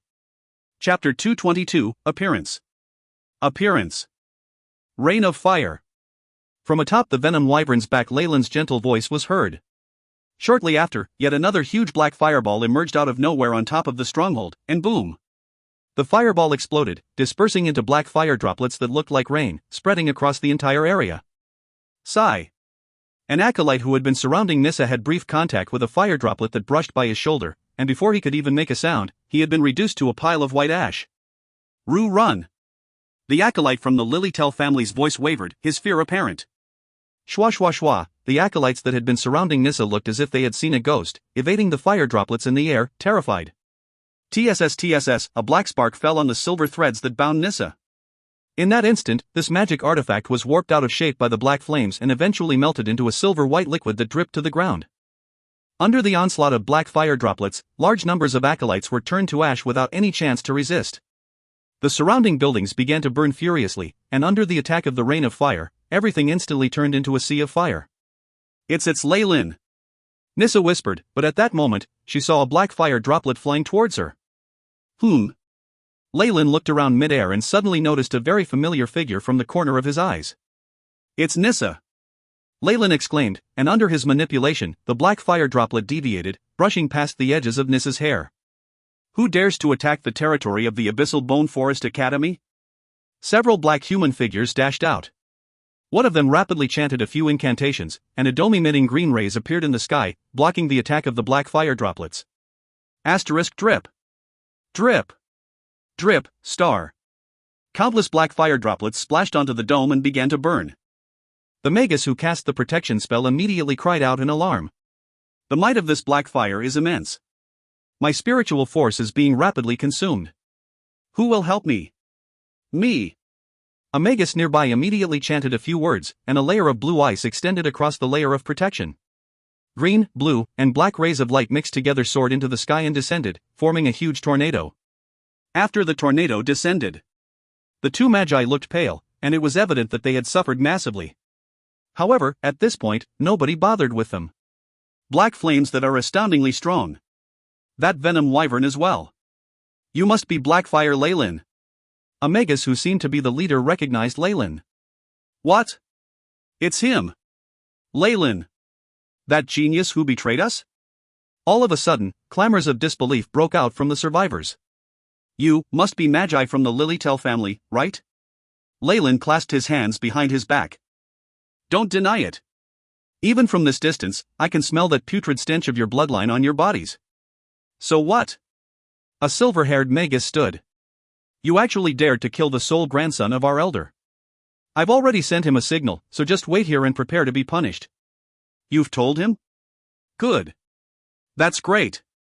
Leyland's reaction obviously surprised the silver-haired magus. Leyland continued, since you've already alerted him, there's no point in keeping any of you alive. Hearing Leyland's words, the magi present felt a chill in their hearts, a sense of foreboding became apparent. Shadow Domain. Countless tentacles extended from the shadow under Leyland's feet, spreading across the horizon and completely blocking all the sunlight in the area. Be careful. The magus leader nearby could only screech, before a black light flashed and a crimson palm went through his chest, digging out a bright red heart that still pumped furiously. Under the assault of the crimson palm, the innate defense spells of these magi were torn apart like paper. He killed the leader. One of the magi present looked at Leyland as if they were looking at the devil incarnate, and yelled in despair before running in the opposite direction. Lum, come back. The surrounding magi shouted, but it was too late. Within the shadows, Leyland seemed to be a grain of dust that had fused with the gentle wind and floated to Lum's back. A crimson palm went for his head. Rumble. A layer of crimson flames began to burn furiously on Lum, and turned the official magus into ashes. Regular rank 1 magi were as weak as children in front of Leyland. They were easily taken care of. Zoom. Leyland suddenly sensed something and gazed into the distance. From far away, a silver ray of light was like a sharp sword, heading here in a straight line. The main character is here. Leyland grinned, arms rising as he clenched his fists. The darkness that had engulfed the entire region was withdrawn into Leyland's palm, turning into a sphere of darkness which hovered in the air. Strong energy waves swept the area, a violent storm surging and bringing up an entire layer of the ground. Halt! The silver-white ray shouted from afar. Unfortunately, Leyland did not care for the voice and flung out the sphere of darkness.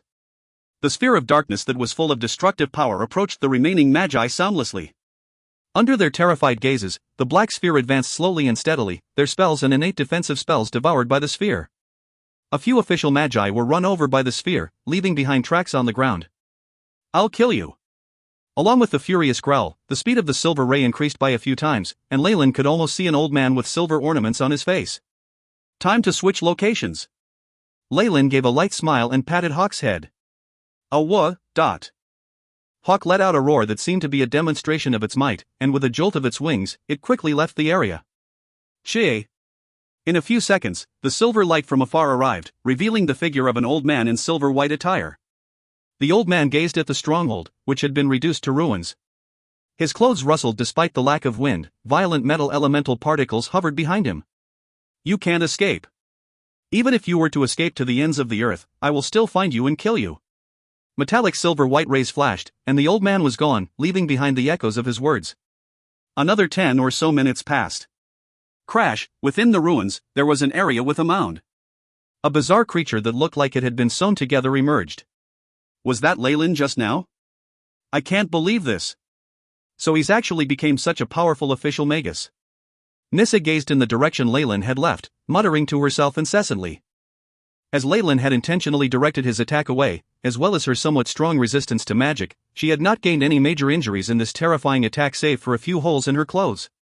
Official magus, an envious glint appeared in Nissa's eyes. To be rid of the harm done to her body, she had to raise her strength to the level of an official magus. Only then would she be able to alter her body and regain her original appearance. "One day.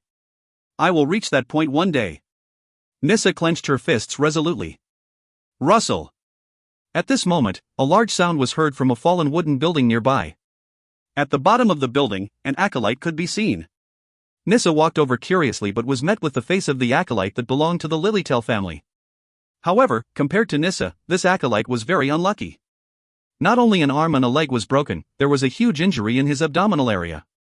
Even his intestines were spilling out, and all he could do was moan and groan in pain. "You! Come here!" Upon seeing Nissa, this acolyte brightened up. "What is it?" Nissa gazed at him indifferently. "A filthy, lowly acolyte like you, still, has a bit of use. Send me to my family, and I'll give you a few items that are barely passable as a reward." The acolyte stumbled over his words, looking at Nissa with disdain, as if letting her touch him was a huge honor.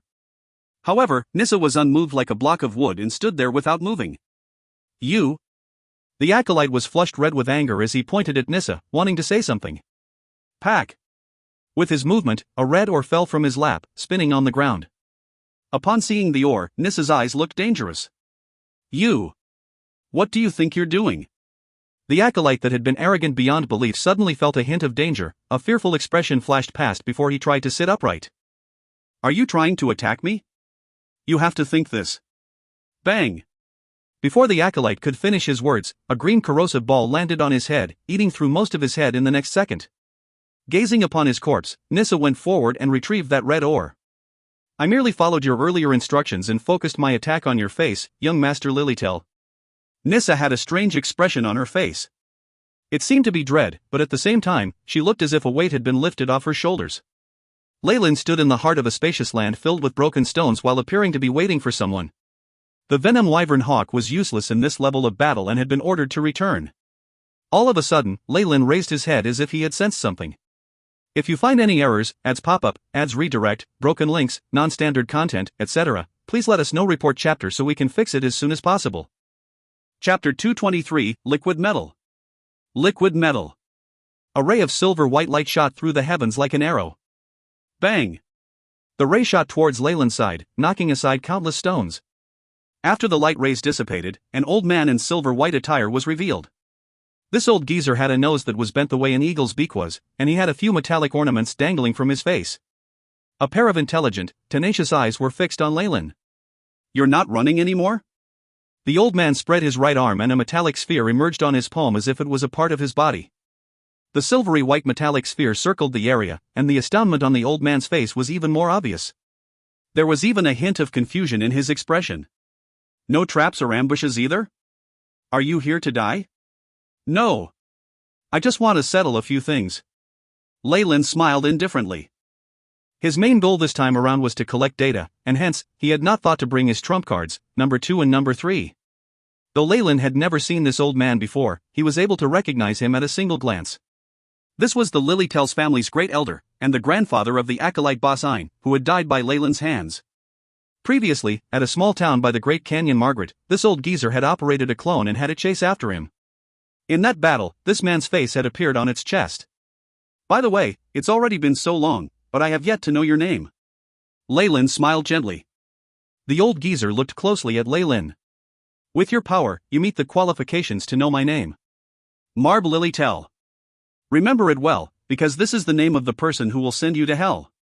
After he spoke, a circle of silver-white light was emitted from Marb's body. Asterisk Kacha. Kacha, star dot. Countless metal spikes emerged from the ground, constantly extending before converging in mid-air, and forming a cage that locked Leyland and Marb within. Metallic battle prison. Marb quickly made a few hand signs. After seeing a bit of Leyland's strength, Marb had acknowledged Leyland as a proper opponent. His current move was to prevent Leyland from escaping. Ding!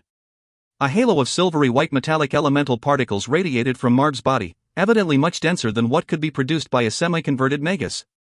It resembled closely to a sphere and covered Marb's entire body. His elemental essence conversion had reached at least 80%, and with spells such as this that increased his performance, his strength was effectively doubled. Shio shio. From the surface of the metallic prison, bursts of light circulated, and little, white, barbed spikes suddenly emerged. The hooks on the spikes glinted with a menacing light that caused one's heart to palpitate and break out in cold sweat. The innumerable spokes were like sharp arrows, making loud whooshing sounds as they shot all around, blocking any routes that Leyland could take to dodge them. Light from magic could be seen on the surfaces of the spikes as well. This was obviously a support spell that had been added to keep the spokes sharp and strong. With this degree of attack, a regular newly advanced magus would be turned into a porcupine. However, Leyland made no attempt to dodge. Rumble. From his body, a ring of black flames suddenly emerged. The flames were like a liquid, covering his entire body and giving him a layer of black armor. An immense wave of hot air spread through the prison, and even Marb, who was far away, could not help but furrow his brows.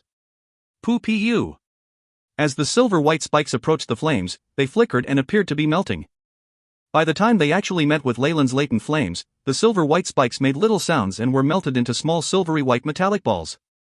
Clatter! The sounds of pearls dropping were heard, and as these metallic balls struck the dark red protective layer behind the flames, they produced clear sounds and promptly lost all kinetic energy, before falling to the ground and rolling in all directions.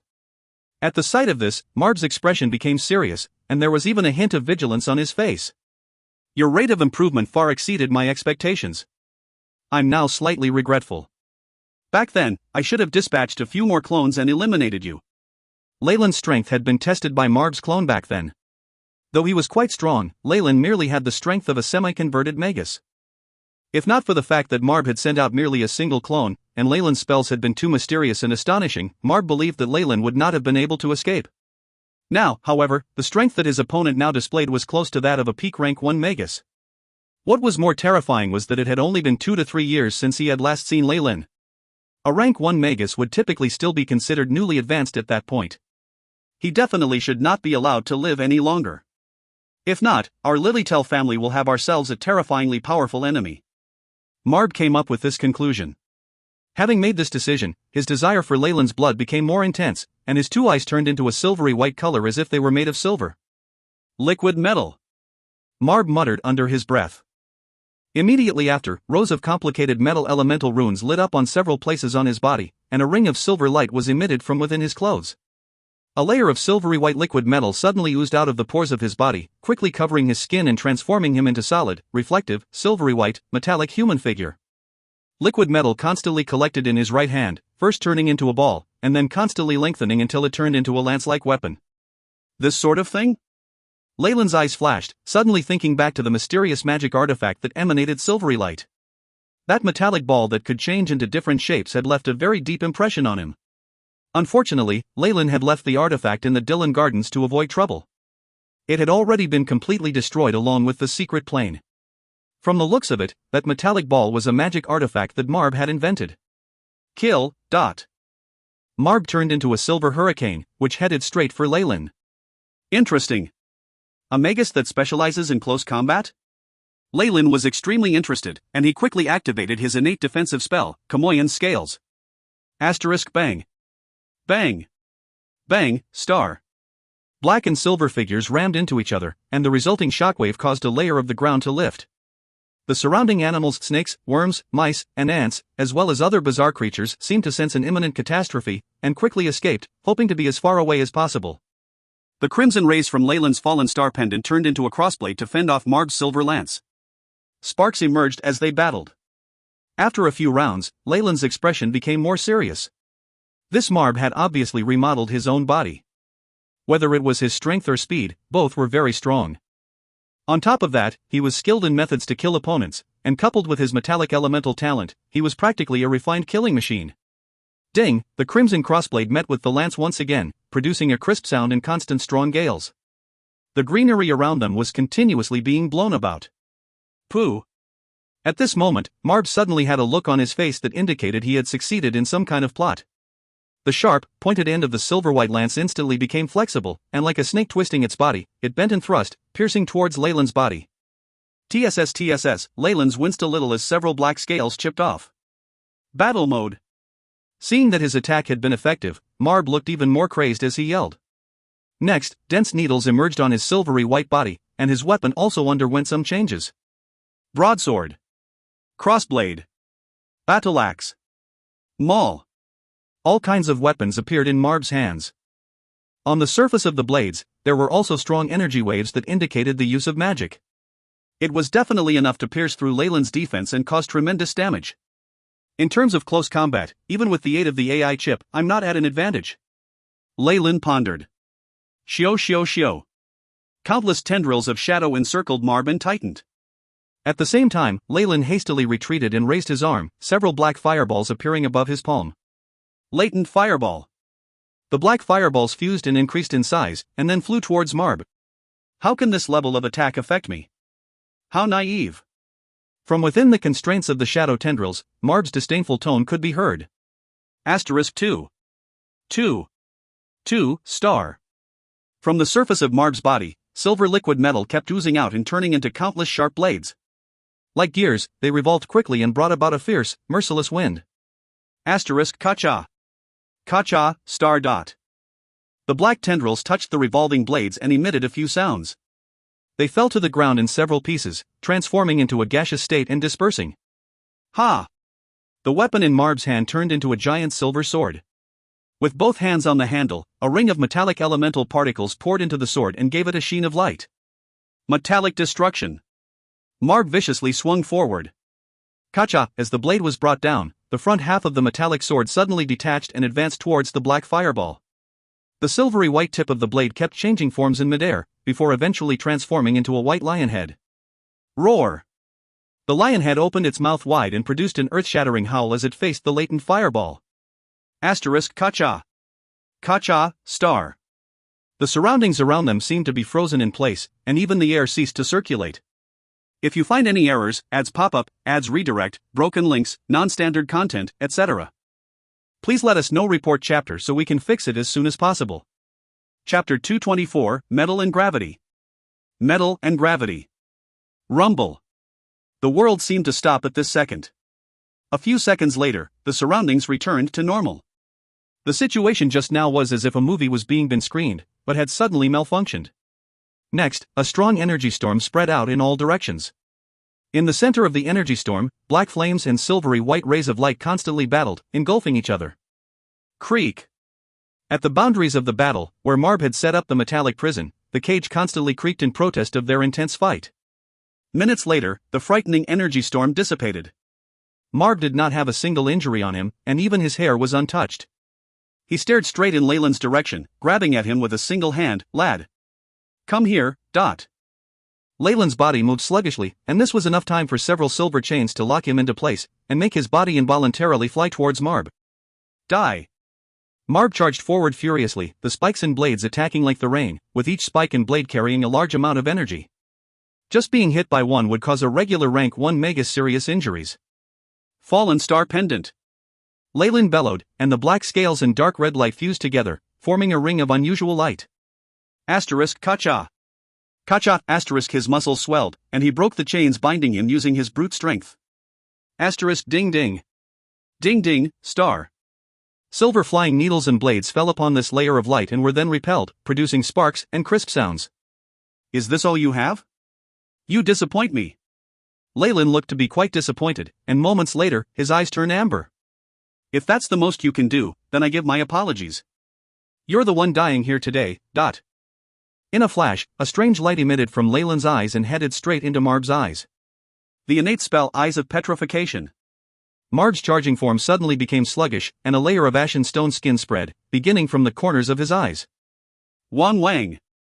A burst of white light was produced by a talisman around Marb's neck. Under the milky white shine, the stone skin on his face came loose bit by bit. A talisman meant to counter against petrification? It's quite effective. It must have been difficult to obtain. Leyland's expression did not change as he came up to Marb in a few breaths.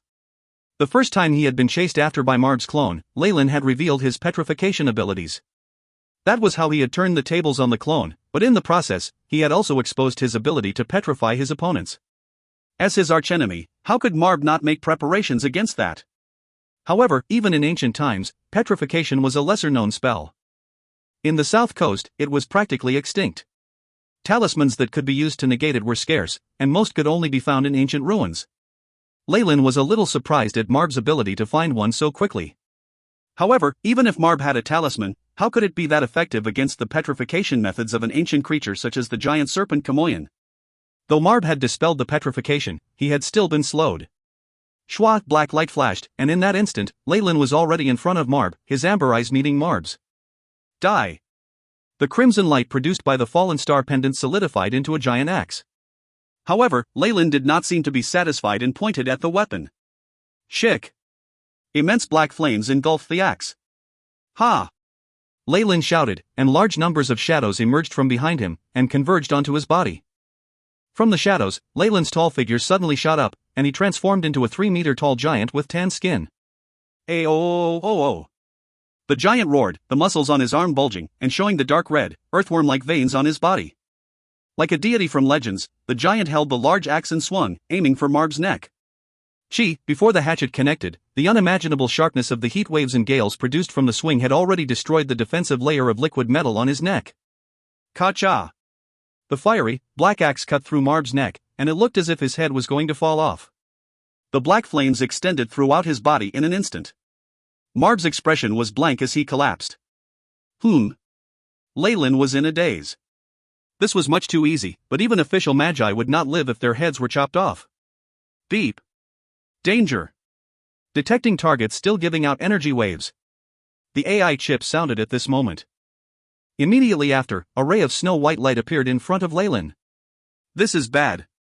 All Leyland could do was to try his best to dodge, and protect the most important parts of his body. Poochie, a silvery white longsword that was giving off milky white light pierced into Leyland's lower abdomen. Scram! Both of Leyland's hands turned crimson, and blood-colored flames blazed as he clawed down. Crimson palm. At the same time, he retreated without even glancing at Marb. After he managed to create some distance between them, Leyland covered the injury on his abdomen while looking at Marb in shock. At this moment, Marb had turned into a white metallic humanoid. His head, which was tilted, was loosely connected to his neck by a tiny amount of skin. His body was still burning with black flames, yet it was as though he didn't feel a thing as he quietly stood there. The sword that was held by Marb was also dripping with Leyland's blood. At the point of Marb's neck where he had chopped, Leyland could see that the surface of the open wound was now all metallic, where there was no likeness to a human's flesh and blood at all. To think that not only did he have his outer appearance protected by the liquid metal, even his internals had completely turned into metal. Leyland's heart sank. Ha! Marb, whose head was dangling, laughed wildly. Bet you'd never thought of this, huh? 90-odd years ago, I had already completely fused my body with a metallic creature, so now, I don't have a single weak point on my body. Injuries in places that would be fatal to other regular magi are just scratches to me. How pathetic. Leyland looked at the somewhat crazed Marb with a pitiful look on his face. Although there were benefits to fusing with an elemental creature, by doing so, one would lose their sense of touch. When one's flesh and skin turned into metal, he would not be able to enjoy the sense of touch anymore. Wasn't real reason for a magus to pursue the truth and climb to the top, to control his fate and fulfill his desires, enjoying life to the fullest? But now, for the sake of power, Marb had actually forsaken such a thing. So then, what more was the meaning of his pursuit? The pathetic one is you. Evidently, Leyland's look of pity had deeply triggered Marb, and his deranged expression grew even more intense. Suddenly, a brownish-yellow light flickered on Marb's body. The silver liquid metal protruded outward, transforming into a tiny spell formation. Gravity spell formation. After having been inflicted damage several times by Leyland, Marb finally revealed the trump card that he had been holding back. Wah! In an instant, a huge amount of brownish-yellow light began to emanate from him. This is gravity? Suddenly, Leyland felt his body turned heavy as if it was being crushed by a large mountain. As it happened, Leyland recalled something. Around him, the gravitational force multiplied in an instant. Not only was movement difficult, Leyland's face darkened due to the fact that even his internal organs had suffered from the gravitational pull to the point that pain had spread from his insides. Not good. Although my defense on the outside is strong, it's a completely different story for my insides. If this goes on and he activates a 100 times multiplier, my body will most likely be obliterated. Leyland's face was extremely unsightly at this point in time. Marb, who had a body made of metal, would not suffer any hindrances to his brain or organs. Ha ha ha. Once more. Times 10. Marb shouted, and the brownish-yellow light flashed even brighter. Leyland's feet sank, and the injury to his abdomen, which had undergone hemostasis, started to bleed profusely again due to the gravitational pull. Ha ha ha. Come on, Dot. Marb dashed right in front of Leyland and brandished his sword, yet Leyland could only feebly raise his right hand to deflect the blow. Bang! The scales on his arm were crushed and shattered, and Leyland was sent flying backwards like a cannonball. Not enough. Still not enough. Times 20. Marb pierced the ground with both of his hands. In an instant, Leyland felt as if the gravitational force had increased once more. If he had felt the weight of a mountain crushing him before, now, it was the weight of 3 mountains. Boom!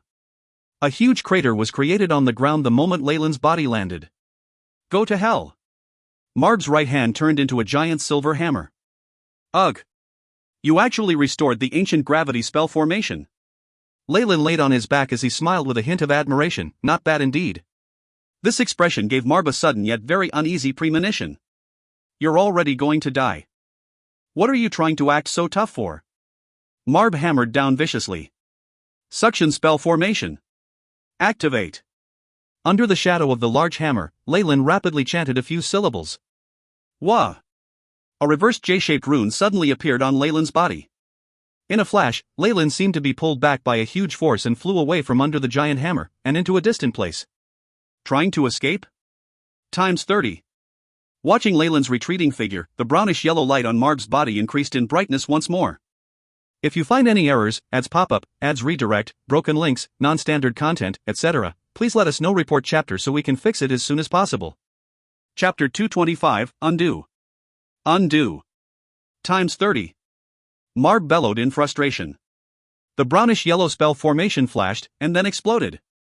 The layers of silver metal on his body fell to the ground, turning into round, silvery white pieces. Damn it. My body can't take it anymore. Marb half knelt on the ground, a stubborn look on his face as he looked in the direction that Leyland had escaped.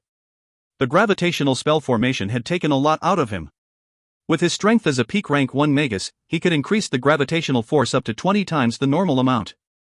A long distance away from the battlefield, inside a secret cave. A spell formation emitting light constantly drew in and expelled air, as if trying to suck something in. On top of the spell formation, there was a constantly flashing reversed L-shaped rune. Beside the spell formation, 2 knights in black heavy armor nervously stood guard. Boom! The light from the suction spell formation suddenly became brighter. In the blink of an eye, a black figure charged inside with a speed that one could not see with the naked eye, and smashed into the center of the spell formation, producing a loud sound. Dust flew everywhere, and the spell formation was completely destroyed, leaving a large pit on the ground. Pooh! Leyland mustered up strength and sat up, spitting out another mouthful of blood. At the same time, intense pain flared up from all parts of his body, as if he had been ripped apart. The strong suction power of this spell had allowed Leyland to escape, but it had also caused his injuries to worsen. It's still not possible for me to battle with a peak rank 1 Magus. Everyone has their own trump cards. Leyland smiled wryly. Master. Number 2 and 3 immediately knelt and greeted him. HN. We need to leave here as soon as possible. Leyland looked left and right before commanding his subordinates. He was currently seriously injured, and had no battle power to speak of whatsoever. No matter if he met enemies or people from his faction, it would still be very dangerous. The good thing was that in this period of time, he had already set up a few hideouts in the region that were only known to his two spirit-bound slaves. They were the safest places that he could be in. Leyland wasn't planning on appearing in front of anyone before recovering from his injuries. With the support of number 2 and number 3, Leyland quickly left the area. Although I suffered massive injuries, I still garnered some profits. At the very least, Marb's 2 trump cards, his metal body and gravitational spell, have been revealed to me. This kind of knowledge regarding a peak rank 1 Magus was very difficult to obtain. Leyland had gathered some information through the 1,000 meddling hands and the Four Seasons Garden, but things like trump cards were not mentioned in the reports from these two organizations. Perhaps, this might have been due to his status being too low and him lacking in power. AI chip. Have you recorded all the previous data? Leyland asked. Marb's general data has been recorded. Beginning generation of stats. The AI chip's robotic voice resounded in Leyland's ear, and immediately after, a blue light flashed in front of him, producing a virtual screen. Marb Lilytel. Peak rank 1 Magus. Estimated strength, 10.7. Agility, 9.5. Vitality, 23. Spiritual force, 79. Magic power, 79. Magic power is in synchronization with spiritual force. Elemental essence conversion type, metal. Progress, 78% to 85%. Special techniques, 1. Metallic life. After fusing with a lifeform that is purely metallic, all fatal attacks are ineffective. Vitality increases, and damage increased when using metal magic. As a side effect, loss of sense of touch. 2. Gravitational spell formation. Discovered gravitational runes related to gravity spell formation. Estimated completion of spell, 56%. Information recorded. Able to achieve between 2 and 25 times normal gravity over an area of 100 meters when used as an attack. Estimated strongest might, 29 times normal gravity. After this battle, Marb's basic stats had been calculated. This meant that the next time they fought, if Leyland took countermeasures towards his attacks, the chances of Marb dying by Leyland's hand would be more than 50%. This was an advantage based on the information the data had given him. Leyland's eyes flashed. AI chip. Construct human model and simulate the best ways to kill him. Factor in number 2 and number 3 as well. In an instant, scenes of battles appeared in Leyland's mind. About 10 minutes later, the AI chip's reply sounded.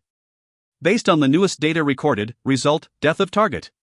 Death of number 2, massive injuries inflicted on number 3, host body with light injuries. Seeing what the AI chip had planned, a thin smile appeared on his face. Marb. The next time we meet will be the day you die. Outside the Eternal River Plain's secret plane, inside the inverted castle. Within a room that was as cold as an ice storehouse, with several large chunks of ice strewn about. Hyder was wearing a pair of thick, heavy spectacles as he stared fixedly at a beaker with liquid boiling inside. The hair of a female goblin, the toenail of a subterranean lizard, and also, the silk sack of a deluxe spider. His incantation was unclear, yet both his hands were as precise as a machine as he continuously tossed the items into the beaker. Woman of the deep red, grace us with your presence.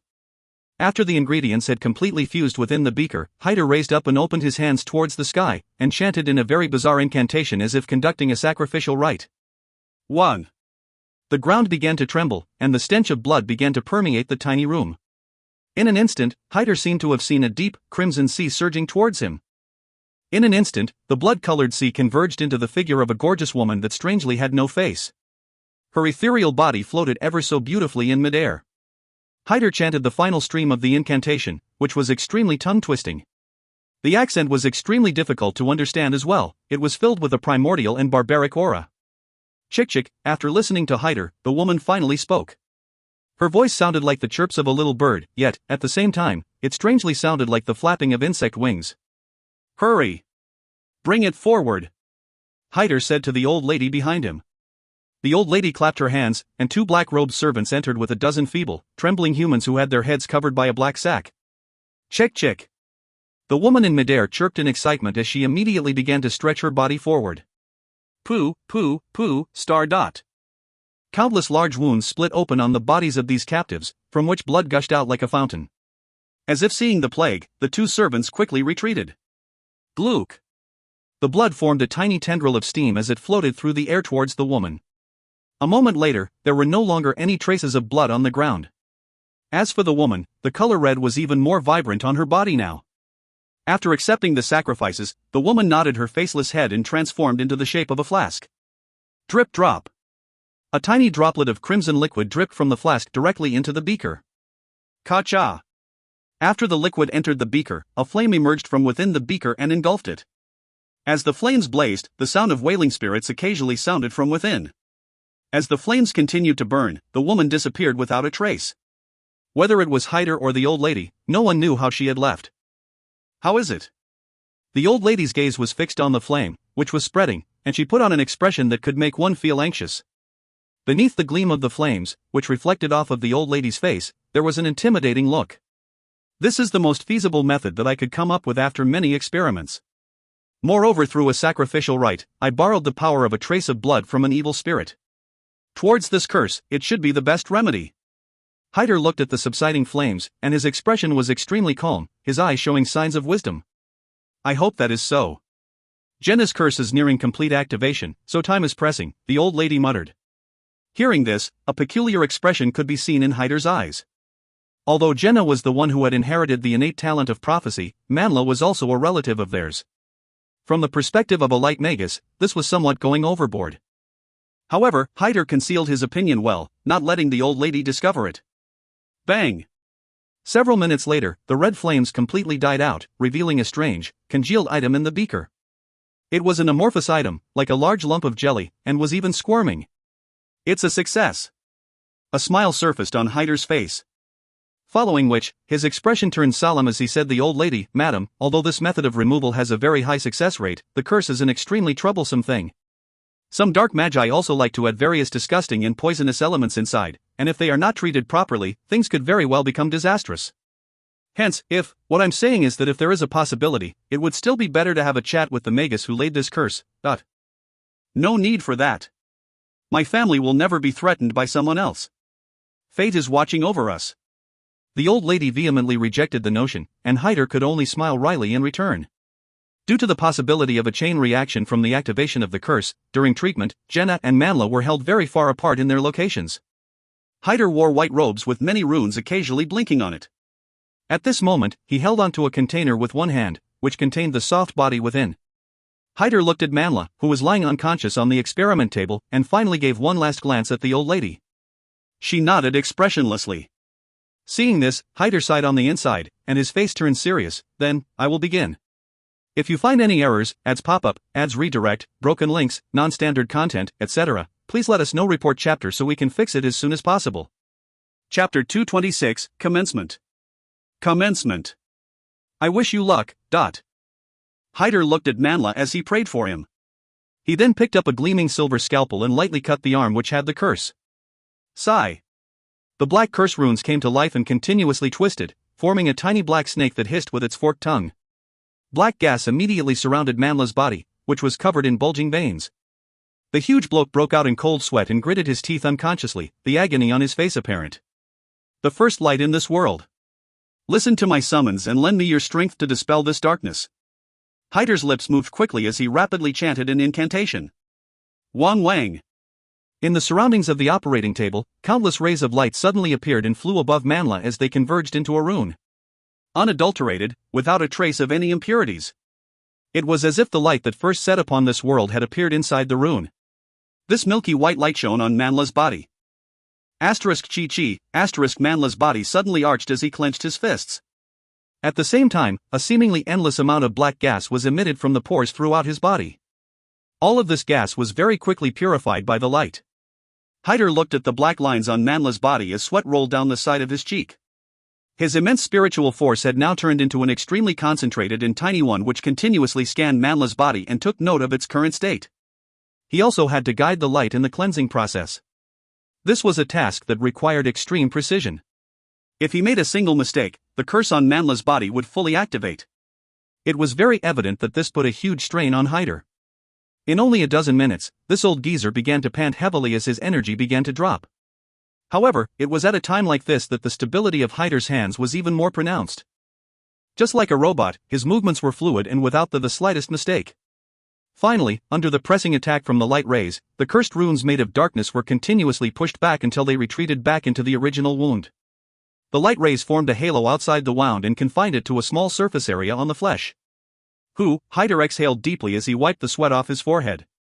I have already confined the curse to one area. Right now, this extraction process is the most crucial. Hyder held the container which contained the jelly-like body as if it was some sort of precious treasure. Following which, he placed the container close to where the wound on Manla's arm was. Come forth, my darling. A strange expression now appeared on Manla's face as he spoke in a tone that could induce dizziness. Sigh. The runes on Manla's arm writhed and once again turned into the shape of a tiny black snake. It spat its tongue and, as if it had discovered something, it turned and faced the jelly-like body. Chi, after seeing the small snake, the jelly-like creature, which seemed to have no consciousness, began to shrink its body. However, this movement attracted the tiny snake and it slithered towards the jelly-like body. Seeing the small snake closing in, Hyder held on to his breath, as if afraid that his breathing would scare the snake away. The black snake hesitantly circled the area where the wound was in. It then turned around and slithered away without a second thought. Just when the old madam thought that it was a failure, the tiny black snake which had turned around coiled its body and darted right into the wound as fast as lightning, jumping on top of the jelly-like creature. It swallowed the jelly-like body down in a gulp and began to retreat rapidly. You want to run? Hyder had the last laugh as he grabbed a pair of tweezers with his right hand and reached forward. The tweezers traveled in a beautiful arc through the air and landed right in front of the tiny black snake and blocked it. Following which, the tweezers clamped together and held onto the middle of the snake's body. Hiss, the snake hissed as it writhed its body continuously. Hyder's face was extremely solemn as he knew how much of a calamity would be created if the abomination in his hands were to escape. Bringing forward a vulcanized test tube that was covered in runes with his left hand, he tossed the black snake within and plugged the hole. The runes flashed and sealed the test tube tightly. Only after looking at this scene did Hyder allow himself a sigh of relief. Mr. Hyder, is it a success? The old lady stepped forward and was extremely excited as she saw that the cursed runes on Manla's arm had completely vanished. Of course. It is done, I have not disgraced my art. Hyder smiled in an aloof manner. He had no confidence prior to his attempts to remove this curse. However, in the period of his experiments, this curse had allowed him to greatly improve his potioneering and healing skills. Great! As I was saying, how can we bow down to that dark magus? Fate is forever on our side. A light of reverence appeared on the old lady's face, as if the sun had shone on her. Hyder, who could not withstand this light, closed his eyes and retreated a few steps. Pa!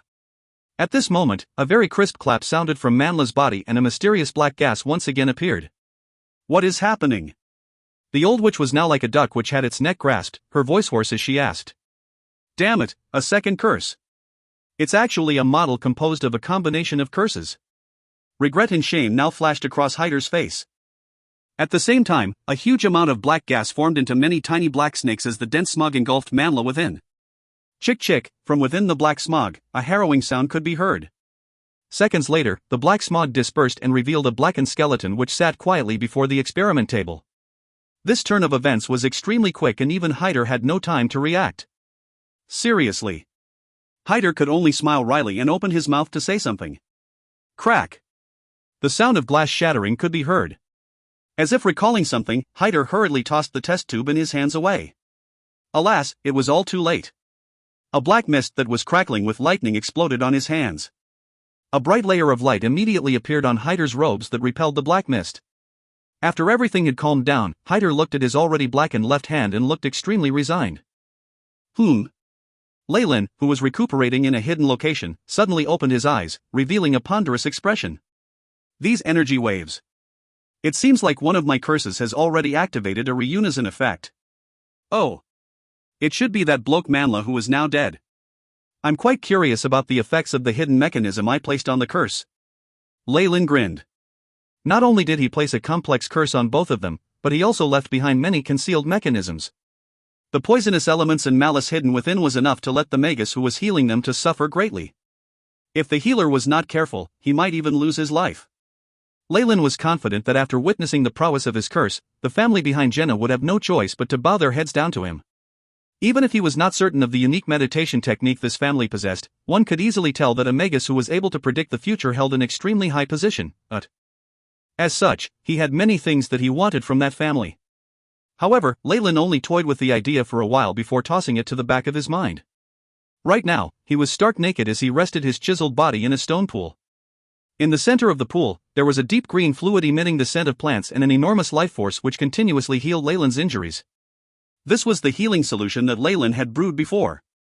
Not only were many healing potions combined in it, but the fantasy water that he procured before in this location was also one of the main ingredients. Through the translucent liquid, one could see that Leyland's abdominal injury had now fully recovered, only leaving behind a tiny pink scar which was rapidly fading away. This speed had already somewhat exceeded Leyland's expectations. No! This isn't the effect of the healing solution, but the bloodline of the giant Kamoyan serpent. Light flashed past as Leyland shut both his eyes. A massive amount of spiritual force turned into tiny threads that filled his body. Through his observation with the spiritual force, he could distinctly feel that various areas on his body had begun to erupt with a mysterious energy which continued to replenish and heal his injuries. These energies were dark red in color with an ancient aura. With its help, Leyland's body rapidly began to heal. Not only this. Leyland reached forward with his right hand and clenched his fist tightly. Kacha! A huge explosion sounded in the air, as if something was ripped into shreds. I can feel that during my recuperation, the bloodline of the giant Kamoyan serpent is slowly strengthening the properties of my body. The abyss seen in Leyland's eyes became even darker. The second transition of the bloodline, it's here. The severe injuries he sustained seemed to have hastened the progress of the second transition in his body. The giant Kamoyan serpent bloodline in Leyland's body continuously surged and many mysterious energies began to be released, fusing with Leyland on a more profound level. Detected that the host's properties are currently being strengthened. A transition in the giant Kamoyan serpent is ongoing. The second transition will commence in 10 seconds. The AI chip's voice intoned. Hisses. A layer of fine black scales covered Leyland's body in a flash. He had actually unknowingly activated his innate spell. Under the flicker of the black light, the scales were strengthened. Even Leyland's eyes had become an amber color with vertical pupils. If you find any errors, ads pop-up, ads redirect, broken links, non-standard content, etc., please let us know. Report chapter so we can fix it as soon as possible. Chapter 227, Transition. Transition. Number 2. Number 3. Leyland shouted. Master. 2 branded swordsmen wearing heavy armor immediately came and knelt down in front of Leyland. I'm activating all concealment and defense spell formations. You are to stand guard outside and not let any living being come inside. Leyland instructed. The 2 spirit-branded slaves nodded, keeping a strict vigil outside. These 2 branded swordsmen were controlled by Leyland through spirit branding. Even if asked to die, they would do so with no qualms and were the best people to guard Leyland. Counting down, 8, 7, 6, the AI chip's voice became softer. All that Leyland needed to do now was to snap his fingers, and a ring of a spell formation suddenly emerged from his surroundings, protecting the area. After doing all this, Leyland closed his eyes and submerged himself in the green liquid. Time flowed by.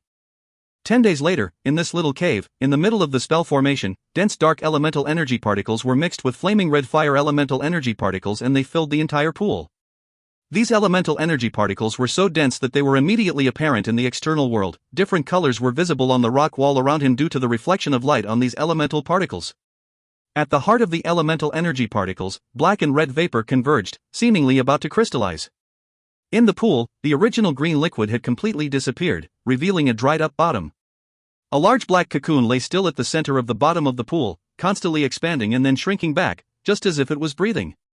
While the black cocoon was breathing, the darkened fire elemental energy particles were continuously being pulled inside it with each inhalation. The black light became increasingly thin, till at the end, the hint of a perfect human figure could be seen. TSSS. A long hissing sound was produced from within the cocoon. Shortly after, a huge gale engulfed the cave. The darkened fire elemental energy particles in the air seemed to have come across a black hole, and were dragged into the heart of the black cocoon. The black light around the cocoon became weaker, and then completely dissipated. Leyland blinked his eyes open. The moment he had completely awakened, he could feel as if there was a layer of something sticky on his body, and it was very uncomfortable. He lifted his right arm, and a layer of skin that was the color of his skin peeled off like withered tree bark. What's this? Is this like imitating the molting of the snake species? Leyland was a little speechless and quickly tore off the dead skin. Kacha. Kacha, star. He efficiently removed the layer of dead skin covering his body. On the layer of the dead skin, there were even scaly resemblances similar to that of a snake's skin. Leyland placed the skin aside and reassessed his body. Currently, there were no signs of injuries on his body. All his wounds had recovered, and his mental state was brimming with vitality. In general, his condition was great and better than before. Leyland stared at his hands. His palms were now even whiter and exquisite, and the pores seemed to have disappeared. It was like the skin of a newborn baby. However, Leyland could clearly sense that a hidden and monstrous power was flowing through his arms. Ba-dump. Ba-dump, star. His heart was pounding strongly, circulating blood and other nutritious substances all around his body. While his heart beat, Leyland could almost feel his body becoming stronger bit by bit. Though this was very slight, with the passing of time, the strength held in his body would be terrifying. But my body's vitality has already become so powerful, but what about my spiritual force? Leyland closed his eyes and began to feel the elemental energy particles in his sea of consciousness. In the sea of consciousness, the red rays were even more prominent, and the silvery white threads of spiritual force were spiraling, seemingly very steady. The total amount of spiritual force actually increased so much? Leyland transferred a bit of the silver spiritual force to the external world. While maneuvering the spiritual force, he could feel himself extremely comfortable with this process. His body had adapted to the rapid increase in his spiritual force, and Leyland also knew that after this miraculous transformation, his spiritual force was slightly able to solidify. Within rank 1 Magi, the quality of his spiritual force was definitely one of the best. After he had made a thread of silver spiritual force probe out of his body, an astonishing scene appeared.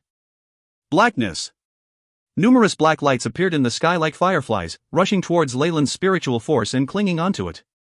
Leyland had never felt so comfortable in his life. Even without the use of the AI chip, Leyland knew that the level of his elemental essence conversion had already reached a very high amount. I was wrong.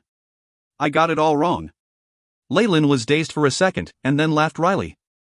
The giant Chamoyan serpent was originally the child of the shadows, and the elemental essence conversion is just child's play for it.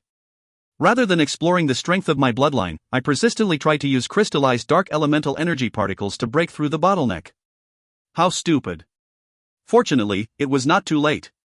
Using crystallized elemental energy particles only delayed Leyland's second bloodline transition. Once he got more familiar with his body, Leyland commanded silently, AI chip. List the recent changes in my condition. Asterisk schwa schwa, asterisk rows of blue words emerged in front of Leyland. Beep. Detected rapid liveliness in host's bloodline. The Curly's coefficient is 44, 46, 56, 78, 89, 101. The liveliness has reached the threshold and the giant Chamoyan serpent bloodline's second transition begins. Beep. Host has gone into deep sleep. Commencement of reformation of Chamoyan's bloodline within body. Detected unknown composition in host's body. Permission to dispel substances. Countdown, 5, 4, 3, 2, 1. Beep. No authorization from host, unable to dispel. Entering observation mode. Recording data, beginning of alteration of heart. Rate of completion, 1%, 2%, 15%, 30%, 51%, strengthening of host's bloodline.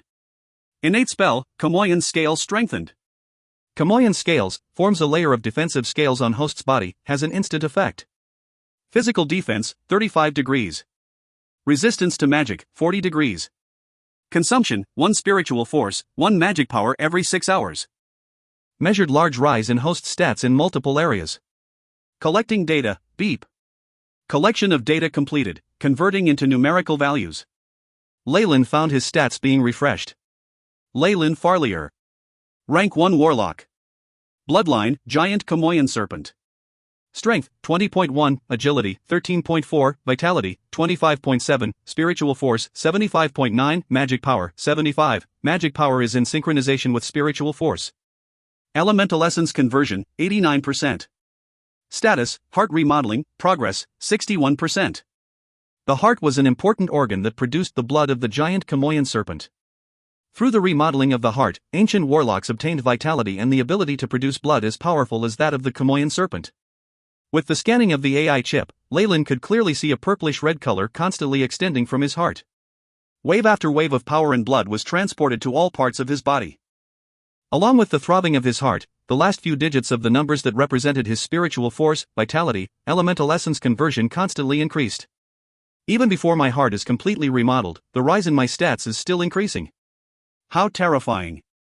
Leyland mumbled to himself. His current stats were comparable to a peak rank 1 Magus, and in terms of vitality, he exceeded them by a fairly large amount. He could feel a strength that he had never experienced. Pack. Leyland supported his weight with his hands, and a deep palm print was indented onto the rock at the bottom of the pool. His entire body bounced, and he jumped out of the pool. Ping pang. Under his feet, fine cracks in the rock extended like spider webs. After the increase in my vitality, the density of my body has also increased. I'll need to train again so that I can control the strength I now possess. Seeing the damage he had unwittingly caused, he smiled wryly. He found a random piece of black clothing in his bag and wore it, and then snapped his fingers. Wang Wang. The defense spell formation around ceased operation and 2 black figures arrived like a hurricane. They knelt before Leyland and said, "Master. In the time I've been asleep, has there been any strange happenings?" Leyland asked indifferently. Number 2 and Number 3 shared a glance, and Number 2 took the initiative and held out a pendant that looked like a book. In the time that Master has been asleep, everything has been quiet. The 5 specimens are still unconscious, though Master's secret imprint has been flashing constantly. Without Master's approval, we did not dare answer. Oh. Leyland took the pendant and flipped to a page with an imprint with a strange smile on it. Under the smiling face, there were rows of communication requests, but since Leyland had been in the process of transitioning his bloodline, he naturally did not bother answering them. He tapped on the smiling face, and string of dark elemental energy particles shimmered. TSSS, similar to the static in radios due to bad signals, a noise sounded, and the voice of the old man in Leyland's team could be heard. "My lord, is that you? Please forgive me. Due to the issue of signals in the secret plane, I can only contact you through the headquarters signal tower." "Cut the nonsense. What do you need?" Leyland asked. "My lord. In the time you have not been around, our hunting zone 3 was attacked by a peak rank 1 Magus by the name of Marb. He was like a mad dog, and as long as someone appeared in front of him, whether an acolyte or an official Magus, they would be killed. He even announced your name and said that if you did not appear, this situation would continue. Bat and Crow have already died in his hands. If you find any errors, ads pop up, ads redirect, broken links, non-standard content, etc., please let us know. Report chapter so we can fix it as soon as possible." Chapter 228, Chase. Chase. Leyland could hear the hint of fear in the old man's voice.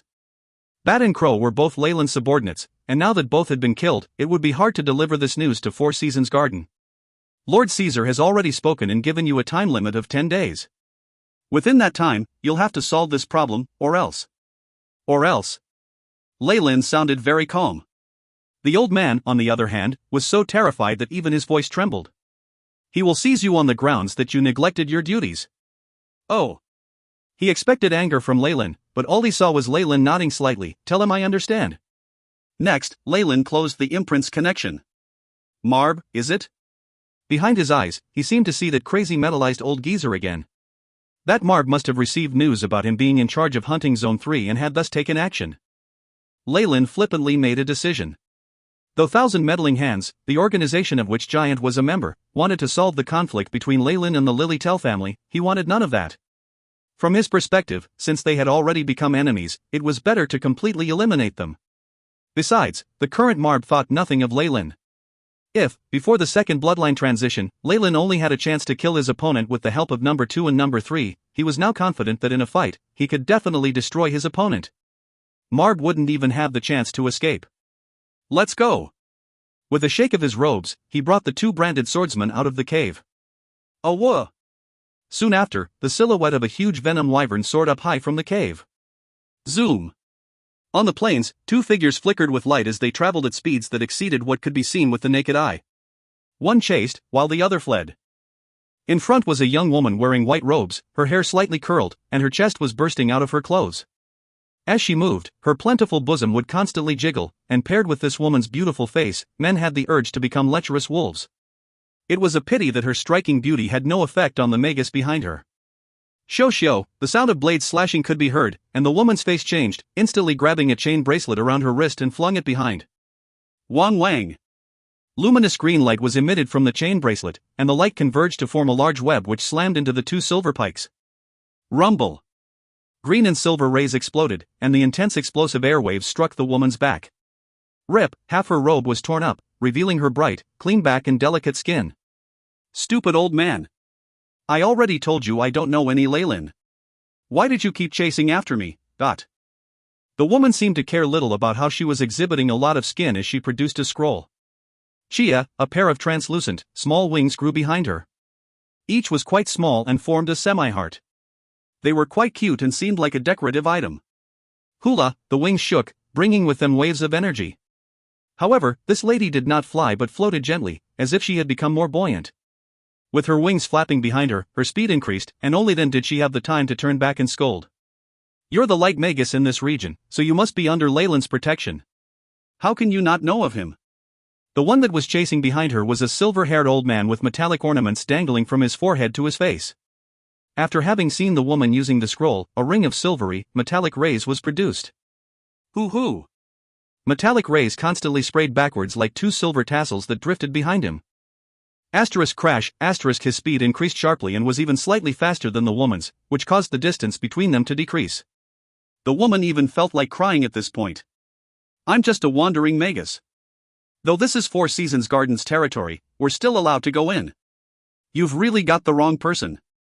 Hearing her explanation, Marb's face did not change and he extended his right arm, a silver-white metallic bomb appearing in his hand. His pupils had no life in them and he was unmoved, as if this scantily dressed woman was just a rotting corpse. With a wave of his hand, the metallic bomb traveled in a beautiful arc and landed in front of the woman's path. Boom! The silver bomb blew up with a loud rumble, fire constantly spreading and metallic debris constantly flying everywhere. The look on this woman's face was terrible. She was barely able to dodge the aftermath of the explosion. Most of her wings were blown away, and as a result, her speed immediately decreased. She could even feel a bloodthirsty gaze on her basically naked back, as if it was looking at prey. This gaze was different from the lustful looks from many male magi, it was pure killing intent without the slightest bit of desire. Hence, she was very clear that the moment she was in his hands, all that awaited her was death. Her pretty face, which was something she had always been proud of, served no purpose in this situation. Though you're a wandering magus, you must belong to some part of Four Seasons Garden. If you die here, it'll be bad for him anyway. Marb coldly stated. In order to force Leyland out, there was nothing he would not do. In a place where rank 2 magi were in charge, with his strength as a peak rank 1 magus, it was still possible to kill as he liked. Damn it! How did I get so unlucky as to meet a lunatic like him? The curly-haired woman cursed, desiring to cry as she quickly ran. Escaping? Do you think you'll actually succeed? Marb, who was behind her, gathered a silver fluid in his hand again, turning it into a short rod. He held on to the silver, metallic rod, and pointed it at the woman was fleeing as fast as she could. Zalala, the front of the metallic short rod split open, and countless little silver steel balls flew out. Pang pang! These steel balls fell like rain, dispersed in a circular shape, headed forward, and blocked all the possible routes that the woman could use to flee. Ding ding dang dang! The woman clenched her teeth and a pink defensive layer emerged from her body. As the silver metallic steel balls struck the defense layer, a heavy thud could be heard. Transform! At this moment Marb, who was behind, shouted coldly, his two hands clawing forward. Asterisk TSSS, asterisk the steel balls that were hitting the pink layer suddenly melted to form a silver liquid that covered the layer. Along with Marb's clawing motion, a formless column of air seemed to strike on the silver liquid, the large strength that had constantly pulled the woman backwards. Rumble! Marb clenched his right fist, silver fluid coated his hand, which caused it to become an eye-catching silver color. The silver, metallic fist mercilessly struck the pink layer. The layer was immediately dented to a terrifying extent.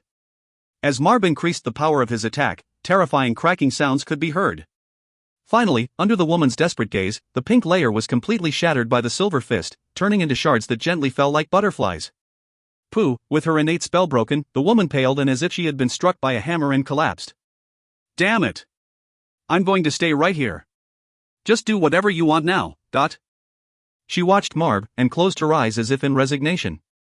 However, the moment she closed her eyes, her legs spread open and her robes ripped apart, revealing the underwear underneath. The black shadow in the middle was enough to cause anyone to go mad and have the desire to explore further. All these little actions at this time? Marb snickered.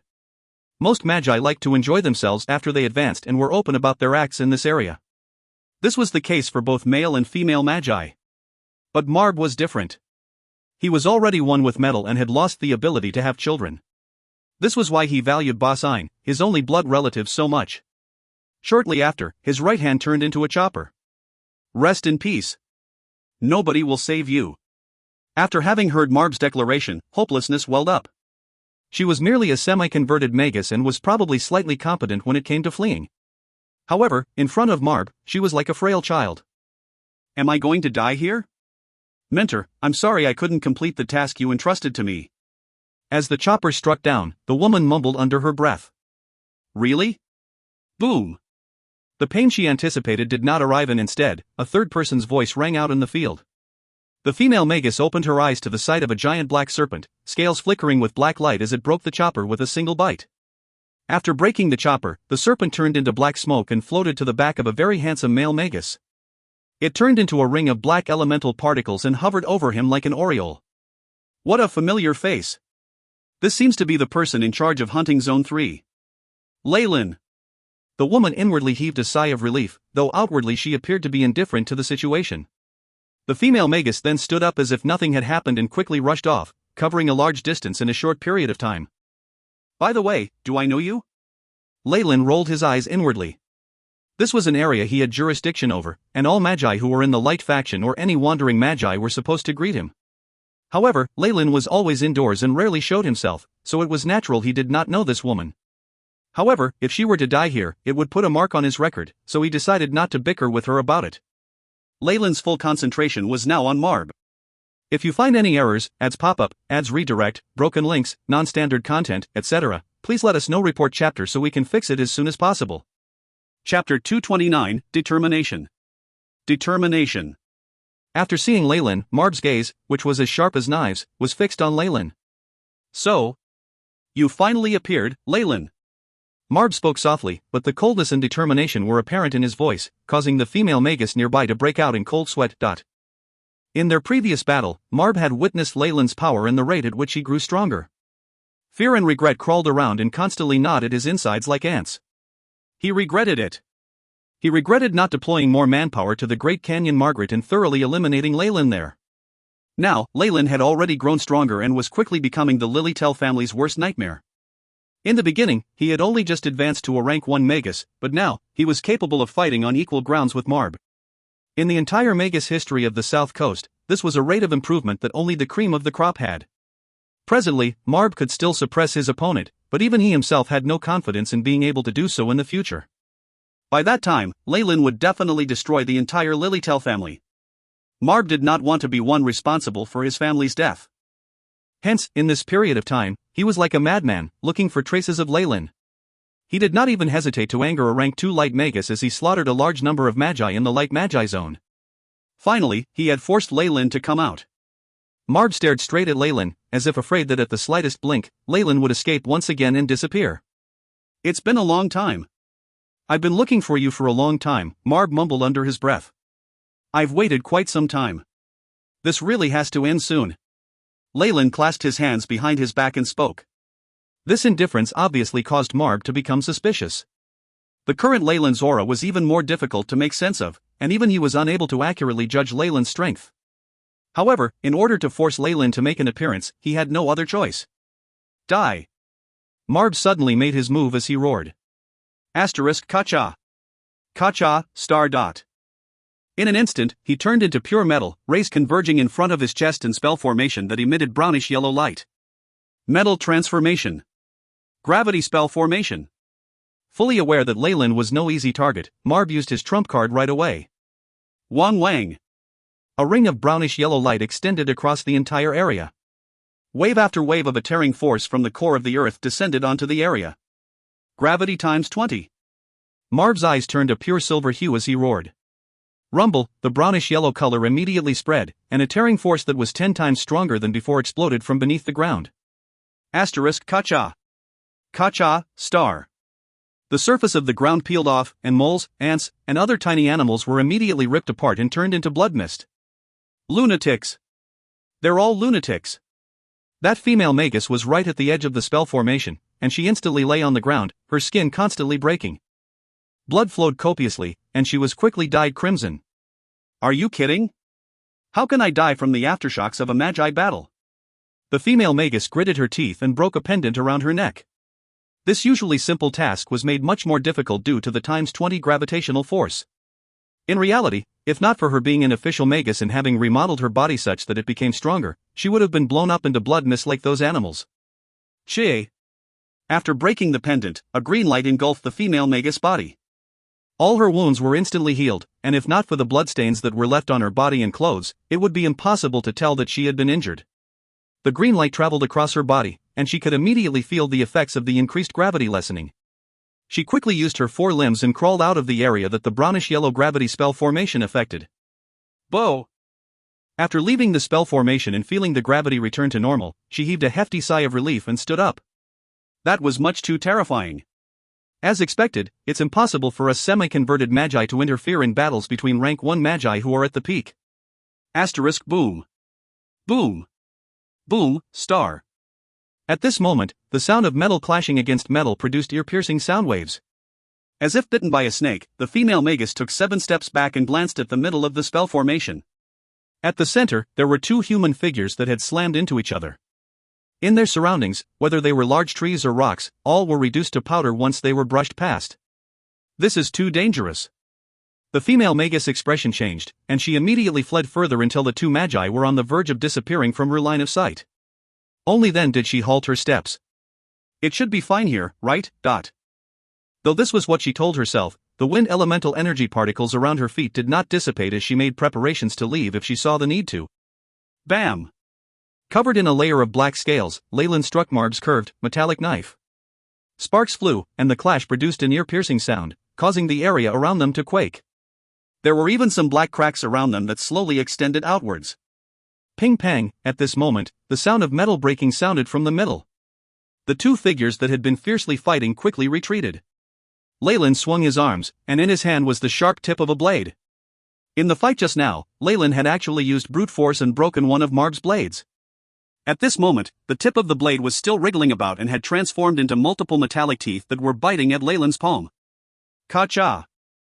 The metallic teeth bit at the scales and produced crisp sounds, but there was not a trace left on Leyland's hand. When the bloodline transitioning had occurred, Leyland's innate spell formation, Kamoyan's scales, had also powered up. Its physical defense and resistance to magic had risen by more than 30 degrees. With the added power from Leyland's magic, Marb's metallic weapons were now unable to hurt Leyland. How dare you resist? Leyland furrowed his brows, and immediately after, the muscles on his right arm bulged out. More than 20 degrees of strength were displayed. Wah! Clenching his fist, a miserable shriek of someone at death's door could be heard from the space between Leyland's fingers. Leyland then opened his right hand and threw a few bits of metal that had clearly become dented out of shape, and thus become useless, onto the floor. As Leyland had crushed the metal, Marb had trembled slightly, as if he had been wounded. With a liquid metallic body, Marb's spirit was spread out evenly throughout his body. The moment Leyland completely destroyed the liquid metal in his hands, a part of Marb's spirit had died as well. You're actually completely fine. This entire area actually has 20 times the usual gravity.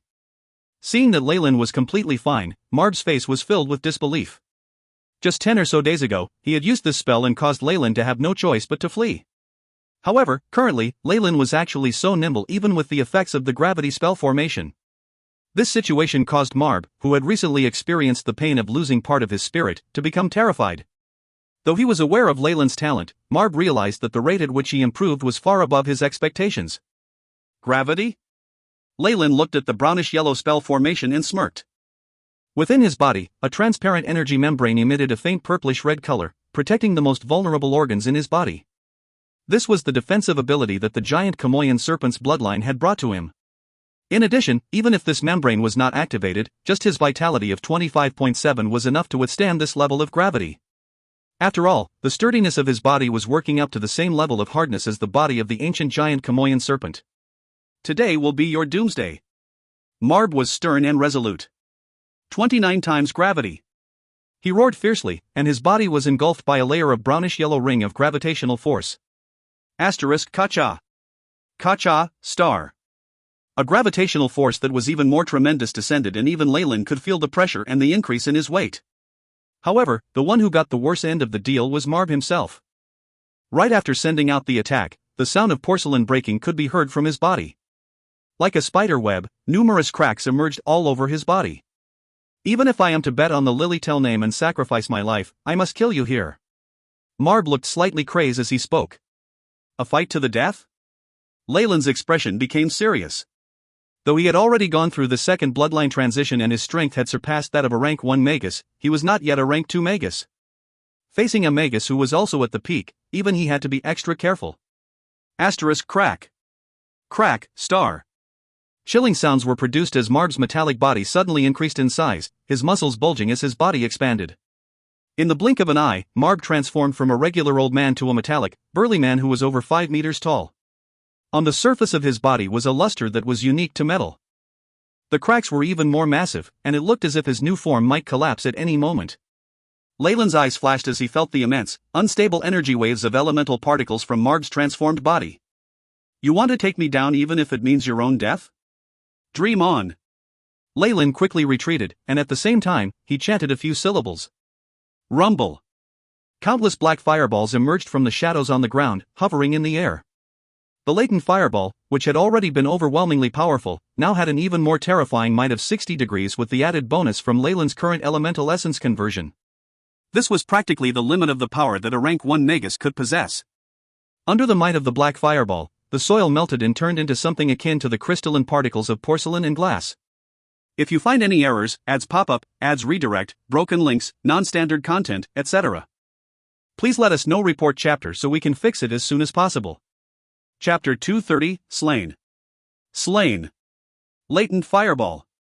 Leyland raised his right arm and hundreds of small black fireballs fused in front of him, till they were about the size of a human head.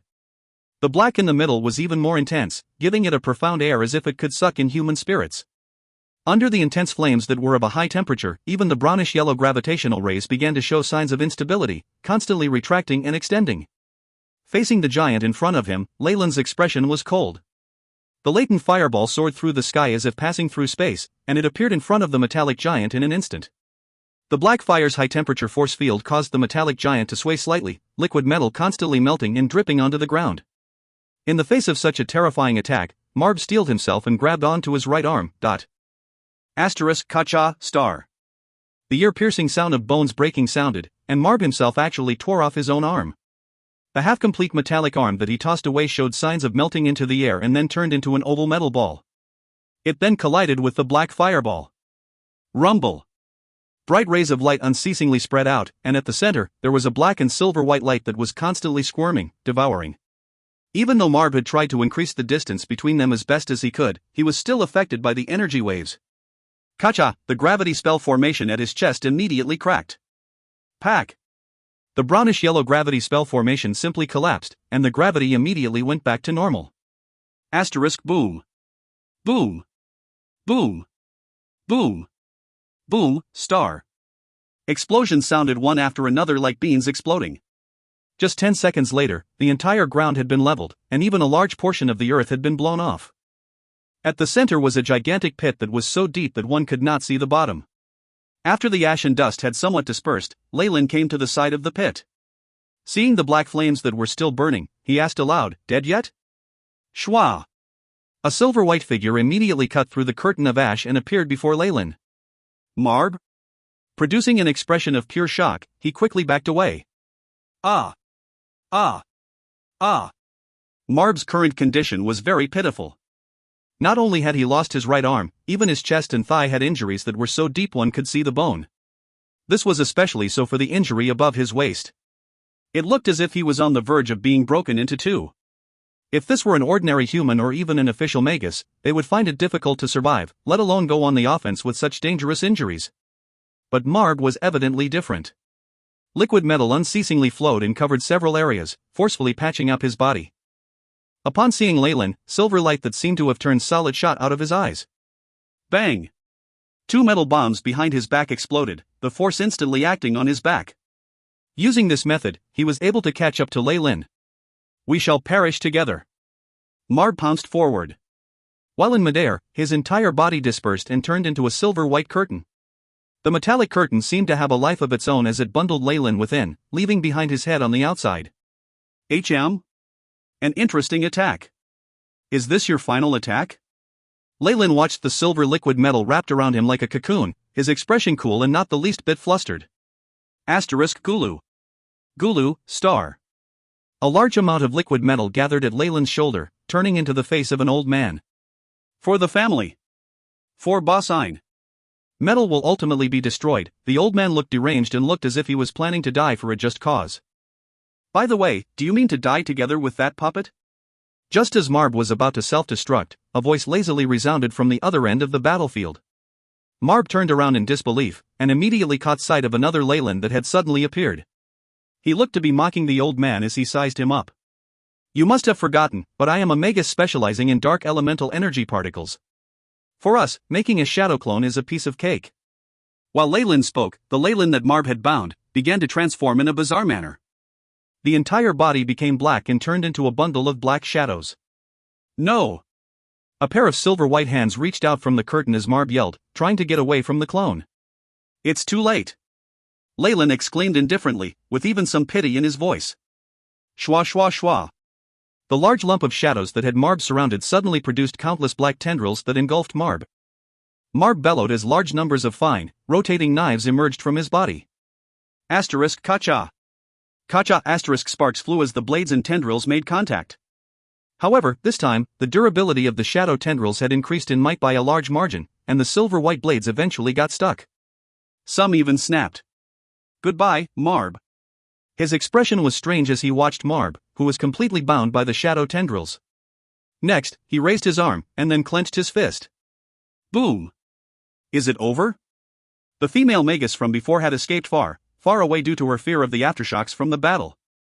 Only after it ended did she dare to return while cowering. It was not that she did not want to escape, but if Marb was the one who won, it would be impossible for her to escape with her current speed. Hence, it would be better to take the chance and return. If Leyland and Marb were able to heavily injure each other, she could render some assistance too. This would ultimately benefit her. Or perhaps, the two of them perished together? If that's the case, all their possessions will belong to me. Ha ha ha. At the thought of picking up loot from two mighty people, the female magus began to laugh aloud a little neurotically. My apologies, but you'll have to be disappointed. Next, Leyland's voice was heard and the female magus' maniacal laughter suddenly stopped like a duck who had its throat gripped. It's you! That Leyland who caused me to be chased after. The female magus commented lightly, but quickly changed her words, oh. No, I mean Magus Leyland. As he watched this female magus, who seemed to be much too comfortable in this situation, Leyland shook his head and had no intentions of chatting with her. Hunting zones are still quite dangerous. If you want to gather resources, it's better to head to the other zones. Leyland turned and left after he spoke. Hey! Wait! Where's that magus called Marb? Did you chase him away?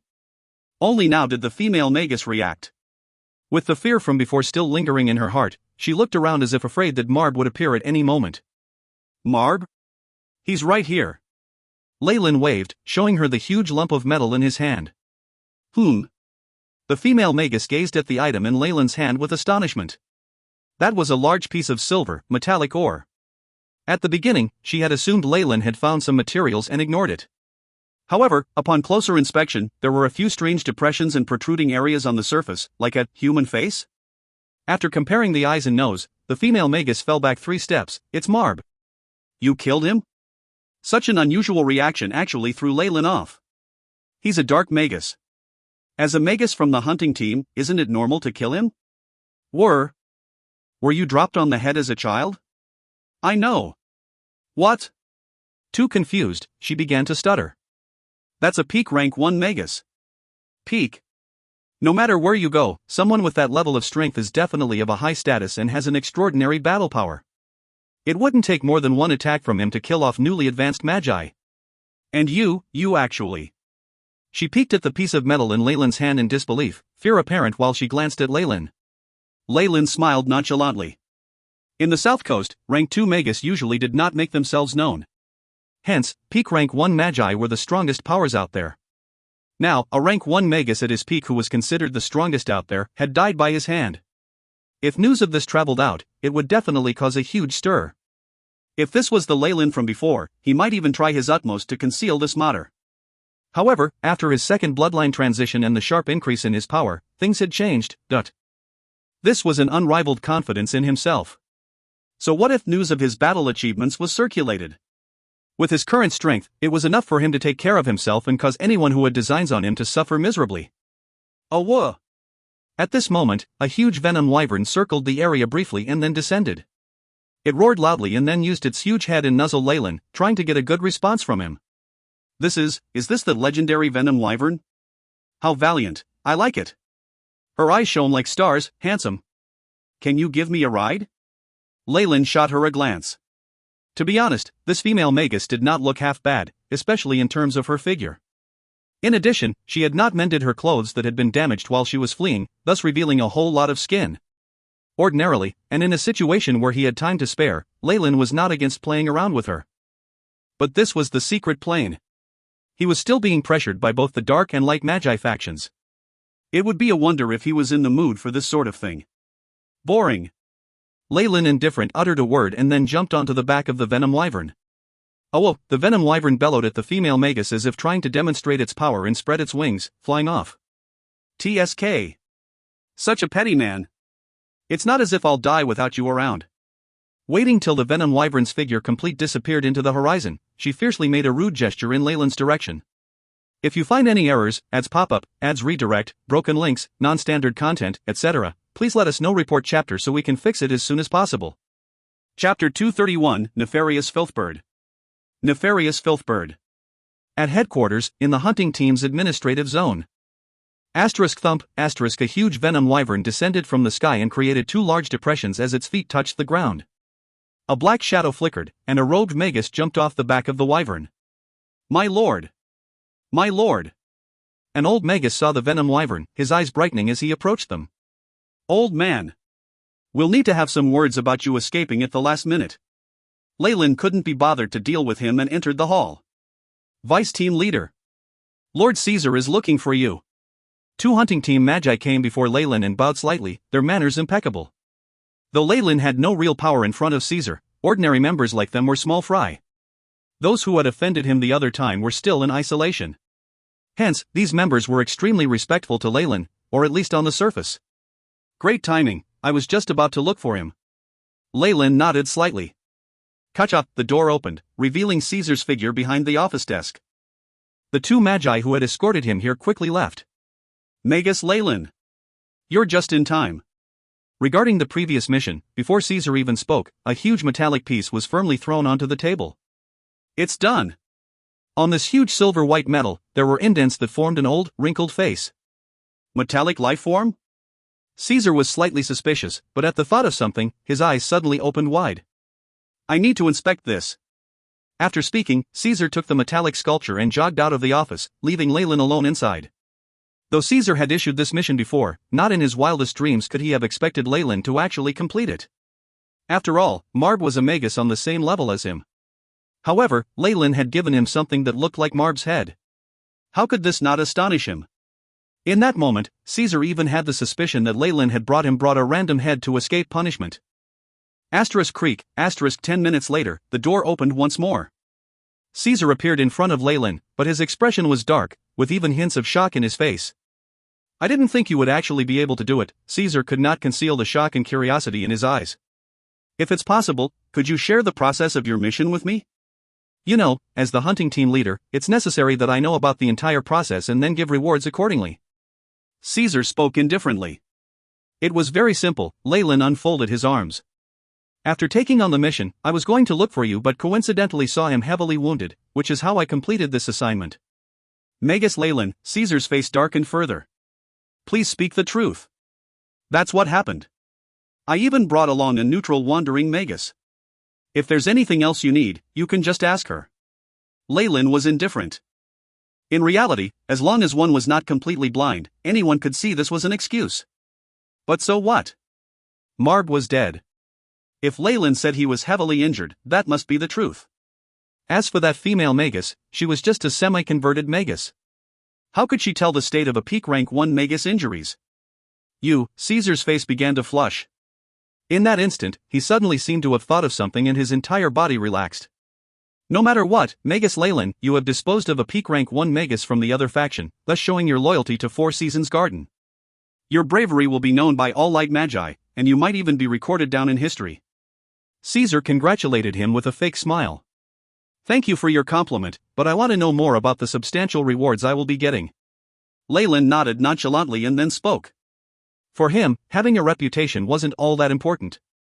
With the prerequisite that the situation would not be unfavorable to him, he was, of course, willing to do some good deeds and obtain a good reputation. However, if there were no advantages in him needing to put in so much effort, making a name for himself in history was just something that only idiots would bother doing. Ha! Caesar breathed in deeply to calm the fire within his heart and said icily, "There will naturally be rewards. As for any promotions, that will have to wait. However, the contribution points have already been issued to you. 1,500 points. Don't worry, the organization is very strict when it comes to things like this, so I don't have the authority to dock points from you." Immediately after, Caesar produced a green crystal card from within his robes and passed it to Lyle. An obscure look flashed past Lalen's eyes as he held out his hand to take the card. Ka-cha! That instant he took the card, a slight explosion happened. Lyle and Caesar's bodies shook for a second, and they immediately sprang apart. What a terrifying rate of improvement! Magus Lyle. His expression held a trace of fear as Caesar looked at Lyle. Before, he still had the confidence that he could suppress Lyle, but now, after the probing, he found that this Magus who he had looked upon with contempt had already caught up to him and become a mighty peak rank 1 Magus. He might even be stronger than him. Caesar could not be so casual with Lyle any longer. Lalen's ranking in his heart had already risen to the same level of opponents who were of equal strength as him. Lyle only gave a slight smile in response to Caesar's exclamation. He had even concealed a part of the strength of his warlock blood. If not, Caesar might be completely stunned. He took his own contribution point card and swiped the green crystal card above it. Beep, a light flickered and the 0 on Lalen's own card changed to 1,500. All right. Magus Lyle, you may return and take a rest while waiting for news from the elders. Caesar spoke slowly. Lalen's transformation made him feel a little uncomfortable. He was currently in need of some time to come up with a counterplan. Thank you. Lyle stood up and took a small bow, each action revealing an unspeakable sort of elegance. Really? His strength exceeds yours? In a room made primarily out of plants, Reynolds placed the white porcelain cup on the table, a hand supporting his forehead and a finger curling his hair. Another hand was unconsciously striking the table, producing the dull thud sounds. The current Reynolds looked like an old man who was not in the best state of mind, but all those who were familiar with him could tell this was him pondering over something deeply. Caesar stood aside, waiting for the final decision from this elder of the Four Seasons Garden. If that's the case, we'll give him the position of the head of patrolling at the headquarters. Reynolds thought over this for a long time till the steam from his porcelain cup had vanished, before speaking. All right. In response, Caesar merely nodded. Also, I found out that we might have paid too little attention to that guy. If there's time, I think I want to meet him. Reynolds stretched, looking pleased as he glanced at Caesar. Don't you know how rude it is to bother an old man who was planning on taking an afternoon nap? My apologies. I'll take my leave now. Caesar quickly bowed and left, a mysterious grin about his lips. Lyle Farlier? Behind him, Reynolds mouthed this name. He had naturally taken Lalen's talent into account. If he was truly sincere about joining Four Seasons Garden and that the value of the item he had gotten from the ruins was not too high, Reynolds would not go so far as to do anything dirty and covet his inheritance. However, from how Lyle had been able to improve his strength so quickly, what he had obtained was definitely not as simple as he had thought it was. It was extremely beneficial to the user and was worth the risk for Reynolds to take action. In addition, based on the information he had gathered, ever since Lyle entered Four Seasons Garden, he still had dealings with dark magi. He was even involved in a few of the large incidents in Nightless City. This was just intolerable. Any organization would not put up with the existence of disloyal members. Though this was just a hypothesis, this was enough reason for Reynolds to make his move. He was an existence that had stepped into the level of rank 2 magi. The difference between magi from each rank was like heaven and earth. Even if Lyle received some amazing inheritance, as long as he had not promoted to a rank 2 magus, he was powerless in front of a true rank 2 magus. Just the fact that he could solidify his spiritual force was enough to suppress most rank 1 magi. At this point in time, Lyle was oblivious to all this. He was currently in a laboratory, holding a test tube that contained a gray liquid within. His blue eyes flashed as he constantly scanned the contents. The solution that contains a nefarious filthbird's feathers. Rumors have it that the ancient nefarious filthbird in Trials I were nemesis. Its feathers also carried with it the chaos its original body was known for. It is an item that swindlers love. The conclusion that the AI chip had was presented in front of Lalen's eyes. Based on the information and simulations, this solution is able to take care of the oath I made with Four Seasons Garden. But what happens after? The problem I have isn't just with the oath. Leyland mumbled to himself, and looked at his stats once more. Leyland Farlier. Rank 1 Warlock, Bloodline, Giant Chamoyan Serpent. Strength, 20. 1. Agility, 13.4, Vitality, 25.9, Spiritual Force, 76.1, Magic Power, 76, Magic Power is in synchronization with Spiritual Force. Elemental Essence Conversion, 90%. Status, Altering Heart, progress at 69%. The heart is the location where the giant Chamoyan serpent's blood was produced. Through the alteration of the heart, ancient warlocks obtain similar vitality and abilities to produce blood. If you find any errors, ads pop up, ads redirect, broken links, non-standard content, etc., please let us know. Report chapter so we can fix it as soon as possible.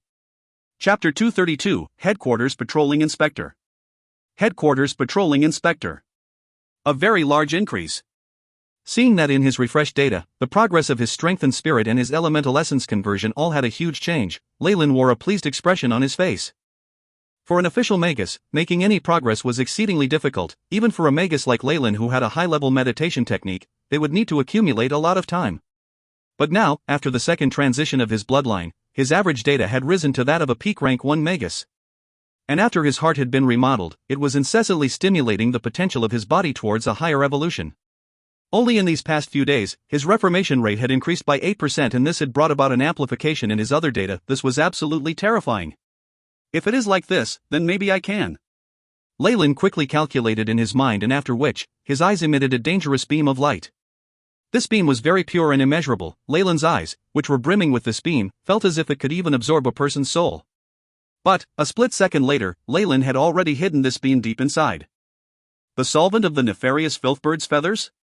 Leyland once again focused his attention on the gray solution, and a blue ray of light from the AI chip flashed occasionally as he scanned the test tube, and a large amount of data was being projected in front of Leyland's eyes. The void hallucination flowers! Exclaimed Leyland, as he saw the 3 crystals on the experiment table. Deeply entrenched within these tiny crystals were white flowers that were so transparent they were almost illusory. This flower was the principal ingredient in many ancient potions. These had previously been extinct on the south coast. It was unknown from which secret plane did Four Seasons Garden discover this flower. Its value was 50 contribution points. Crystal seal, undo. As he reeled off several complicated words, Leyland pointed his right forefinger at a crystal. Glug! A noise like the ripples on a pond could be heard from the surface of those crystals. The ripple continuously distorted as it extended to the interior of the crystal, when with a asterisk clink. Fizz a asterisk, noises like waves rolling and volatile steam evaporating, the solid crystal continuously vaporized into the air. Finally, what was left behind was a delicate, small, white flower that slowly fell onto the surface of the experiment desk. This exclusive seal removal technique was something that Leyland had obtained from the contribution hall. If he used other magic spells to forcefully remove the seal, though he would be able to effectively remove the seal, the aftermath would be that the material sealed within the crystal would also have perished. Leyland scrutinized this ancient and precious ingredient. The void hallucination flower was a very delicate existence. It was the size of a quail egg. Moreover, some veins, like those on a leaf, appeared on the translucent surface of the flower. This void hallucination flower, the moment it was exposed to the air, it fell down and started to melt. This is truly a fragile thing. No wonder that it is now extinct on the entire south coast. Leyland muttered this as he used a pair of white tweezers, which he had prepared for such a situation, and quickly put the flowers inside a blue borneal beaker. The properties of the void hallucination flower are very surreptitious. By blending it, one can form 43 different kinds of ingredients. Thus, it was a popular major ingredient of many of the ancient potions. Leyland mumbled, and seeing the continuously dissolving white flower inside the beaker, the corners of his mouth curved into a smile. Patrolling troops at the headquarters? What is the position? Leyland gaped in amazement at Caesar. After a busy evening within the lab, he had just come out for a well-deserved rest, when he saw the magus Caesar. Caesar's face was all smiles.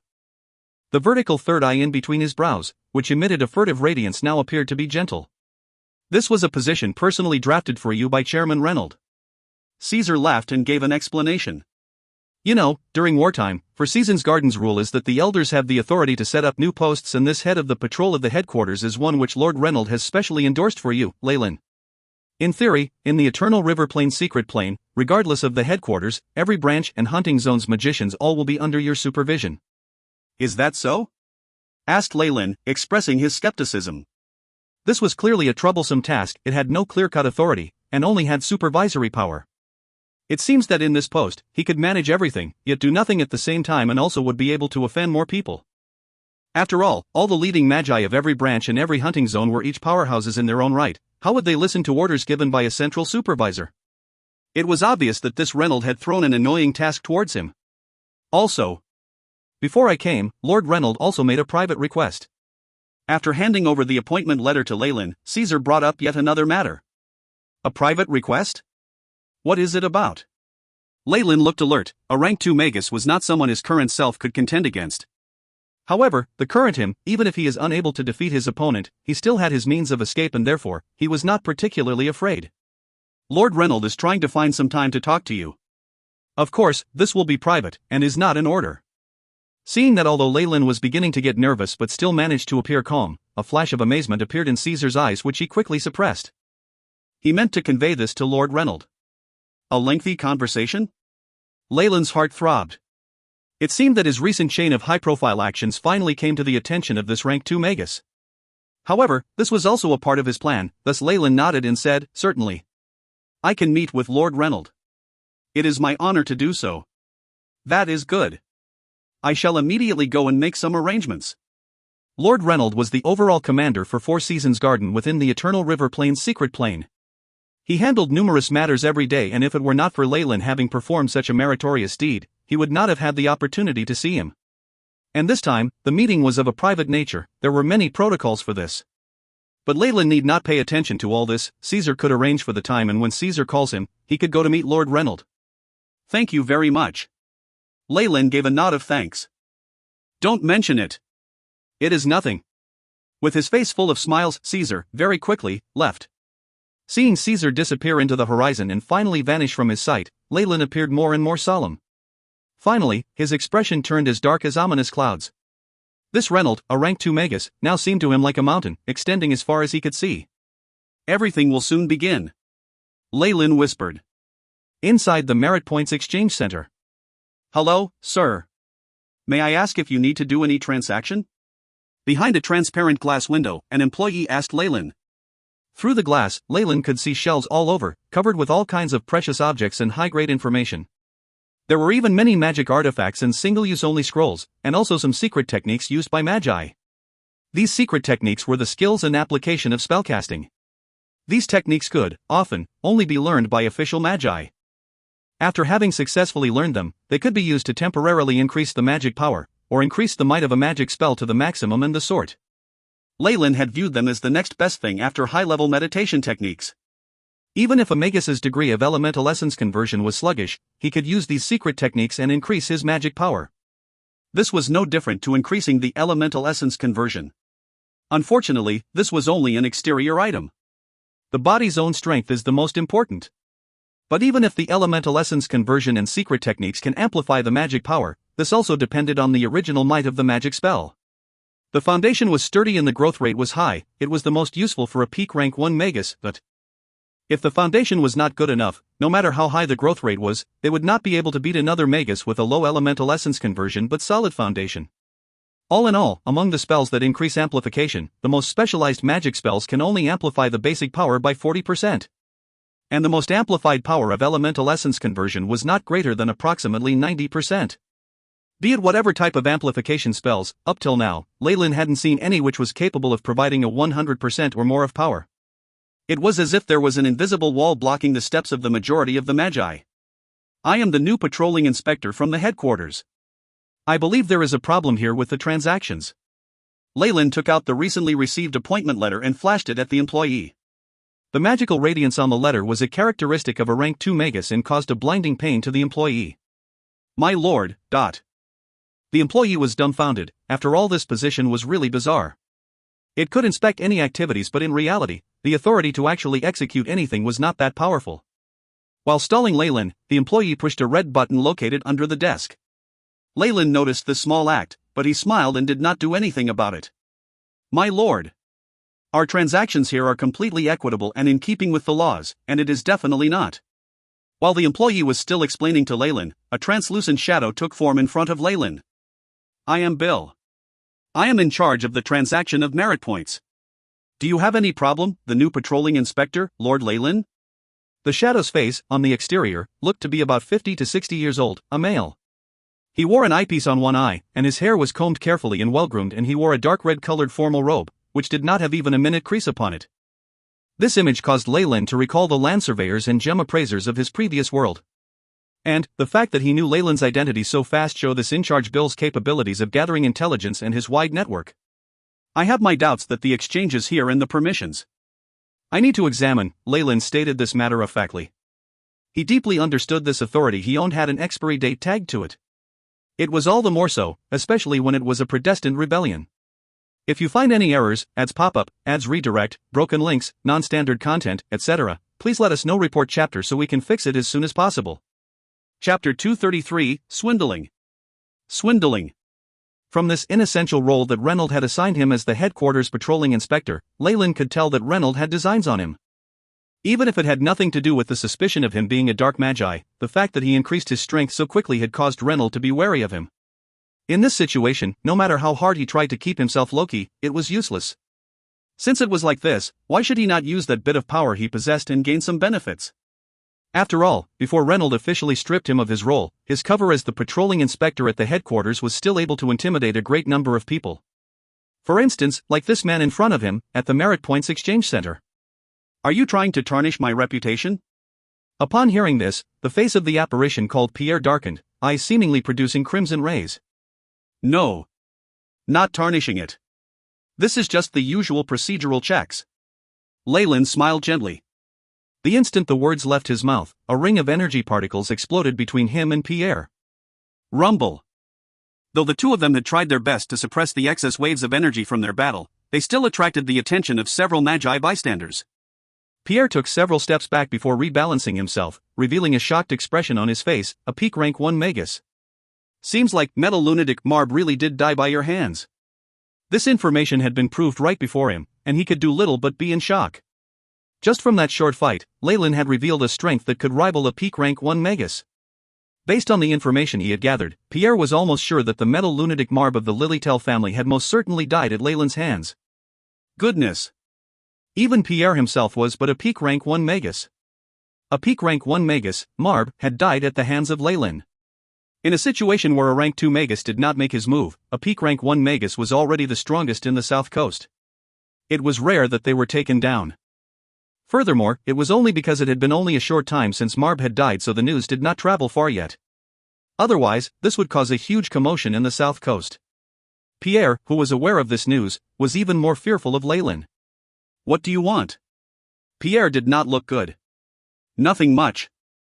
I'm just thinking. Leyland's voice went so soft to the point that he simply closed his mouth and transmitted a message.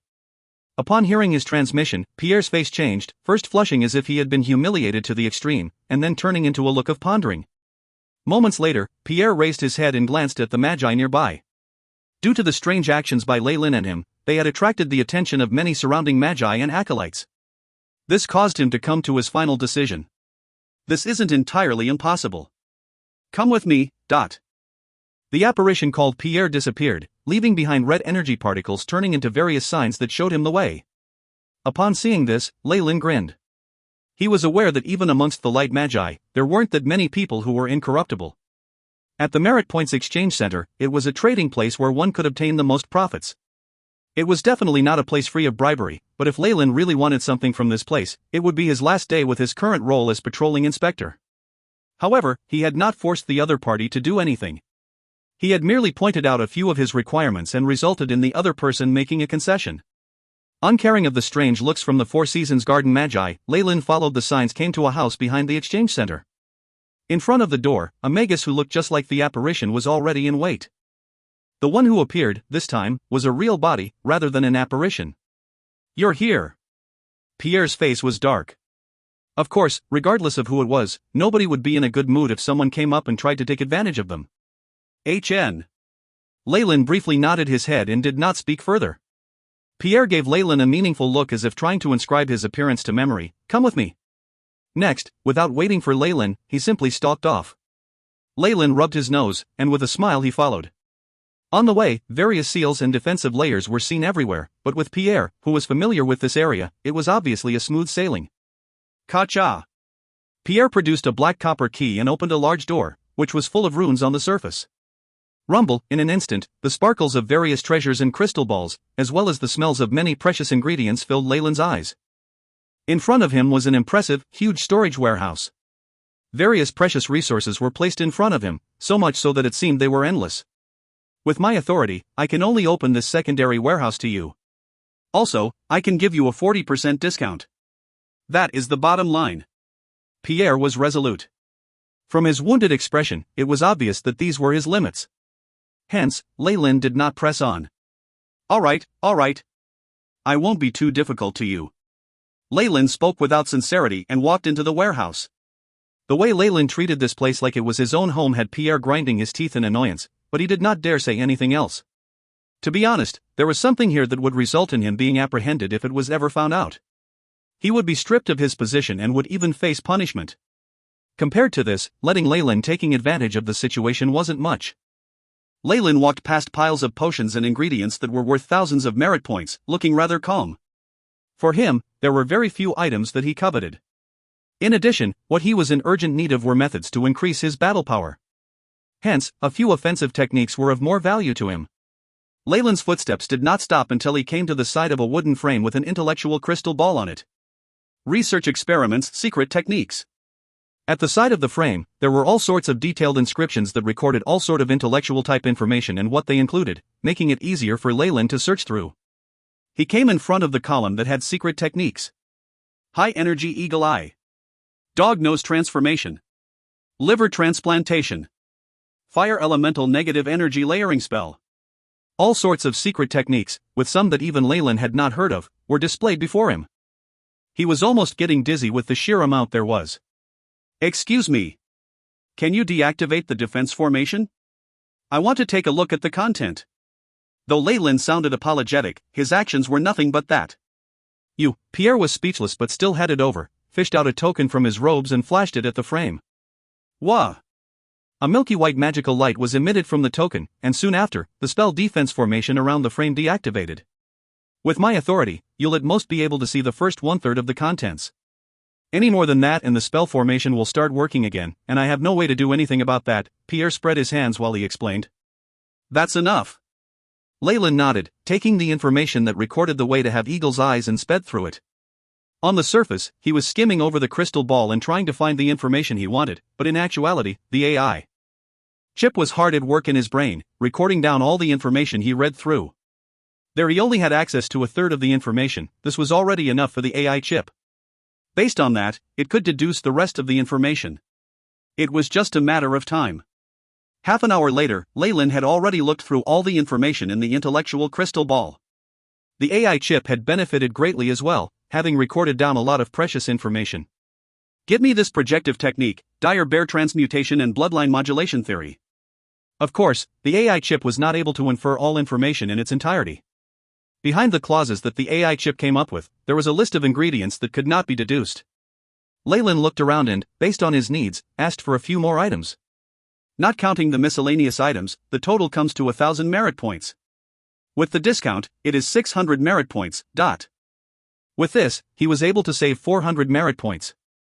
Even if the team leader Caesar were to come, Leyland estimated that he would at most get a discount of 20%. However, he had been able to get a 40% discount on any of the items in this treasure house. And this, that, give me one of all that. Leyland very quickly spent the 1,500 merit points he had just obtained.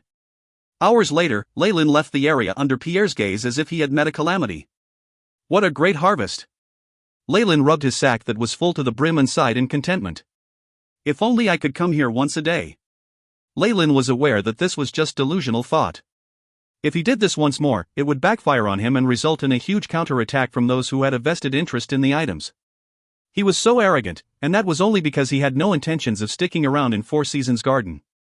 If not, in a light magi organization, this would cause public anger. There were plenty of ways to kill him. After fishing up all the benefits from the Merit Points Exchange Center, there's still somewhere else. Looking at the vast eternal river plane's secret plane and the steady stream of magi constantly entering, his lips twitched and he began to give a bright smile. Days later, tales of Leyland were spread throughout. Metal Terminator. Greedy Dragon. These were his newest nicknames. Metal Terminator referred to his battle achievement of killing off the metal lunatic, Marb. It was in this battle that Leyland had openly killed a peak rank 1 Magus, thus setting the foundation for his reputation as a powerhouse.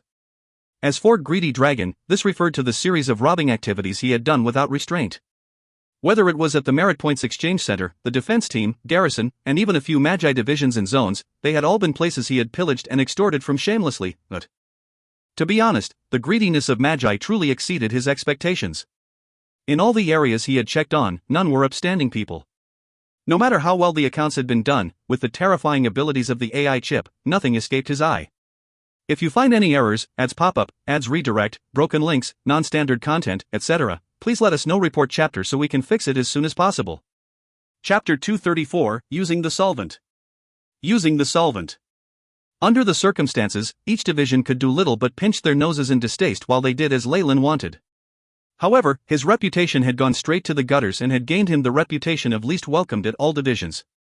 To be honest, when he had first received news of this, Leyland was a little surprised but found it very amusing. In the Magus world, strength was to be respected. Reputation wasn't entirely useless, but it only applied to those within the same ranks of strength.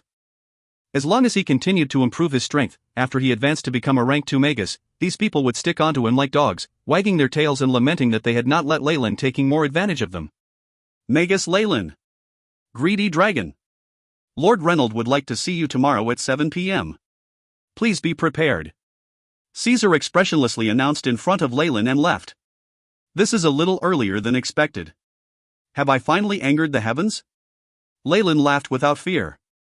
He did not take his position as the patrolling inspector seriously, and on top of that, he had been doing all sorts of things. It was no surprise that all of the Four Seasons Garden viewed him as an enemy and opposed him. If he did not make any preparations, he was going to die. This was definite. After all, Leyland himself was not completely innocent, and investigations would spell his downfall. In addition, the inheritance from the great Magus Serhom would definitely attract the attention of rank 2 Magi. In the Magus world, there were all sorts of spells that could be used to detect lies and test one's spirit. The reason the Magi here did not use them was because they were like Magi and did everything in sequence. However, this was wartime. Everything was about power. Furthermore, there were also a lot of mysteries about Leyland. Currently, if any of these spells were used against him, he wouldn't even have the chance to explain himself. Actually, Leyland had long since suspected that the Four Seasons Garden had discovered his activities with the Dark Magi. Though he left no proper evidence, there might have still been some traces left behind. If not, why would he, a high-level potion master who was young, talented, and sure to be held in high regard wherever he went, be assigned to this place to fight? But this is enough. Leyland's lips quirked in a slight smile. He had already been mentally prepared to be found out. After all, Magi had too many unknown methods, and he had no way to guard against everything. Being able to have up to 2 years and allow his bloodline to transition, as well as being able to accumulate a large amount of resources and knowledge, had Leyland feeling quite satisfied. It looks like it's time to fall out with them. Leyland looked apathetic. Theoretically speaking, he was the one who had betrayed the Four Seasons Garden, but this was for his own sake. For benefits. To chase his dreams. He was not going to turn back from this route. All right. I'll use this. Leyland turned over to the palm of his hand, revealing a well-preserved test tube in his right palm. Within the test tube was a gray solvent.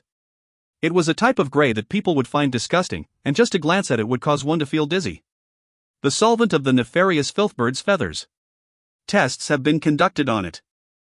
In order to break away from Four Seasons Garden and perhaps even become enemies, it's necessary to dispel the constraints of the contract witnessed by the trial's eye.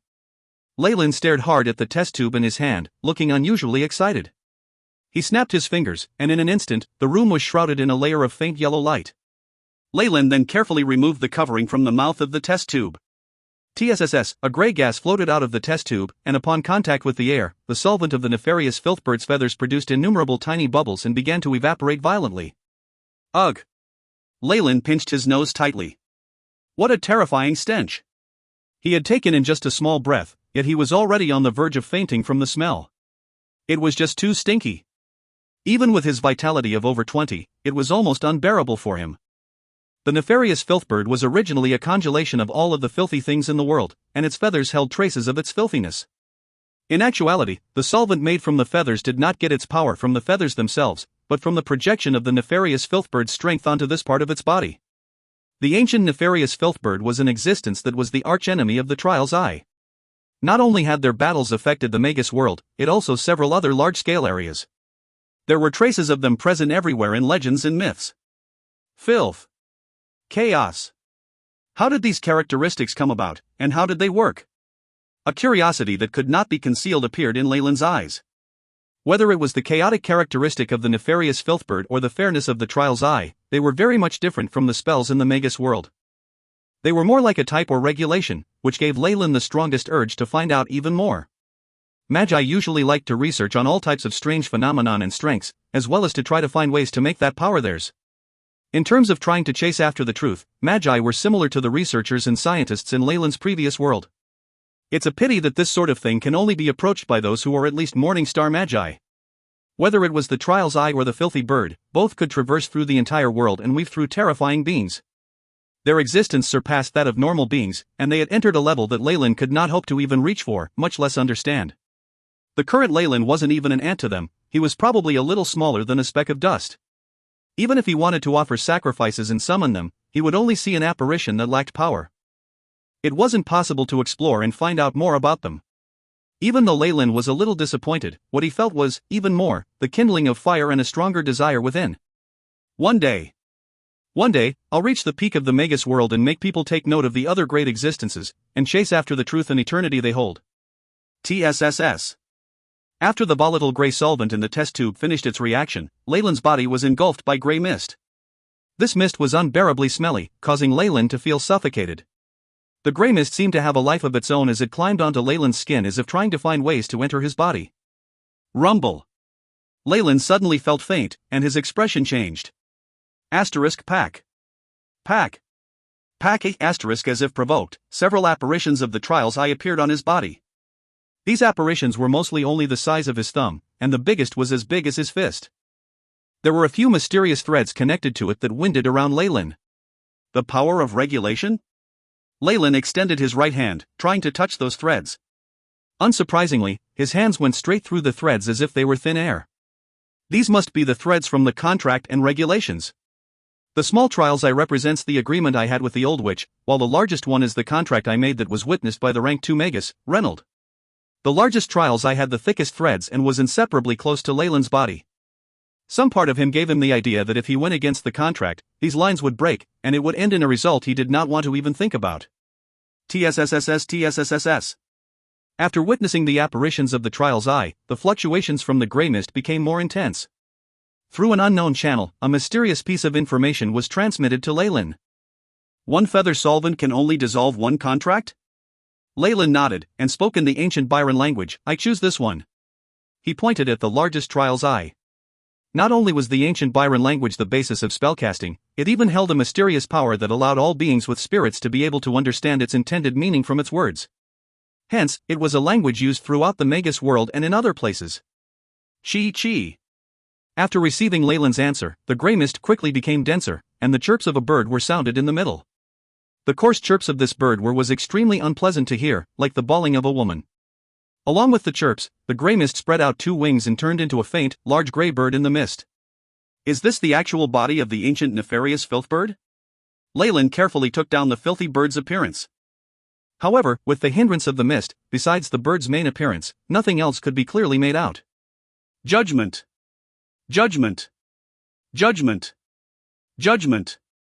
At this moment, as if provoked by the nefarious filthbird, the Trial's Eye image on the surface of Leyland's body began to vibrate. Small bolts of lightning were produced around the Trial's Eye, the void crackling around them as sounds of sacrificial hymns sounded out. The Trial's Eye in the middle immediately expanded several times, powerful undulations overflowing as it tried to break through the void to borrow a bit of power from its original body. Kai. The giant bird in the gray mist extended its wings, where large amounts of gray-black mist emanated. Filth. Chaos. Leyland felt dizzy again and was almost unable to tell where he was. Chi. The gray-black mist and blue electric currents tried to devour each other, and eventually perished together. However, it was obvious that there was much more mist than blue lightning, and in a few seconds, it was in an advantageous position. Chi. Under the shroud of mist, the trial's eye shook wildly and even stopped all attempts at contacting its original body. At this moment, the large bird in the gray mist soared into the air, and like a predator hunting for food swooped down from midair. Pop! With a peck from its gray beak, the apparition of the largest trial's eye was pecked out. Kacha, kacha, kacha, the threads that connected Leyland and the trial's eye were snapped in twain. As the threads snapped, Leyland felt his body slouch in relief, with even his spirit feeling a sense of freedom, as if a weight had been taken off of his mind. If you find any errors, ads pop up, ads redirect, broken links, non-standard content, etc., please let us know. Report chapter so we can fix it as soon as possible. Chapter 235, Meeting. Meeting. These thin threads must represent my contract with the Four Seasons Garden. Now that they're completely broken, it must mean that I've destroyed my contract with the Four Seasons Garden. A hint of glee appeared on Leyland's face. Having destroyed his side of the contract, he could reap a lot of benefits. Leyland was now no longer under the constraints of the contract and was free to do anything that might harm the Four Seasons Garden, including brazenly killing their members. As for Reynold, who represented the Four Seasons Garden, and was the one who Leyland had made a contract with, he had to abide by the regulations stated in the contract. Without evidence, he would not be able to do anything against Leyland. Also, this method of destroying his end of the contract would not alert Reynold. This was one of the special chaotic characteristics of the nefarious filthbird. Rumble. The nefarious filthbird, which was hovering in midair, swallowed the trial's eye down its beak. Leyland could even see a round protrusion at the nefarious filthbird's neck, traveling down and into its abdominal area. Chee. After swallowing a trial's eye, the nefarious filthbird made joyful screeches and transmitted a message to Leyland. Trial's eye will eventually perish, and chaos will remain eternal. More summons. I will wipe all traces of the trial's eye from you. Little pieces of information were transmitted to Leyland and were transformed into a form that Leyland could understand. I will do so. Leyland bowed deeply. Though he had no idea if the other party could really understand his actions, Leyland still had to remain polite on a superficial level. The nefarious filthbird nodded in a very human way and produced a long, loud cry. Amidst its terrifying, ear-piercing screeches, the nefarious filthbird's body exploded into the gray mist. The gray color of the mist gradually faded into the air. At the same time, Leyland could feel the chaotic attribute that had been surrounding him ever since he had opened the test tube, dissipating. The trial's eye was in existence on the same level as the nefarious filthbird. Without the chaotic power that the solution automatically let out, which isolated the area, the probing from the trial's eye and the transmissions to Leyland would long since have attracted the trial's eye here. After the nefarious filthbird vanished, Leyland sensed some changes within his body. His contract with Four Seasons Garden was now completely destroyed. Other contracts with the trial's eye were still there, but they had no reaction, as though nothing had happened. The power of chaos is amazing. The ancient nefarious filthbird is truly the mortal enemy of the trial's eye. I wonder how the dark magus behind Giant managed to obtain this solution.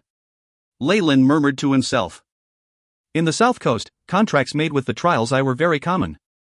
They were very trustworthy, and there were almost no cases of them being tampered with. Besides, the feathers of the ancient nefarious filthbird had become extinct over 1,000 years ago. Hence, even Reynold would not imagine that Leyland would use this method to break away from the constraints of the contract. This power is truly terrifying. Leyland could not help but raise the status of 1,000 meddling hands in his heart, in awe of the ability of this dark magus organization to procure a solution that was already extinct. But even in the organization, there shouldn't be a lot of this solution. Leyland was quite sure about this. If not, the 1,000 meddling hands would have used it a long time ago and wreaked havoc upon the South Coast. Night descended. Though they were within the secret plane, the moonlight was still bright, making it no different from the external world. At this moment, a black figure donning a cloak that covered his face sneakily crept into Four Seasons Garden's camp and constantly moved towards the outer areas. Sheila! At a place where there was a devilish tree that was somehow divided into 3 parts, the black figure stopped and lit his hand up with crimson flames. You're finally here. The surface devilish tree twisted for a moment, and a man's face appeared on the bark. It suddenly opened his mouth and spoke to the magus, "Come down from here." Sla, as the wooden face spoke, a huge hole opened up at the roots of the devilish tree and revealed a pitch-black passageway. The magus nodded and quickly walked down. Boom, after his figure disappeared into the passageway, the entrance immediately closed and the human face vigilantly surveyed the area, before disappearing back into the tree trunk. It became peaceful once more as if nothing had happened. The passageway was very long, and this magus walked for about 10 minutes before he reached the end. At the end was a huge basement, the surroundings of which flickered with yellow earth magic. It most likely had been made very recently. In the spacious basement, there was the vague form of a giant with great amounts of green fog floating around him. Upon seeing the Magus, he seemed to smile. "You're here. HN." The Magus nodded and pushed back the hood to reveal a handsome young face. Black hair, elegant face, fair skin, and eyes that gave off a devilish glint. Just by standing there, he was able to give off a strange charm. This person was, of course, Leyland. His eyebrows were currently furrowed because nothing good could be happening if Giant chose this moment to summon him here. At the same time, Leyland's nostrils flared. "Did you receive a lot of guests just now? I seem to sense the aura of many familiar people." Giant looked at Leyland with some surprise. "Yes. They're all our comrades from the 1,000 Meddling Hands. I'd already wiped off all traces of them, but you were actually able to notice. Looks like the rumors out there aren't wrong, and you're already a peak rank 1 Magus." Giant glanced at Leyland with some apprehension in his eyes. "Looks like our leader's initial choice to attract you into entering our organization was a right one." Leyland only gave a mysterious smile in reply. After the second bloodline transition, he could feel that the quality of his body constantly increasing. Even a few of his organs seemed to have awoken from a deep sleep and obtained many miraculous abilities. Though these abilities were of no help to him in battle, they could usually exhibit surprising effects at unexpected moments. "Looks like you're planning something grand." Leyland looked Giant straight in the eye. From what he had sensed, Giant had actually called out all of the elites of the 1,000 Meddling Hands. Getting in contact with him was a huge risk, and he had even gotten Leyland to enter the inner circle of the Four Seasons Garden. It was easy to tell what Giant had planned to do. That's not my plan, but the idea from the Lord behind me." Giant brought up the rank 2 Dark Magus behind the 1,000 Meddling Hands once again. "So, the feathers of the nefarious Filthbird are rather useful, yes?" Giant asked. "I've used them." Leyland lifted his brows. "If there's anything you want to say, say it." "All right. Our target, this time, is the resource warehouse in the Eternal Plane secret plane that the Four Seasons Garden is in charge of." Giant told him their goal without beating around the bush. "This time, not only will our members go all out on this mission, even the Lord behind us will make his move at opportune times." Leyland's face twitched slightly at this news, but he accepted this peacefully. In the Four Seasons Garden, there was Reynold, who was at least a rank 2 Magus, taking charge. If there wasn't an opponent with a similar level of power to attract the brunt of the assault, the invading Dark Magi would just be committing suicide no matter how many of them there were. "All right. What's my mission?" Leyland inquired. "Good." Giant pointed his thumb upwards. "Your mission is simple.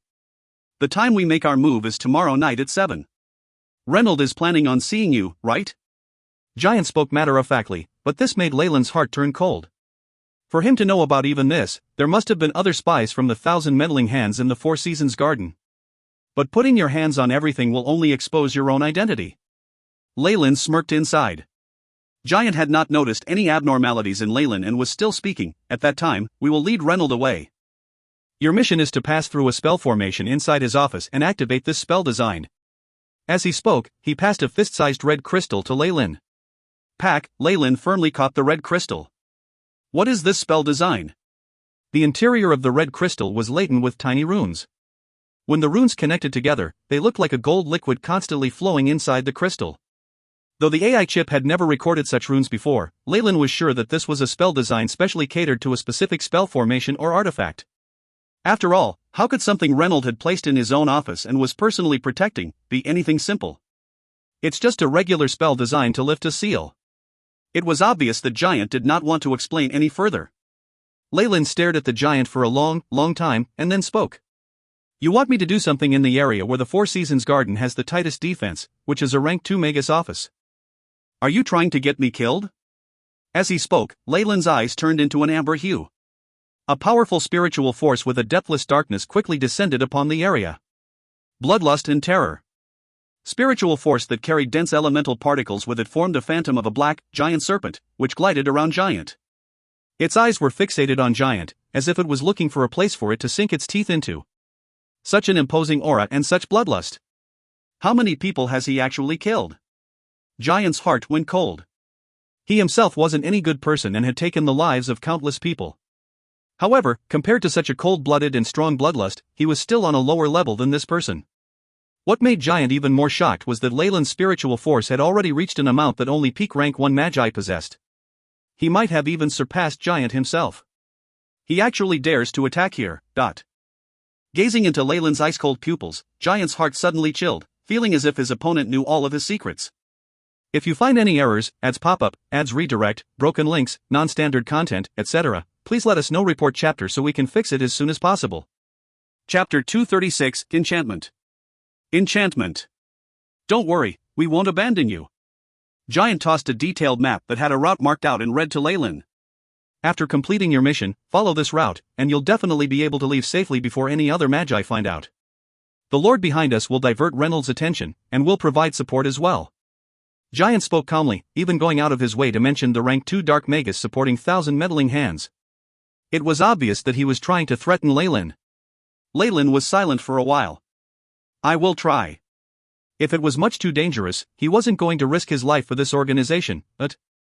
Alright. You'll find that this is a very simple and effortless mission. Giant smiled. After finishing this, you can rejoin us as a Dark Magi. How about it? Which academy or organization do you want to join? Just tell me. Leyland shook his head. He had no such plans yet, and he still did not entirely trust Giant's words. If one was not shrewd when dealing with Dark Magi, it was certain that they would be taken advantage of so thoroughly that every last bone of theirs will be gobbled.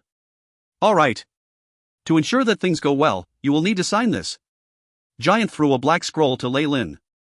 Leyland looked through the contents of the scroll and was amazed. A Trials I contract? After I have taken the solvent of the nefarious Filthbird's feathers, you still dare to use this? This is a special contract that the Lord behind us specifically made for you. Giant pointed out, emphasizing the last 3 words. Also, that solution was the very last one in our organization. If you can find another, we can only blame it on our bad luck. It looked like he was quite confident about this. In that case, you're the first person who dares to do something like this. Leyland scrutinized Giant and smirked. At the same time, the phantom giant serpent suddenly opened its mouth wide and bit towards Giant. Rumble. As it neared Giant, the phantom giant serpent suddenly collapsed and turned into a mass of shadow, slamming against Giant's green fog and producing the sound of waves crashing on the shore. Ha ha. I was just cracking a joke. I'm but a regular member in the 1,000 meddling hands, so how would I dare to pit myself against elders like you? A bright, gentle smile suddenly appeared on Leyland's expression. You'll become an elder soon enough. After this operation, I can nominate you. Giant spoke after a moment's thought. In that case, thank you. Leyland lightly tapped on the scroll, and the imprint of a black snake instantly appeared on it. Rumble. The apparition of the trials I gave Leyland the feeling that this was even more powerful than the one that Reynolds had summoned the previous time. Under its emotionless gaze, the scroll in Leyland's hands began to spontaneously combust. Green flames enveloped the scroll. The moment after the scroll completely burned up, a ray of light that represented the contract and its restrictions flew into Leyland's mind. Afterwards, the apparition of the trials I automatically dispersed into the air. He had skimmed through the contract. The only conditions were that he could not help the Four Seasons garden. There weren't any harsh conditions. After all, they still needed his help and could not go overboard. It didn't detect traces of the acts of the nefarious Filthbird? Leyland wondered. He then left the area without a word. Only Giant was left standing quietly in the basement as if he was waiting for something. Boom. Boom. Boom, star. Minutes later, Giant's body, which was covered in green fog, began to shudder violently, and the wall behind him suddenly exploded. After the dust settled, a large portion of Giant's fog had dispersed, revealing a giant figure that was up to 2 meters tall. Crazy. That person's a lunatic. Giant murmured to himself and proceeded to laugh maniacally. Ha ha. Good. Interesting. Things are getting more interesting. He then transformed into a green fog and drifted out of the area. Behind him, the basement gave way and dust filled the air. The next day, Leyland punctually arrived at Reynolds' office at 7 in the evening. Lord Reynolds. He knocked on the door gently.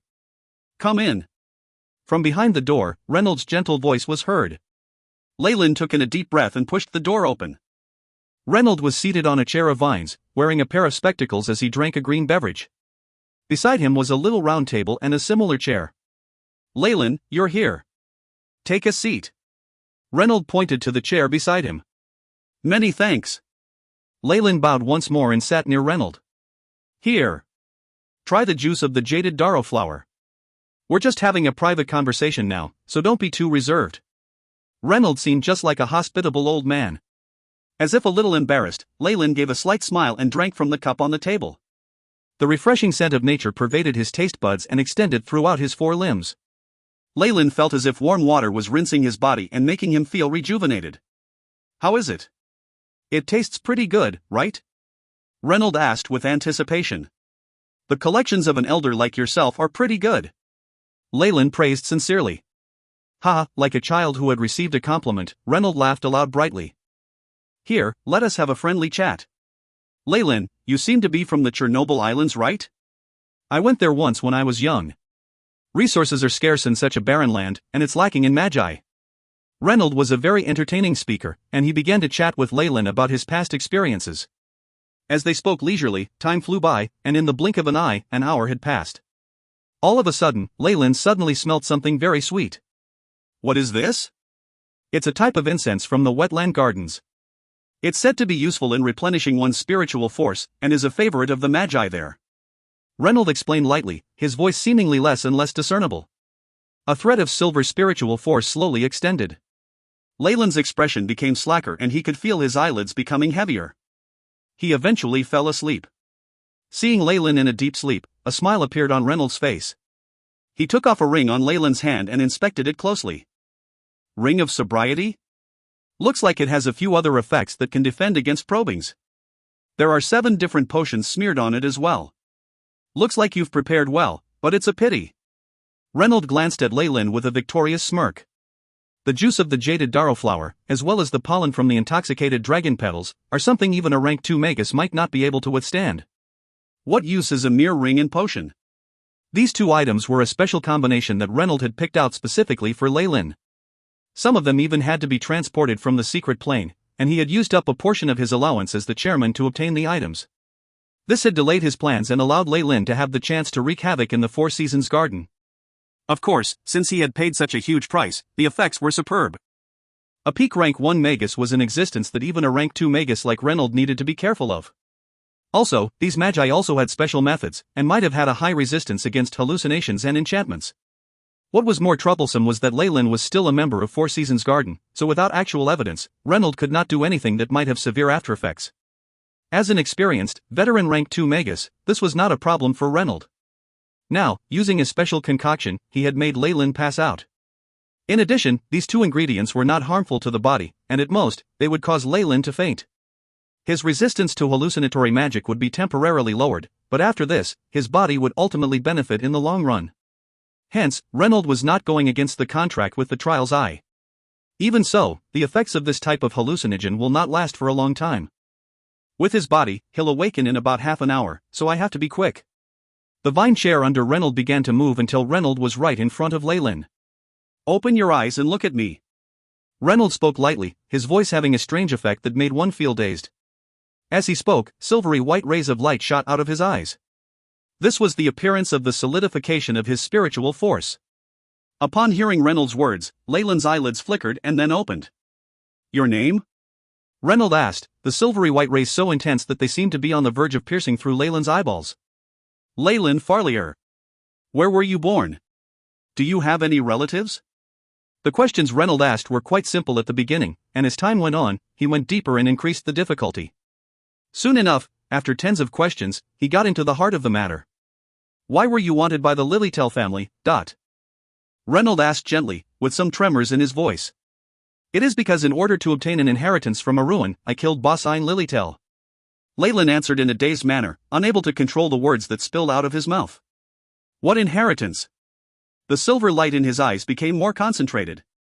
An inheritance that contains incomplete information about the branded swordsman. There's also a high-grade magic artifact. Leyland answered. Is that so? Reynolds shifted his glasses. Branded swordsman? A branch of the ancient magi? He sized up Leyland's body. A tall and strong body with some brands on the surface. It seems quite similar to the legends. As his vitality was amazingly high, the muscles on Leyland's body were now very obvious, and he had a terrifying amount of strength within. If he tried to impersonate a Grand Knight, nobody would doubt him. In that case, what is your relationship with the 1,000 meddling hands? Reynolds came to the key question. If you find any errors, ads pop-up, ads redirect, broken links, non-standard content, etc., please let us know. Report chapter so we can fix it as soon as possible. Chapter 237, Deceit. Deceit. Rumble. Just as Reynold was using the illusionary spell to interrogate Leyland, a mighty energy wave fluctuation came from afar. This fluctuation was so immense that even the buildings had mildly shook. What? A sneak attack? Reynold stood up abruptly. A layer of white light which seemed to be a communication device shone on his body in an instant. What's happening? Reynold asked indifferently. It's the Dark Magi. We suffered a sneak attack from the Dark Magi. The first and second defense lines have already perished. We're currently at the third line of defense. From the communication device, the image of a fair-skinned burly bloke who had donned a military uniform was projected. This was the leader of the defense team who was specially assigned to defend all of Four Seasons Garden. The expression on his face was wrought with fright and worry. It seemed that the Dark Magi had placed him under great pressure. A simple and tiny issue. I will mobilize the fighting and hunting teams to your area as soon as possible, Reynold replied to the communicative device. Suddenly, his face darkened. Through the projection of the communication device, he could see a gigantic black hand land from the skies and mash the burly bloke between its fingers. Ah, the burly, fair-skinned bloke cried out miserably as he produced large amounts of milky white flames. Kacha. Kacha, star. A large number of miserable-looking faces appeared on the gigantic black hand, their mouths opening wide as they swallowed the milky white flames. Kacha. Kacha, star. The bone-chilling sounds of gnawing sounds were heard. After swallowing the white flames, they actually began to gnaw at the burly, fair-skinned man's body. Jage. In midair, solidified silver spiritual force appeared and formed a human face. Reynold, my old friend. Why aren't you coming to greet me? The face sneered. Immediately after, the huge black hand swept the area and made a mess of the Four Seasons Garden's defensive line. Under the tyrannical abuse of a rank 2 magus, the ordinary rank 1 magi were as insignificant as ants. Pack, the armrest of Reynolds' vine share was needed until it broke. Schwa, in a flash, he turned into a green figure and rushed out. Kacha. Kacha, star. After he left, his vine share squirmed and constantly twisted, gradually turning into something that resembled a human. It stood by Leyland, who was still unconscious, as if keeping guard. Boom, boom, boom. Huge undulations from the magic that were even more immense than before traveled over. This was an intense fight between two rank 2 magi. As they fought, they moved further and further away as if deliberately trying to avoid this area. In Reynolds' office. All of a sudden, Leyland, who had been unconscious, suddenly opened his eyes. At that instant, his eyes turned amber. Innate spell formation, Eye of Petrification. The vine human that had been keeping watch over him immediately turned into a gray stone statue. After his second bloodline transition, this spell and Kamoyan scales had evolved. Leyland surveyed the area and stretched lazily, fixing the ring of sobriety that was on the round table back onto his finger. Though the process was a little unexpected, nothing bad happened. Leyland's eyes were very clear. Where were the traces of him being caught in a hallucination? Previously, Reynold had used a few ingredients and set up a trap, which had indeed caused him to fall into a hallucination. But that was just for a moment. The power of the bloodline of the ancient being, the giant Kamoyan serpent, was flowing in his veins and devouring all external substances. His vitality of over 25 degrees had made it easier for him to quickly come back to his senses. At that time, Leyland had beat Reynold at his own game and pretended he was still in a daze, thus lowering Reynolds' guard. With the help of the AI chip, his breathing, his body's situation, and waves of his spiritual energy had been feigned spectacularly, which even deceived Reynold. All that nonsense about the branded swordsman was obviously just that, lies. With the adjustments made by the AI chip, making up runes was a simple matter. Only now did Leyland have the time to really look at the rank 2 magus Reynolds' office. Based on his interests, the office was made of plants. The bookcase and window, as well as the tables, chairs, and even a few strange books were all made of plants. The entire setup was very clever and wasn't very big, giving off a cozy and tiny feeling. Where is the place at which I need to place the spell design for it to activate? Leyland mumbled to himself, producing a scarlet crystal from his pocket. The crystal now was emitting a bright red and was boiling hot. Is this some sensing technique? Leyland touched his chin, using the crystal to discern the direction in which he should be moving. He eventually found out that when he pointed the crystal at Reynolds' desk, it would emit the brightest light and be the hottest, to the point that he felt his hand was being burnt. Following the crystal, he came before Reynolds' desk. This was a large green table with rings on it that indicated the age of a tree. Wang Wang. At this moment, the crystal in Leyland's hand exploded in a ring of light and mysteriously hovered in the air. This is a spell formation that is triggered automatically. Leyland's eyes widened, and he pointed his right hand at the crystal, causing tendrils of black gas to crawl onto it like snakes. Crash! Under the shine of the scarlet crystal, the dark green desk suddenly shook, and most of the papers, quill, ink, and various items on top of it rolled off of the surface. The surface kept squirming, and the various types of plants making up the table began to grow and extend. The green desk was split into two, and under these two parts, numerous plants grew and acted like little feet which scurried away. In the place where the desk had been, there was now a huge pit. In the heart of the pit was a huge sealing spell formation that was shining with all sorts of runes that were floating around. On the surface of the spell formation, there were a few gaps. After making some comparisons, Leyland figured that the spot right at the middle could fit the red crystal. Classified information like this actually got out, and there was even a spell design specially made for this, Leyland mumbled to himself. All of a sudden, something strange happened. The scarlet crystal that had been hovering in midair suddenly burst out into blood-red flames, zooming like a fire arrow towards the part of the formation that was caved in. In the crystal, there was a requirement that required it to make contact with the spell formation before it was activated. Combined with Giant's obvious attempts at hiding the truth, Leyland could easily tell that it wouldn't be good if the crystal activated.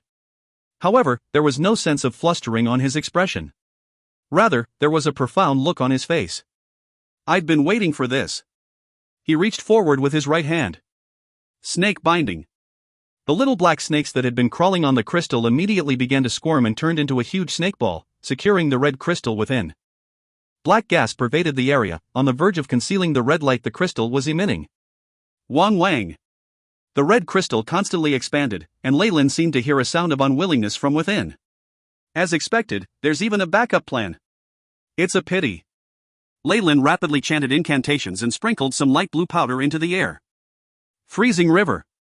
As he finished the last syllable of the incantation, a light blue light surrounded the snake ball. TSSSS, white threads of mist were produced, and on the surface of the snake ball, the white mist condensed and turned into a layer of thin ice. The amount of ice became greater and greater, until, at the end, a thick layer of ice had been formed around the snake ball. The entire snake ball seemed like it had turned into a huge ball of ice. The red rays of light that the crystal had been producing was now completely contained within. As if it had lost its detection abilities, the large spell formation in the pit ceased its rumbling, and all sorts of runes ceased to move on the surface of the formation. Schwa. Schwa. Schwa, star. 3 large ice pillars were like pylons, or perhaps chains, as they connected with the blue ball of ice. HN. The power of this sealing spell formation is not half bad. Leyland nodded in satisfaction. This sealing spell formation was something he had gained from blackmailing Pierre at the Four Seasons Garden.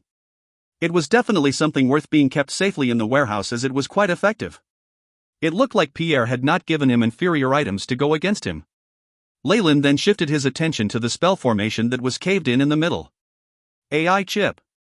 Compare the runes on the spell design. A blue ray of light brightened in his eyes and shone straight at the spell formation. A huge amount of data flashed past Leyland's eyes. Countless runes and designs were currently being compared. The red crystal from before was merely a key. The runes used on it were strange, and Leyland previously had no way to tell its function from the runes. But now, both the key and the keyhole were here. Hence, he was able to make comparisons between the runes on both ends and tell the rough functions of the spell formation and crystal. Seconds later, the AI chip's conclusion appeared before Leyland. The part that's caved in is a sealing formation, and the crystal's function is to detonate? A cold look emerged on his face as Leyland read through the first 2 lines. Very good, Giant. Just you wait. The AI chip's robotic voice continued to intone. If you find any errors, ads pop-up, ads redirect, broken links, non-standard content, etc., please let us know. Report chapter so we can fix it as soon as possible. Chapter 238, Scapegoat. Scapegoat. From the energy emitted by the spell formation, analysis shows that the probability of a body of consciousness residing in the spell formation is 78.9%. The AI chip's conclusion was presented before Leyland. A body of consciousness? Leyland's eyes sparkled. Can you compare it with the database and find out what sort of body of consciousness it is? Searching. Beep. There is no such information in the database. Comparing with host body's existing memories. The AI chip operated quickly. Seconds later, a new conclusion was shown to Leyland: the body of consciousness emits an aura that comes from the Eternal River Plane's secret plane. Determined to be a special being from the secret plane itself. Compatibility with large platinum gate of entrance to the secret plane, 67%. Platinum gate? Leyland's eyes widened, suddenly thinking back to the platinum gate that seemed like an ancient existence, right across from the headquarters. Incomplete spiritual force waves were emitted by the gate. From the looks of it, I'm afraid that the platinum door has already evolved to have its own intelligence. However, it was removed by Magi from Four Seasons Garden and sealed here. Hence, its spiritual force waves gave me such a strange feeling. Leyland slowly came up with the entire process that led to this result. Though he had no idea why Four Seasons Garden sealed the consciousness of the entrance to the secret plane, there were only a few reasons that Leyland wasn't going to bother wondering about. What he was more focused on was what would happen to the entrance to the secret plane if its consciousness was destroyed. After all, the red crystal that Giant gave him was no unsealing spell design. Instead, it would control the spell formation as well as the consciousness within, and destroy them together. AI chip. Simulate the consequences of the destruction of the secret plane's body of consciousness. Leyland spoke quietly, his expression dark and dreadful. Beep. Mission established, beginning to compare with high-level patterns. Importing data, the AI chip intoned loyally. After which, the result was placed before Leyland. Based on simulated experiments and remnants, if the body of consciousness is damaged, the possibility of the platinum gate being destroyed is 79.8%. Entrance will automatically close and be sealed shut. Another 15.2% chance of the opposite happening. The entrance will then become a public entrance and be open to any living beings. The last 5% possibility has unknown consequences. Leyland, who was silently reading the conclusion, suddenly understood everything. The most important part in the battle for the Eternal River Plane's secret plane was the acquisition of the entrance. 7 entrances had been discovered, with 4 being controlled by the Light Magi. This control referred not only to the Magi army set up on the outer areas but also to a certain key that could control the opening and closing of the entrance. From the looks of it, these keys referred to each gate's core body of consciousness. If I detonate this area, there's a large probability of Four Seasons Garden's entrance disappearing. The Dark and Light Magi will then hold the same number of entrances and there won't be any disadvantages when trying to take over the secret plane. Leyland could easily tell the intentions of the Dark Magi. These Magi were planning to destroy the entrance here. Gaining control of the entrance meant obtaining a large amount of land, plentiful resources, as well as a huge number of troops. Most importantly, the speed at which spoils of war were transported would be increased. Light Magi currently held possession of 4 entrances. Whether in terms of the areas with radiation or potential battle power, they exceeded the Dark Magi by a large margin. Hence, the Dark Magi had to think of ways to make up for this handicap. Even if this place was not destroyed, it was still necessary to rob this place from the Light Magi. They would rather have this place become a public domain than let it be controlled by the Light Magi. Shrewd. A very, very clever plan. Leyland, who had made sense of this whole situation, couldn't help but praise the person who had come up with this operation.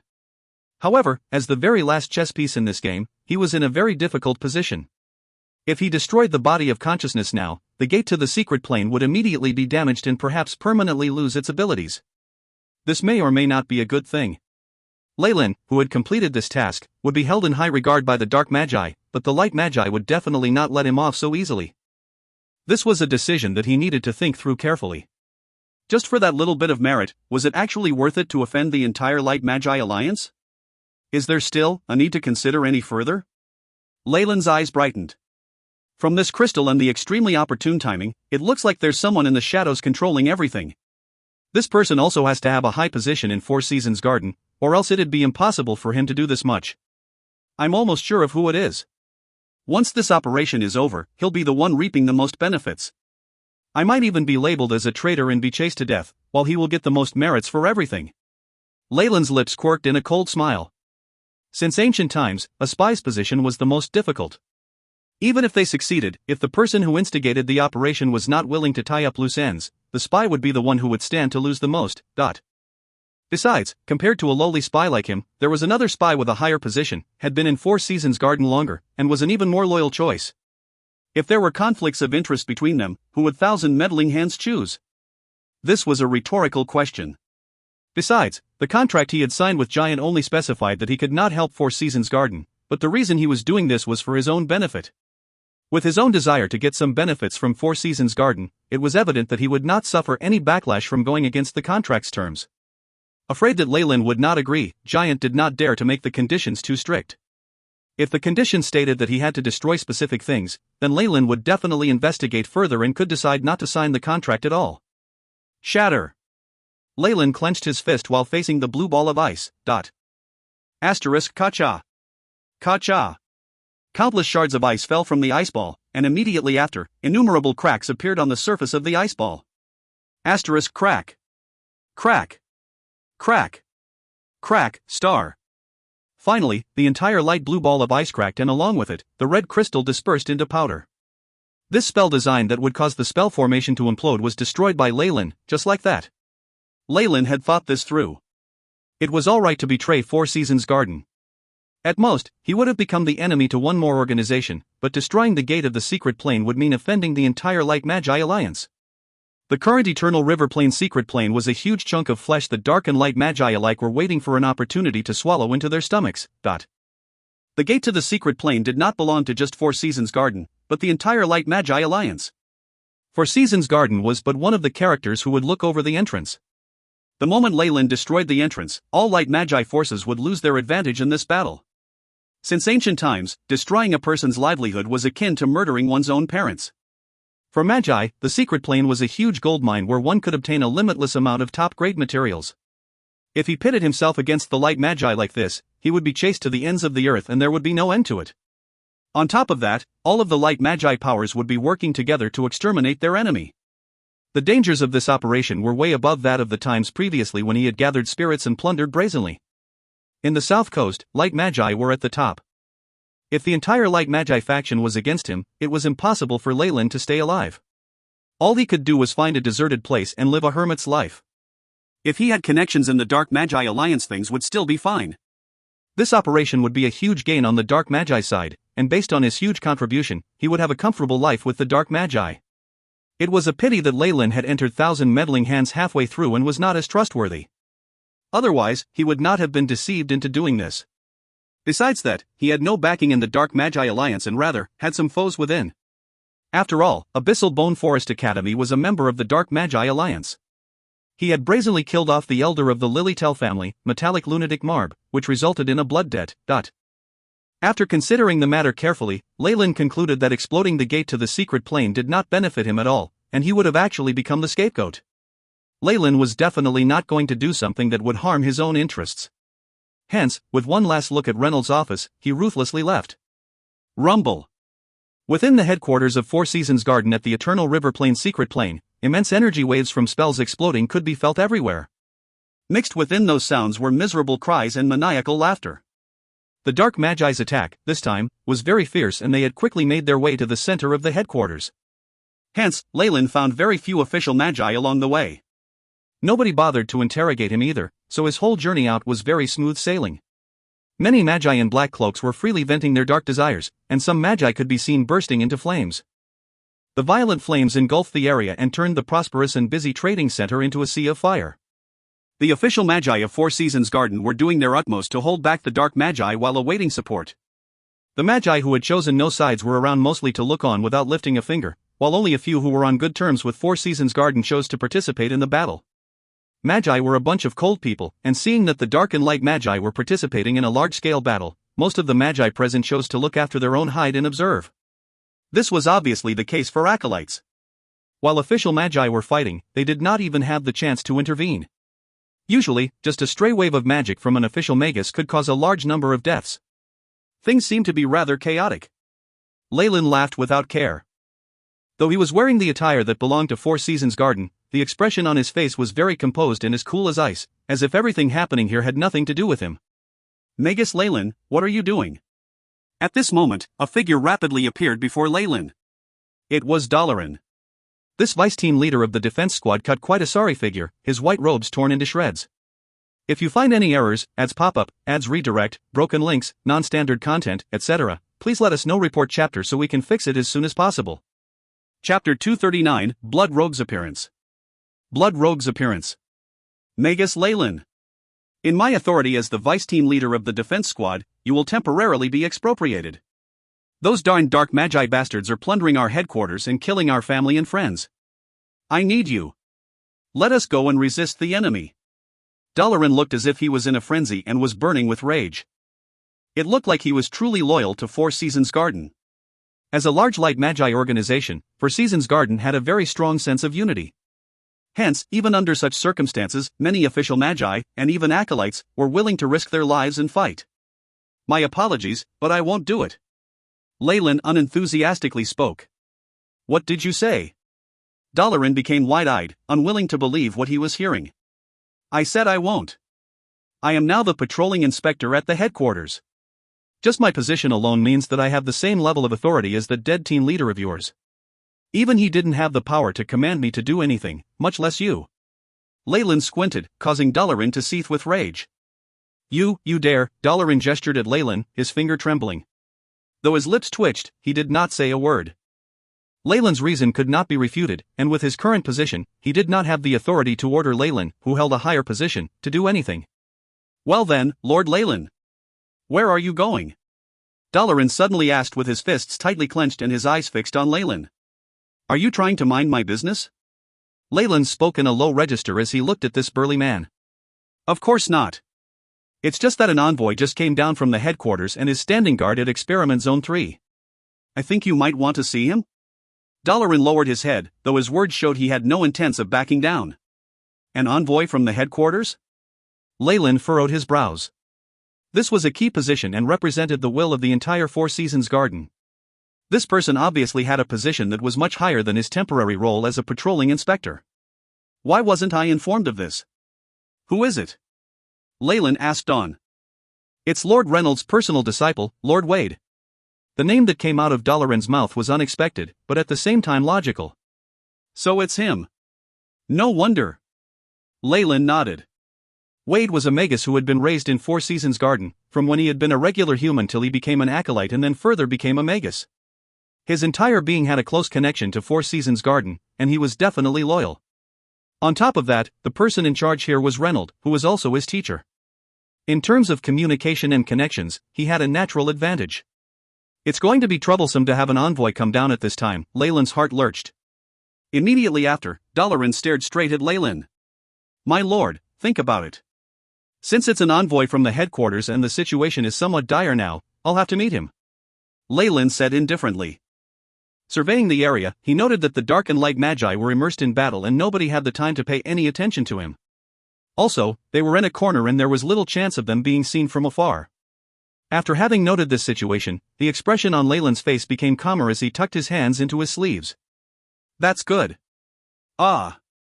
What appeared on Dalaran's face was glee, followed by a complicated glint in his eyes, as if some sort of evil plan was brewing in his mind. However, all of this was immediately destroyed by a pair of flaming, crimson palms. These crimson palms had blood-red flames that went through Dalaran's innate defense spell formation like paper and pierced right into his chest. A flash of disbelief passed Dalaran's face before he turned into a pile of ashes under the blood-red flames. Leyland calmly retracted his hands. He was now the number one being who was second only to rank 2 magi. Dalaran was a rank 1 magus who was not even at the peak yet. Leyland had gone all out and mounted a sneak attack, and hence Dalaran had been killed in a single attack.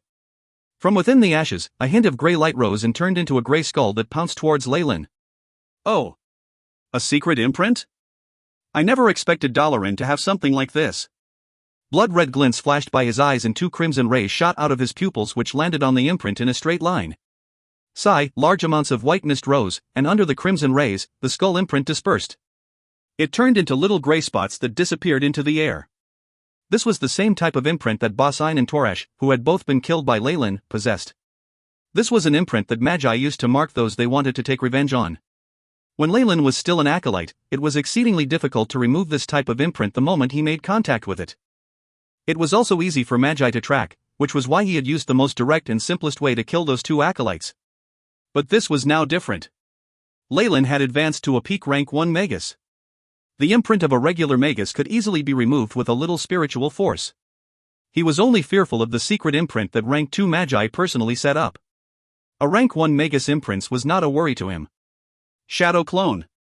After doing all this, Leyland was still not content and pointed at the pile of bone and ashes. A black shadow clone crawled out from the shadows and entered the ashes. The shadow clone that was now mixed with the ashes extended, grew bigger, and became another man who was similar to Dalaran. Their faces and attire were practically the same, though the shadow clone's skin was black. It was weird and rather terrifying. Shape-shifting spell.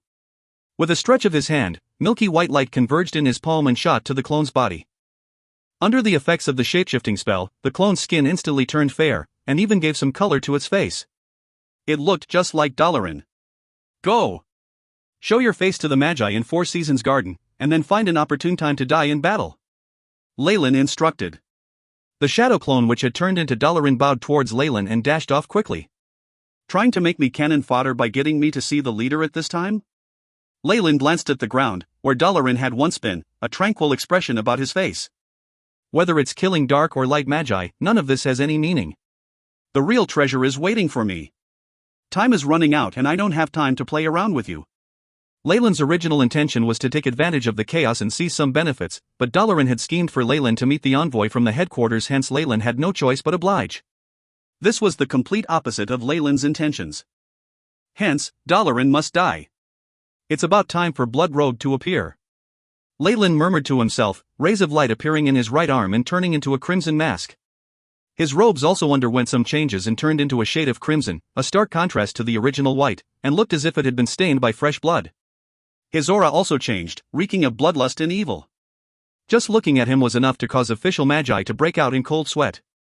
Leyland's other identity in Thousand Meddling Hands, Blood Rogue, now made its appearance. After having transformed into Blood Rogue, Leyland identified a direction and rushed in the direction of the Merit Point Exchange Hall. One would be an idiot not to seize benefits when possible.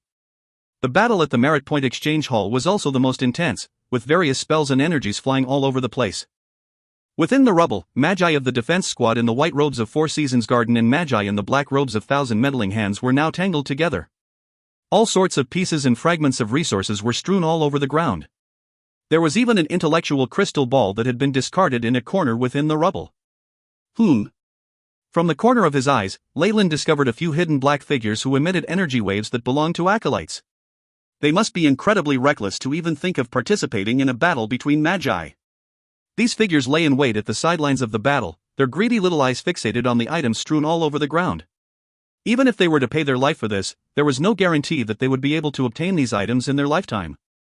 Taking advantage of the chaotic situation, a few of the more daring acolytes actually began to have designs on these items. Asterisk rumble, asterisk an icy blue ray of light dispersed, and the remaining waves of energy hit one of the acolytes present. This acolyte didn't even have the chance to make a sound before he turned into an ice statue amidst the blue light. Such a miserable scene scared away a large number of acolytes.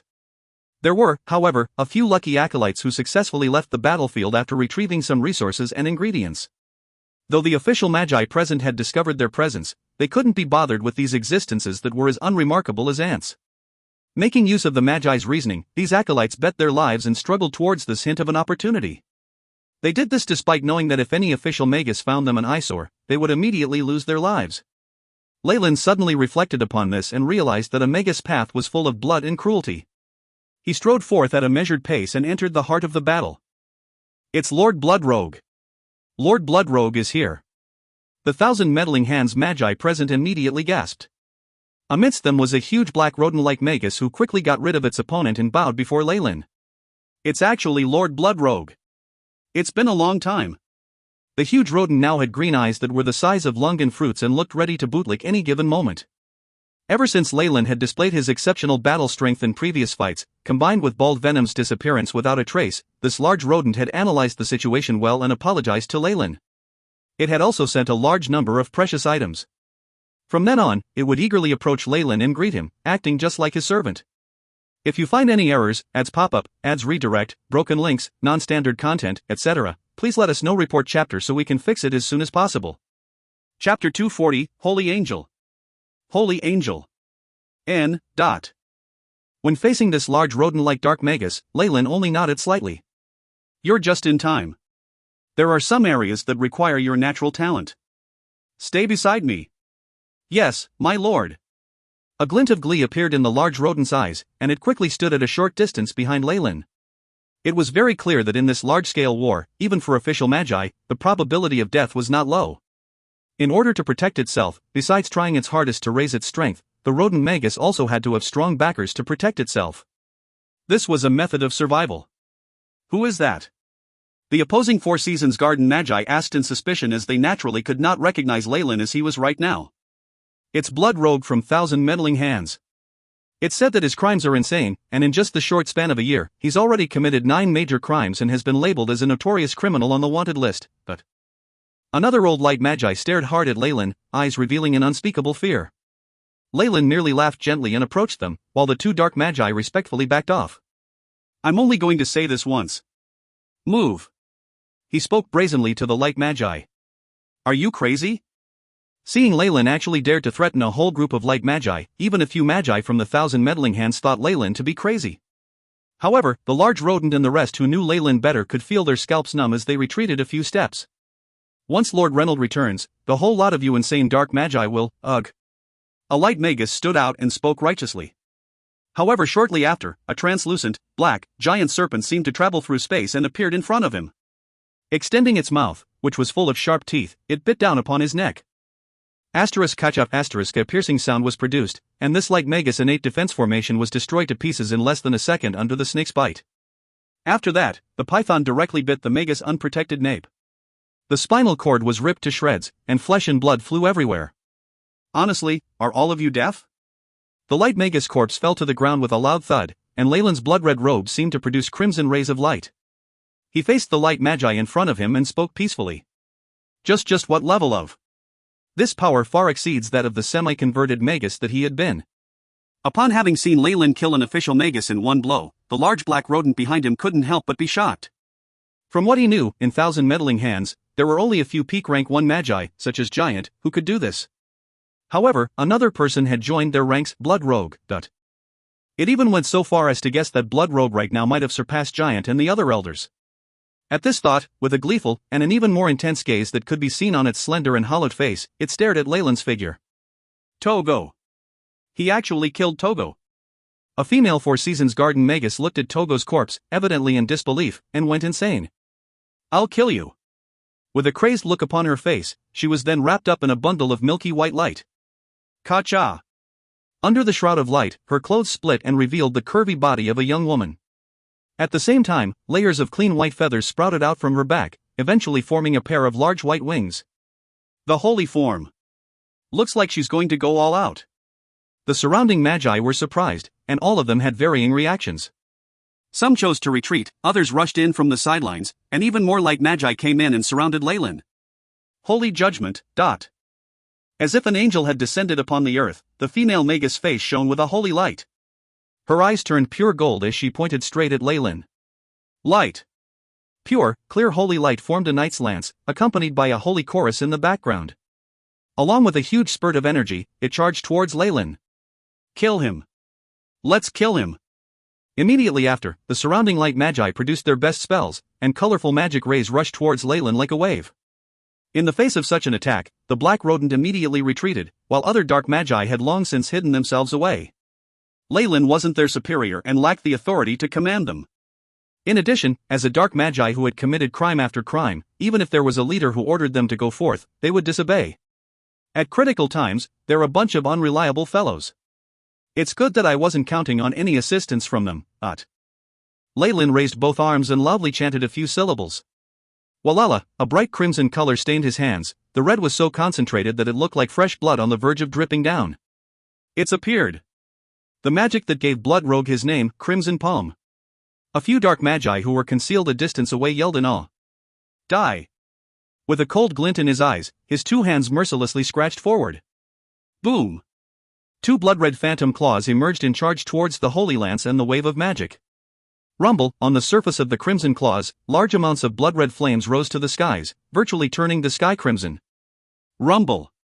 The flaming, sharp phantom claws slammed into the lance as well as the onslaught of spells, which produced a huge sound. Black mushroom clouds formed and rose above the explosion, the aftershocks constantly spreading and shaving off a few layers of earth. Wang Wang. Countless amounts of black smoke and ash flew about, fully blocking the scene within the explosion. Coup. Star. All of a sudden, 2 phantom claws that seemed slightly damaged charged through the layer of smoke and out of the explosion area. Huge crimson claws grabbed at the angel in the sky. Light. Large amounts of clean holy light transformed into crystal-like armor, automatically equipping itself to the female magus. She now had on crystal armor and a pair of large white wings, looking as if an ancient goddess of war had descended upon the earth. In contrast, the large crimson claws seemed like the hands of a demonic god from the depths of hell, mercilessly grabbing towards the war goddess. Ka-cha! Large crimson claws crashed into the armor, emitting the sounds of something cracking. Under the disbelieving gazes of the many magi present, the solid crystal armor that seemed to be a product from the heavens was torn into shreds by the crimson claws. They fluttered like butterflies before they turned into little spots of light that disappeared into the air. After which, the crimson claws ruthlessly caught hold of the female magus.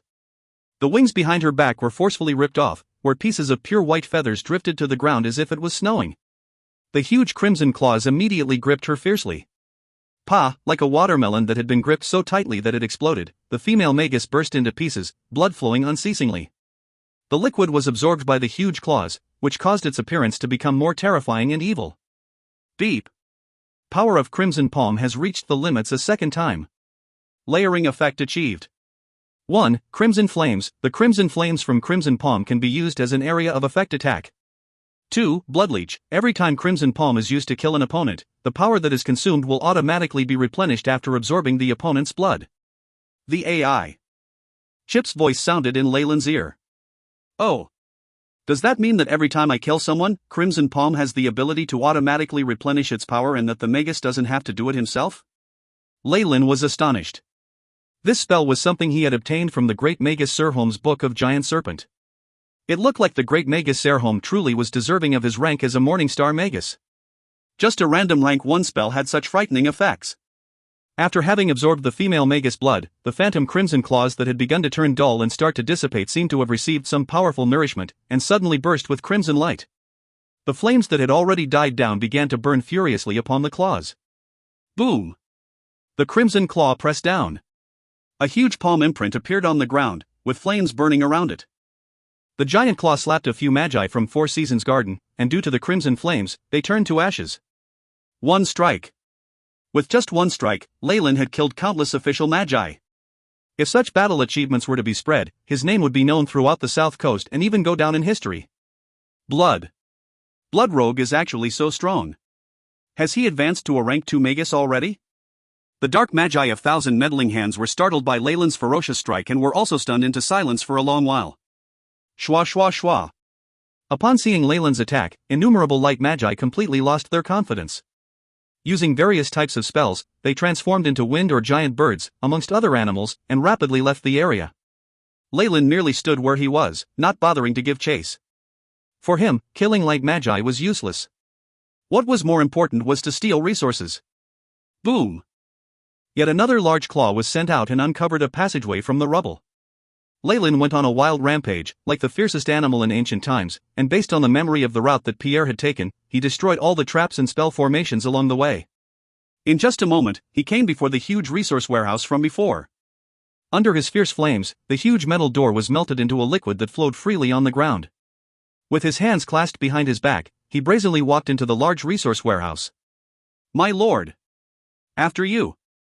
The dark magi who had followed Leyland here did not dare to be indolent even in the face of such a huge room of treasure. Rather, they respectfully allowed him to have the first browse through these spoils of war. If you find any errors, ads pop up, ads redirect, broken links, non-standard content, etc., please let us know. Report chapter so we can fix it as soon as possible.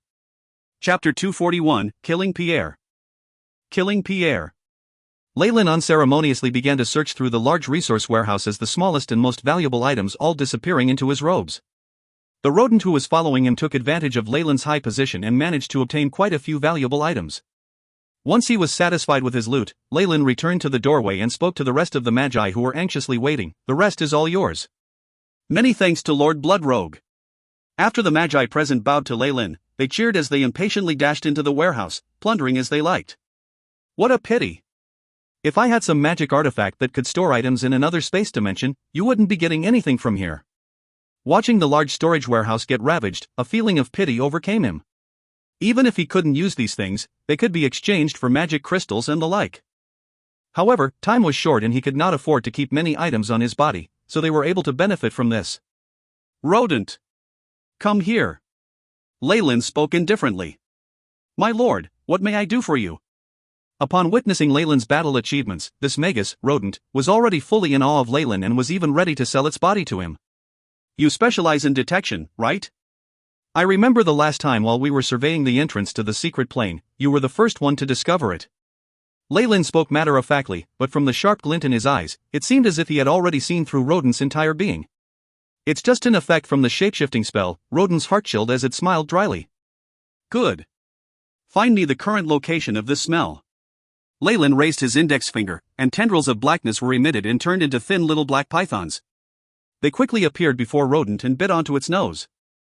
Ah, Rodent gave a miserable cry, but the intense pain it had been expecting did not register. Instead, the smell of a Magus had traveled into his mind. It's him. Bring me to him. Leyland's voice was very calm and it was impossible to tell if he was agitated or gleeful. However, this situation evidently unnerved Rodent further. Yes. Yes, my lord, I'll bring you there now. Rodent sprawled flat on the ground, nose right on the ground as he sniffed hard. After a few minutes, he confirmed a direction, it's here. Please follow me, my lord. Concealed under the crimson mask, Leyland lightly chuckled. What he had given Rodent was the scent of Pierre, who was in charge of the Merit Points Exchange Center. As the first Magus to be exploited by Leyland, his scent had been kept for future purposes. But from what he had heard from Pierre, what he had plundered was not the main warehouse. The real one was something that even Pierre did not have the authority to bring others into. This was an opportunity that was hard to come by. Leyland gathered that the items in that main warehouse were definitely top-grade items or ingredients that Four Seasons Garden had found in the Eternal River Plains secret plane. If he managed to obtain all of that, it would likely be enough for him to advance to a rank 2 Magus and even above that. At this thought, his breathing began to silently roughen. The large rodent-like Magus had no real talent in terms of fighting skill, but it was his skill in detecting an opponent that thousand meddling hands required his expertise for. Leyland followed this large rodent and bypassed several secret passageways. There were, of course, several alarms and magic traps, but they were all destroyed by Leyland. The main function of these traps was to alert the light magi of intruders, and summon a large number of magi from the Four Seasons Garden. As they went further in, even Reynold would be startled into action. With a rank 2 Magus like him around, things were as safe as it could be. But the situation now was different. Four Seasons Garden's headquarters at the secret plane was now in a state of confusion and chaos. Reynold, the rank 2 Magus in charge, had now been lured away by a rank 2 Magus from thousand meddling hands. In a situation where the main forces were gone, just a few dull traps and spells were just a joke to Leyland. We're here. My lord, if my senses don't fail me, the owner of the scent is within this passageway. After going through a maze filled with traps and crossroads, the large rodent pointed to a green passage at the opposite side and stated with confidence. This passageway looked extremely narrow, to the point that only one person could cross at a time. Within the passageway, there were innumerable vines that twined together to create a green wall, and there were even powerful energy waves emitting from it. The aura it emitted was vaguely familiar and was something that Leyland had felt not too long ago. It belonged to Reynold, the rank 2 Magus. It can't be wrong. This is the place. Leyland inspected the restriction spell formation put into place, his heartbeat quickening. As the person in charge at the Merit Points Exchange Center, Pierre would definitely return to the main warehouse and oversee it. As this place was kept in a secret location and had a large number of defensive spell formations, it was much safer as compared to the outside, where danger lurked in every corner. Hence, Leyland was 80% sure that he had chosen to hide out here. Leyland had gotten Rodent to find his scent and was betting on this happening. Now, with the appearance of Reynolds, a rank 2 Magus, defensive spell formations, it confirmed his conjecture. Even if it wasn't the main warehouse, there were sure to be valuable things around if a rank 2 Magus had attempted to prevent others from going in there. With a lengthy whistle, his hands turned red and he activated the full power of Crimson Palm. Huge blood-red claws carried crimson flames about it as they struck the wall of vines. Asterisk rumble. Immense energy waves shot in all directions, and the passageway shook a little, rocks and dust falling from the ceiling. After the dust cleared, the rodent-like Magus who was hiding behind Leyland saw a hole that was as large as a basketball above the entrance on the wall. This hole was pitch black inside, with traces of crimson flames burning and extending within. Crash, green light flashed and the entrance seemed to come to life, innumerable tendrils twisting together and filling in the hole. Rays of green light was emitted from the vines and they were entangled together, green and right mixing together before they died down. The defense formation set up by a rank 2 Magus is indeed not simple. Leyland sighed in admiration, with no hint of disappointment in his eyes. Crimson Palm was just one of the spells he used to conceal his identity. It was definitely not representative of what he was capable of. The current him had already approached the realm of a rank 2 Magus. Even if he were to meet one, there was a high chance of him escaping. A formation set up by a mere rank 2 Magus was naturally not anything he worried about. AI chip. Have they been recorded? Under the mask, a hint of blue flashed in his eyes as he inquired inwardly. Recorded 89% of the information regarding the spell formation. Currently simulating experiments and calculating its weak point. The AI chip intoned loyally and then presented a few points where the amount of energy present was scarcer. Usually, when a defense formation was not activated, it was difficult for the AI chip to obtain such specific data. However, through Leyland's attack using Crimson Palm, the formation began to operate and displayed all sorts of energy waves that the AI chip scanned and gathered in detail. This was how it was able to see through it and ascertain its weak point. So that's it.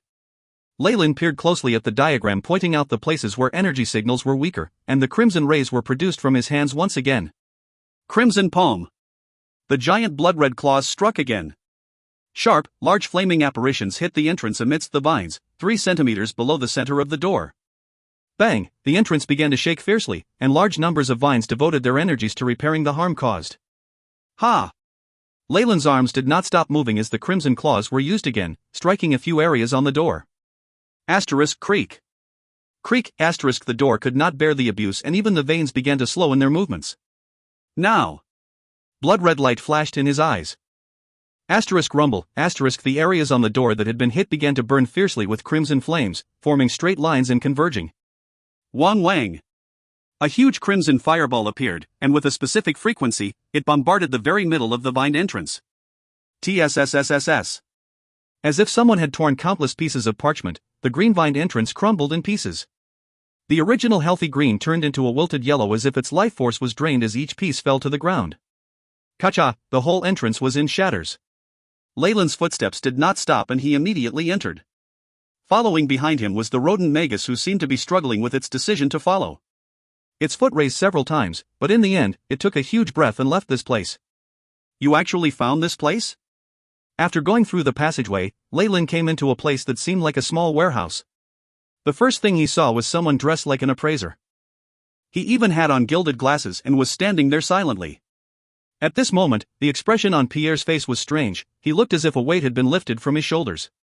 He smiled. I've been worrying about how to tell my superiors about you breaking into the exchange center. I guess I don't have to worry about that anymore. He then gave Leyland a profound look. You must be someone I know well, to be able to get here so quickly. Could you tell me your real identity? Leyland did not seem to have any intentions of letting Pierre die knowing his secrets. Boom, he fiercely took one step forward, and dark energy particles wrapped he and Pierre within like a fog. Sigh, thick fog spread, but there was not the slightest sound produced from the inside. Minutes later, Leyland walked out calmly, and then entered the treasured warehouse that belonged to Four Seasons Garden. If you find any errors, ads pop up, ads redirect, broken links, non-standard content, etc., please let us know. Report chapter so we can fix it as soon as possible. Chapter 242, Leather Pouch. Leather Pouch. After Leyland left, the fog gradually dispersed, leaving behind a grayish-white statue of a Magus. This statue looked exactly the same as Pierre, with a look of astonishment on his face. Asterisk pack. Pack, star. Innumerable cracks began to extend across the statue like spider webs. Crack. Immediately after, the stone sculpture broke into little pieces with a loud sound. Leyland was now a peak rank 1 Magus. With the added bonus from his bloodline, even a regular peak rank 1 Magus was not a match for him when he went all out. However, he did not have any time to waste on thinking about this. His eyes were already attracted to the items before him. This warehouse was incredibly small and was only a dozen or so square meters. On a stone counter, only 3 items laid there. Though they looked to be unremarkable, they must be something of value for them to be placed here. Leyland scrutinized the items on the counter. On the leftmost was something that looked like a leather pouch. It was completely black and even had some detailed silver designs. Though it looked very ordinary, it seemed to have a slight wave that was rather unique emitting from the pouch. Even the giant Kamoyan serpent bloodline within him had a strange response to it. From this feeling, it probably implies that this was made using the material from some kind of ancient creature. Leyland rubbed his chin, the gears in his brain turning, something made by the hide of some ancient being. It doesn't seem to be any offensive type magic artifact either. Could it be? In that moment, a slight possibility flashed past Leyland's mind, causing his breathing to become a little rough. AI chip. Scan the decorative designs on the pouch and compare it with pictures of ancient beings.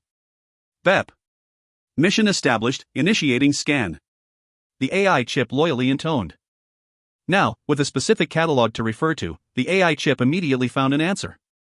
Results of comparison: ancient creatures' similarity to the skin of void white-eyed snake, 92.6%. Tailless Ouroboros, 46.9%. Void raven, 12.3%. As I thought, it's the void white-eyed snake. Glee emerged on Leyland's face. Even in ancient times, this sort of ancient being was extremely precious. This was due to the void white-eyed snake's innate ability that had to do with space. Hence, its skin was often used to manufacture all kinds of storage items. AI chip. Look up all information there is regarding the void white-eyed snake. Leyland ordered. Void white-eyed snake. Ancient being, the darling of the void. After maturing, it can awaken its abilities that have to do with space, gaining a powerful innate skill similar to traveling through time. Its skin is often processed and made into storage items due to the void runes that naturally form on its body.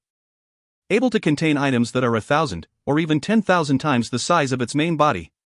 However, due to excessive hunting by ancient magi, it became extinct in the middle of the ancient era. Source: The Illustrated Handbook of Ancient Beings, World Magus History, 37th revision.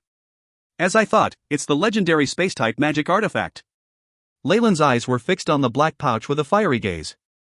For a large organization like Four Seasons Garden, this item was not essential and only served to raise its value. However, for a magus like him who was used to traveling alone, it was an indispensable item. If he had had the pouch previously, he definitely would not have left anything behind for the other dark magi and instead, chosen to take everything for himself. Especially in his situation where he was planning to escape at any moment, his agility would increase by a large amount. One could say that of all the items in this treasure trove, if he really needed to make a decision, Leyland would unhesitatingly choose this one. However, Leyland could still contain his desires.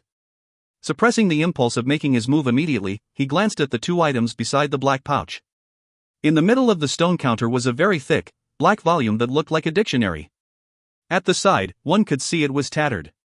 This must be the book that Four Seasons Garden obtained from the Eternal River Plane's secret plane. As this was left behind by the magus who constructed this secret plane, it must be even more valuable. These were items that only large-scale organizations had a use for. If a magus like him who worked alone set his hands on this, it would only backfire on him. At the most right, beside the thick volume, there was a black honeycomb that looked somewhat like a charcoal briquette. On the bumpy surface, there were beads of dark green pearls embedded in the holes. It looked rather bizarre. Though the volume is the most precious items out of these three, the pouch is still the highest priority to me. Leyland solemnly approached the stone counter. All items stored in a magus warehouse were sure to be guarded by defense spell formations. Not only would they be set up around the item itself would also have a spell formation on it.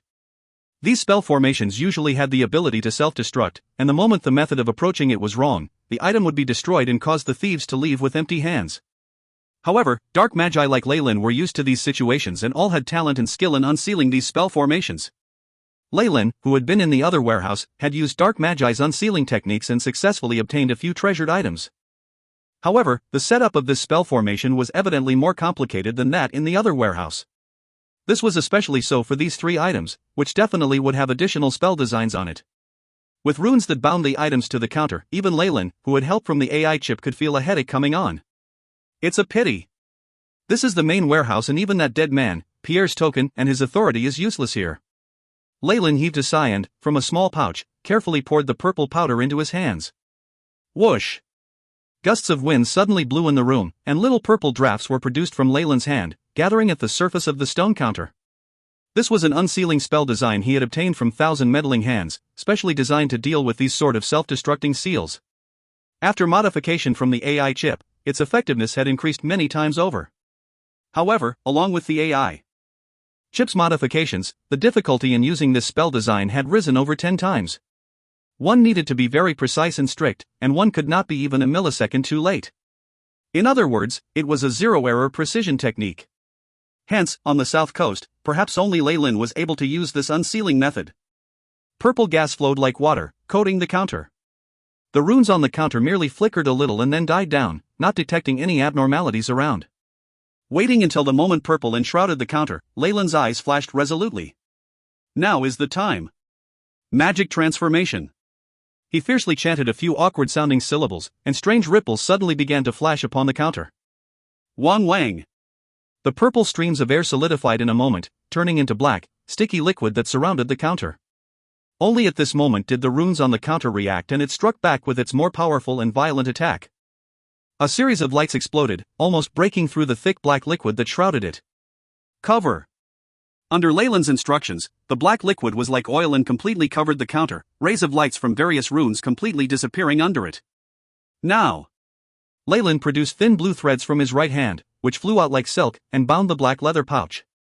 The thin blue threads seemed alive as they went towards the leather pouch, a series of slight popping sounds emitting as they moved. Most of Leyland's energy was spent on this unsealing spell design, to the point that his forehead was drenched with sweat. Finally, the silk-like threads bound the leather pouch tightly and looked like a blue cocoon. Leyland grabbed with his hands, and the blue cocoon automatically flew away from the counter and into his hands. All right. It's a success. Leyland exclaimed gleefully. Now, the black oil-like fluid seemed to be unable to cover the runes on the counter any longer, with hints of light passing through. I'll be quick about this. Once more. Leyland pointed again, and thin blue threads headed for the honeycomb-like coal briquette.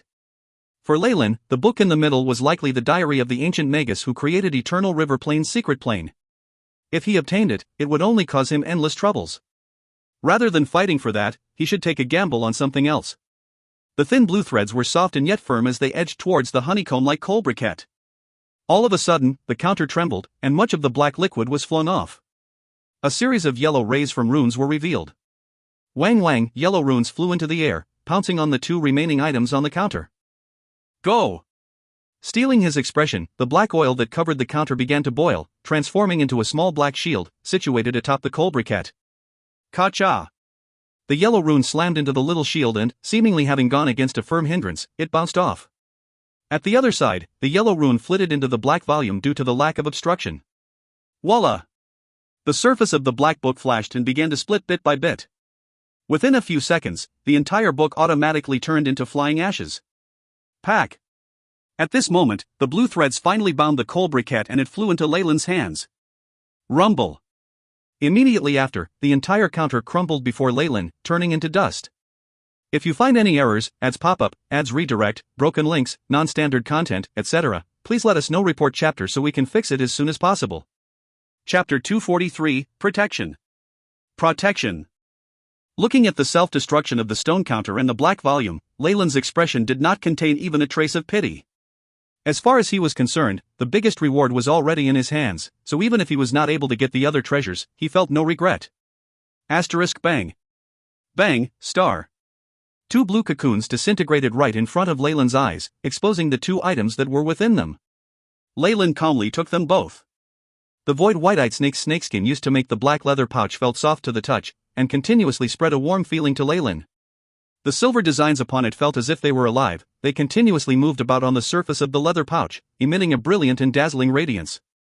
It is worthy of being known as the void white-eyed snake, or as the rumors call it, the darling of the void. A fully grown snake has its own space runes on its body, Leyland sighed in admiration, his fingers constantly caressing the surface of the leather pouch. What a pity that the void white-eyed snake is not a creature with a bloodline. Otherwise, even though this leather had been solidified by the ancient magi and lost all its vitality, I still could have attempted to purify its bloodline. Leyland sighed regretfully, and then he looked at the thing that resembled a honeycomb-shaped coal briquette. A dark green, pearl-like object was embedded in the surface of this honeycomb-shaped briquette, something that strangely resembled an eye, and after looking at it, Leyland abruptly felt some dizziness. This thing is very strange. It seems that I must look for more data in the future so that I can analyze this thing's components. Leyland vaguely thought as such. A thread of spiritual force crept out onto the surface of the leather pouch made from the void white-eyed snake's skin. Crash! The knot at the neck of the leather pouch broke open, exposing a really dark green hole. Leyland even momentarily felt as if his own spiritual force had locked onto some odd space. The size of this space was not very large, it was only the size of 2 or 3 rooms. On all sides, there was a vast expanse of white luster. Furthermore, the space runes that he had previously seen on the leather pouch were continuously roving about on the surface. Through his spiritual force, Leyland felt that he could seemingly place any lifeless object in this space. Following which, he immediately looked at the honeycomb briquette beside the pouch. Show, the honeycomb briquette quickly faded from his palm and soon a hexagonal object with countless pearls on its surface hovered in the space that he had explored before. This is a curiously unusual feeling. Moreover, the weight of the leather pouch has also not increased. Leyland weighed the pouch. Just as he was about to close the leather pouch, a message was sent through a thread of spiritual force from deep inside the pouch. Successor! Congratulations on getting my final work of art, the insatiable bottomless pouch. I originally created this item so that it could become a magic equipment that would allow my name to be known through the ages. Unfortunately, it was stuck at the level of a high-grade magic artifact. I hope you will treat it properly and also help to upgrade it, a namesake of myself, Mapes. Mapes. I have not heard of such a name. He must have been a potions master from ancient times. Leyland also took the full measure of the first high-grade magic artifact that he had taken into his possession. In the South Coast, inferior-grade magic artifacts were used by acolytes and mediocre rank 1 magi. On the other hand, semi-converted elemental magi and peak rank 1 magi all used medium-grade magic artifacts. Only rank 2 magi or those genuinely privileged might have a high-grade magic artifact. As for those magic equipment that were superior to magic artifacts, they were the highly kept secret treasures of every large powerful faction. Even Leyland hadn't heard of any information pertaining to them. And now, even Leyland had a high-grade magic artifact. Even though it was not of the offensive type, it provided him with assistance and was of much more worth than an offense-type magic artifact. Leyland swept a glance over the other goods in the surroundings. Surrounding the black counter, there were several small wooden shelves. Although there were not many items on top of these shelves, and they weren't comparable to those 3 items on the black counter, if they were to be placed outside, they would still be good things that would attract the attention of semi-converted elemental magi or even peak rank 1 magi. Since I am here, these all are mine, but... Leyland laughed, and a great amount of black fog turned into small snakes, which then pounced onto the shelves all around him. A dozen or so minutes later, Leyland, with a smiling expression on his face, walked out of the store. This time around, his harvest was plentiful. Even though some precious items were destroyed due to magic spells, what he had seized amounted to 80% of the hidden treasures. Those several precious materials inside caused a sparkle in Leyland's eyes. There were even some materials that his currently updated database did not have any records of. Leyland made a concrete estimate that the value of those materials would amount to at least 10 million magic crystals. These resources are more than enough to help me advance and become a rank 2 magus, and will also be beneficial to me for a long time. Leyland felt the black leather pouch that had been tucked away in his bosom, and the grin on his face only intensified. His biggest gain this time was this insatiable bottomless pouch, a storage-type, high-grade magic artifact. As far as rank 2 magi were concerned, they could only obtain such an item through good fortune. It could not be sought after. Currently, the leather pouch tucked in Leyland's bosom had a dusty, weathered surface, making it look like an unremarkable item. The previously seen illusory silvery space runes were now completely concealed. After having received the message of the potions master from inside the pouch, Leyland could easily control the leather pouch and had modified its exterior form. Currently, when seen from the outside, this leather pouch just appeared as an ordinary leather waist pouch, with no energy waves. This ensured that people would not associate this pouch with a spatial artifact. Apart from that, this space had a size equivalent to 2 or 3 rooms. After Leyland had stored inside all the goods he had previously taken from that storehouse, and also added the stuff that he had on his person, all of it only occupied one corner of the space. This leather pouch would be of enormous assistance to Leyland in future trips and adventures. Oh! Rodent! That is one clever chap. Leyland saw that Rodent had been missing for a long time and that the entire passage was deathly still. The floor of the passage was strewn with broken bricks and dust from the damaged wall. At a far-off region, minute tremors were felt from the bombardment of spells. Of course, during this time, on the surface, the Thousand Meddling Hands Dark Magi and the Four Seasons Gardens Light Magi were still fighting for their own goals. Not bad, it is time for the Dark Magi to retreat. Leyland calmly felt for his golden pocket watch, saw the time, and sneered. He, who had been long within the Thousand Meddling Hands, knew that although the Dark Magi's attacks were fierce at the start, so much so that even White Magi couldn't resist, it was solely because they were covert and sudden attacks. After the passage of some time, the Light Magi Union would surely send some assistance. Additionally, the Dark Magi were basically very selfish, and after having gotten what they came here for, they were hardly willing to do their utmost in the rest of this battle.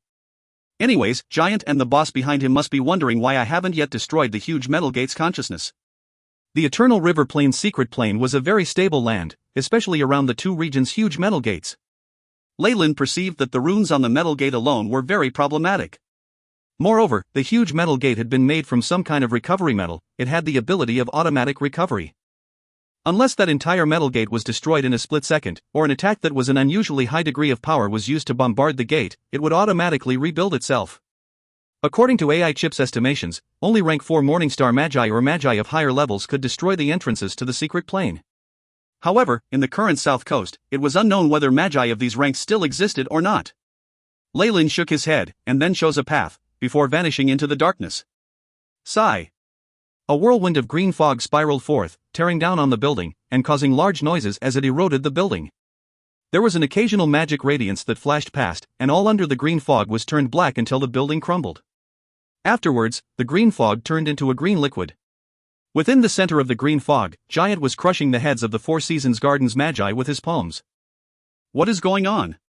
Why hasn't it detonated yet? He looked in the direction of Reynolds' office, his look one of impatience. If the core of the consciousness of the metal gate was destroyed, a psionic storm would occur, and the secret plane's entrance would receive irreversible damage. But now?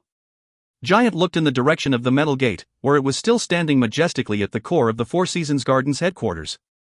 Even if random magic spells used by Magi during this battle had hit the gate, they only caused slight fluctuations. It was just like the oceans of ancient times, it concealed within it a ginormous power and existed calmly for countless years. It seems Leyland has faced some problems inside. But, I still have a backup plan. A strange expression flickered upon Giant's face. Inside Reynolds' office. At this moment, from the headquarters outside the plane, Wade hurried here, along with some magicians. Seeing the intact seal, this golden-haired magus couldn't help but let loose a sigh of relief. Mentor said that the seal is still intact and that there is no problem within the core consciousness. Immediately, he yelled at the magicians behind him, "Quickly, stand guard here. The danger level is 5A. This command is issued jointly by Mentor Reynolds and myself, the envoy of headquarters." "Agreed, my lord." All the magicians behind him bowed in acceptance, and they all scattered to protect the spell formation within the office. These magicians all wore blood-red-colored armor, which was inscribed with designs of thorny brambles. Their every move emitted a bloody aura, causing the other Magi's hearts to palpitate. This was Four Seasons Gardens' core power, the Four Seasons Core. Every member of it was a powerful magus with an elemental conversion of 60% or more, was proficient in many kinds of secret techniques that could increase their power to the equivalent of an elemental essence conversion of 70% or more, and could also use cooperative attacks. This time, if it were not for Wade being made the envoy from the headquarters, they likely wouldn't have even come. "My lord, should we also allocate some people to go to the Merit Points Exchange Center?" According to information, previously, the S-rank criminal from the Thousand Meddling Hands, Blood Rogue, had made an appearance there.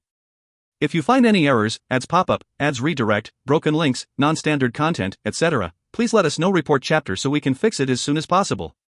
Chapter 244, Assassination. Assassination. A spectacled female magus, who seemed like a secretary, and was holding a thick notebook and quill pen, followed behind Wade. Only at this point did she seem to remember something. This suggestion obviously gave Wade an idea.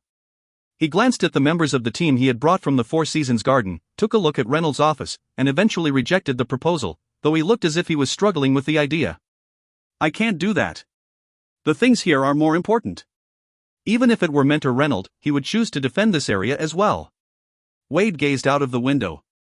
Through the fixed spying channel, he could see that the Four Seasons Garden was already engulfed in a sea of fire, within which countless dark magi in black robes were plundering as they liked. Damn it! The leader of the defense squad died in battle, Vice Team Leader Dalaran is nowhere to be found, and the leaders of the hunting and battle teams are busy. If not, I would be able to assign a few of our magi to give support there. My lord, don't worry. Lord Pierre, who's in charge of the Merit Points Exchange Center, is also a peak rank 1 magus.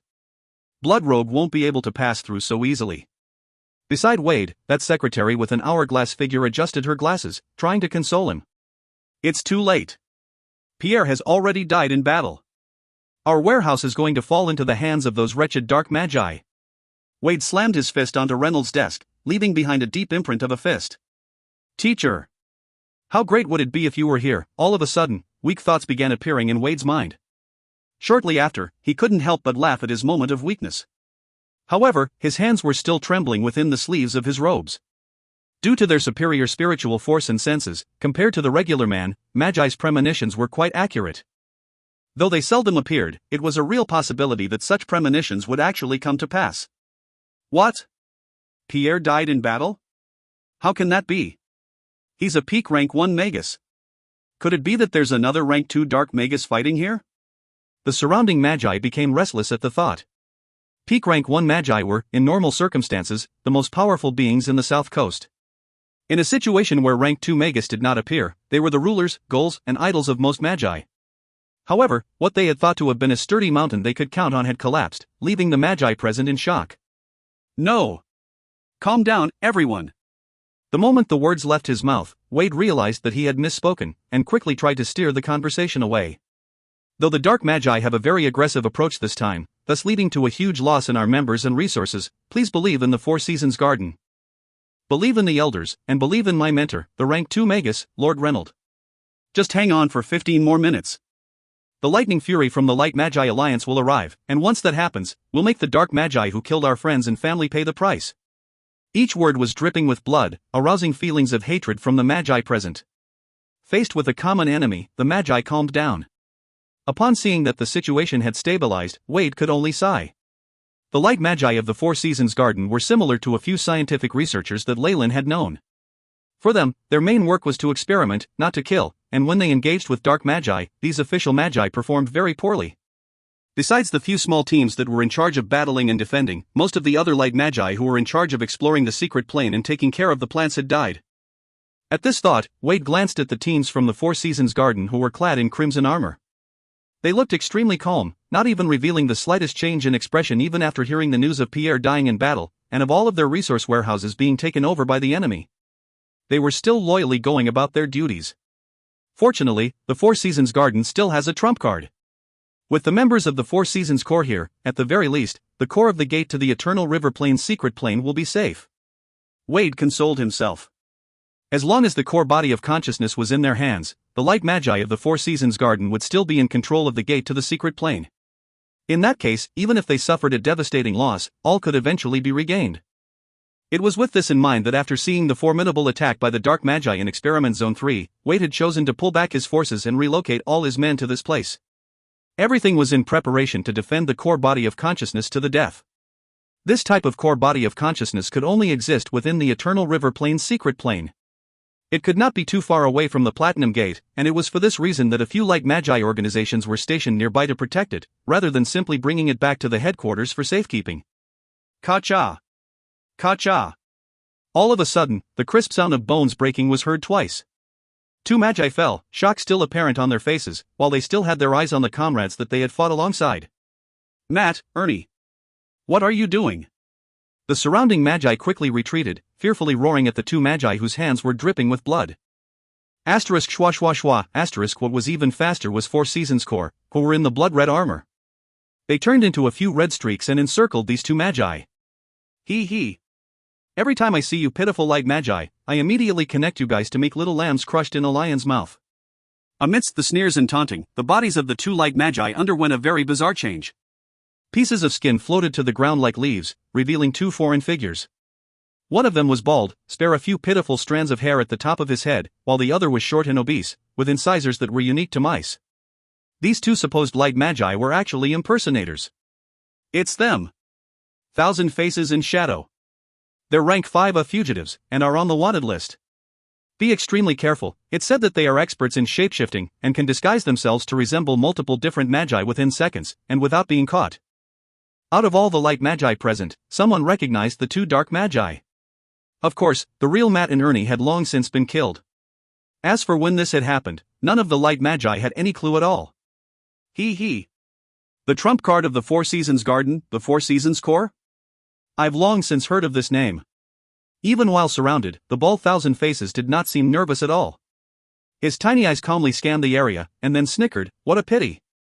I don't seem to see anyone particularly exceptional within your group."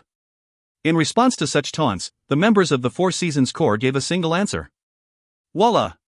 The armor on their body vibrated, blood-red thorny runes seeming to come to life as they shot into the air, forming thistle-like apparitions. The innumerable apparitions merged together and formed a dense cage, trapping 1,000 Faces in shadow within it. Ha. The only thing you have worth showing off is this thorny cage, ... 1,000 Faces couldn't stop laughing, but from the fine beads of sweat on his forehead, it was evident that he was not as relaxed as he tried to present himself. Shadow, are you done yet? The members of the Four Seasons Corps aren't so easily fooled. With just a slight misstep, you might even die here. Thousand Faces silently transmitted a message to Shadow. Soon. I'm almost there. I need silence. Shadow's answer revealed that his throat was parched, and an obvious sense of urgency. All right. If not for the generous rewards that the organization is giving us, I wouldn't do this sort of thing even if my life was threatened. Shadow finally spoke. Boom. The huge, dull, red thorny cage kept compressing and shrinking the area within, and countless little thorns appeared, which, like bees, headed straight for the two dark magi within. *BZZ TZZ star dot. The tiny thistle thorns were like flying needles as they relentlessly pricked into the bodies of the two dark magi, producing spots of fresh crimson blood. Strangely enough, their expressions were unchanged, as if their bodies were not their own. Be careful. One of the members of the Four Seasons Corps warned, and the cage that was full of barbed thistles made contact with the two dark magi within. Woo woo! At that instant, the surface of the two magi's bodies turned black, and a ring of fine red tassels exploded out of the duo's bodies. Wade was slightly suspicious about this, and he seemed to remember something, quickly yelling, "Get out of the way!" However, it was much too late. The two charred bodies smirked, extending their arms. Boom! The tremendous sound waves from the explosion engulfed the office and were followed by a huge amount of black smoke. In the ensuing waves from the explosion, all of Reynolds' furniture and documents turned into dust, and what had originally been his work desk was sliced in two, revealing the ceiling spell formation underneath it. Clones and a high-energy bomb. Seeing the office that was in complete disarray, as well as the many magi who had fallen, Wade grit his teeth. My lord, are you all right? The frightened female secretary Magus hastily ran over. Don't worry, I'm fine, Wade waved his hands. After that, an odd expression appeared on his face, and his robes began to float. The plants that had originally been mere decorations seemed to come to life, turning into vines that grabbed hold of the female Magus in front of him. You? My lord!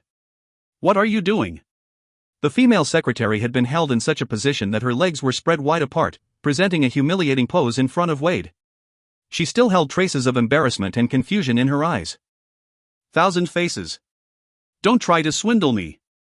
This female Magus was on my bed just last night. I'm a lot more knowledgeable about her body than you will ever be. Wade retreated several steps, coldly viewing the female secretary Magus caught in the vine. He. I guess I was found out.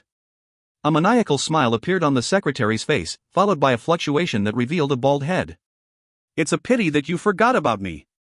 The yellow floorboard under Wade's feet suddenly flipped over, and a dagger that was flashing with silvery white light stabbed towards his abdomen. If you find any errors, ads pop up, ads redirect, broken links, non-standard content, etc., please let us know. Report chapter so we can fix it as soon as possible. Chapter 245, A Blink of an Eye. A blink of an eye. This silver dagger was obviously a magic artifact. It even had a menacing, silvery glint on its blade. Wade's innate defense spell immediately materialized into an armor of vines to protect him, but he was still pierced through by the silver white dagger. As much as Wade was not resigned to his fate, he crashed to the ground, dyeing the area in a pool of red. The brown-yellow boards contorted, finally turning into the shape of a black figure. You guys had only noticed the changes that Thousand Faces, had made, but you forgot that the darkness can turn into a shadow and attach itself to any object. Wade was severely injured, and did not have much spiritual force or magic power left, so naturally, the vines that bound Thousand Faces had now slackened. Thousand Faces massaged his wrist as he smirked. Ka-cha! Suddenly, a flashing arc of red light pierced through his neck, causing blood to spurt out from his throat. It's a pity that you have also underestimated us from the Four Seasons Garden, but...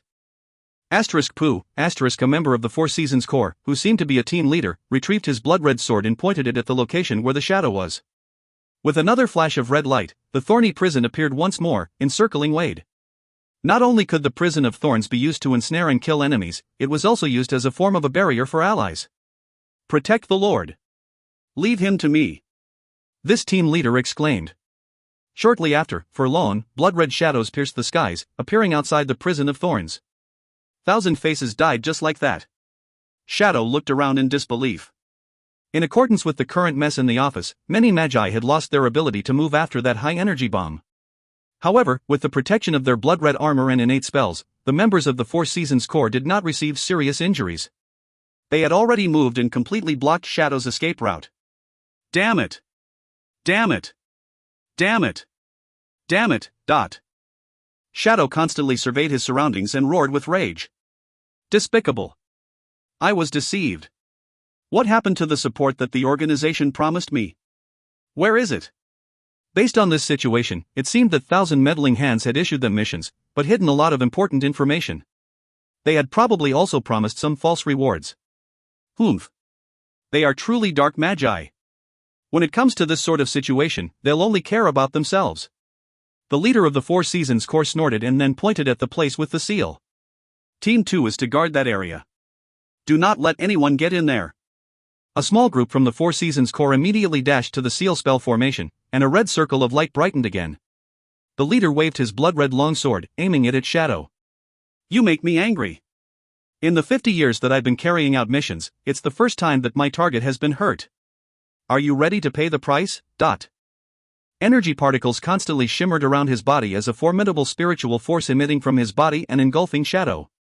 His gaze was especially sharp, as if he was staring at prey that he had settled on, which caused Shadow to shudder in fear. Wait. We can discuss this. I know a lot of information about the 1,000 meddling hands. We can work together. Shadow yelled out insincere words that attracted attention, a layer of magic that was so thin it was almost invisible flickering under his feet. Shwa! His body transformed into a black streak, basically surpassing the limits of what the naked eye could see. In an instant, he charged out of the circle of the Four Seasons Corps magi that had trapped him within. Shadow flickered a few times and separated into a few similar-looking black shadows that dashed in various directions. Ka.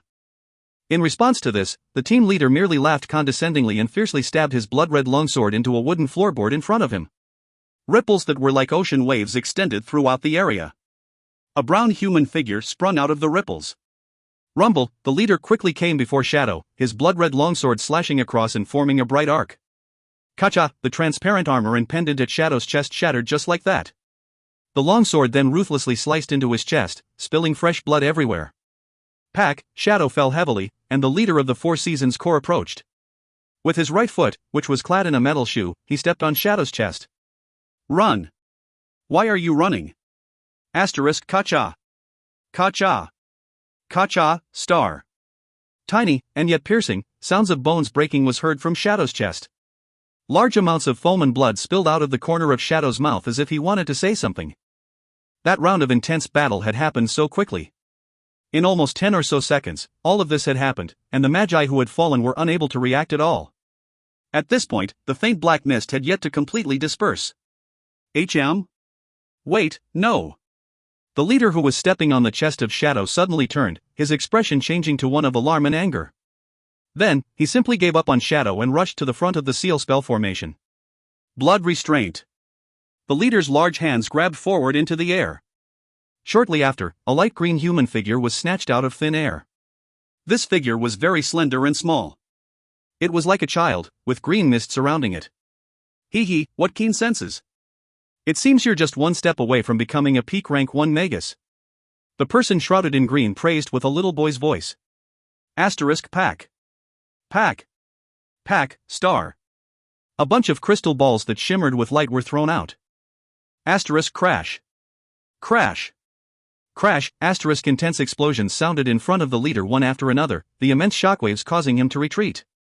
Green mist gathered and turned into a sticky fluid, adhering to the leader's body like superglue. Damn it, be careful. Their target has always been the sealing spell formation. This leader had been caught by the sticky fluid and could only shout. It's too late. The little boy within the mist transformed into an apparition, which the red thorny spell formation had no effect on. He dashed into the interior of the thorny spell formation, large amounts of green mist emitting from his body.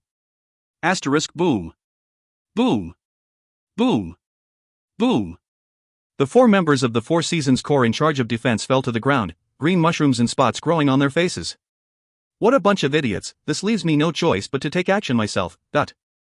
While speaking, his movements were quick, and he took out a red crystal that was the exact same as the one that Lyle had, pressing it down towards the heart of the spell formation.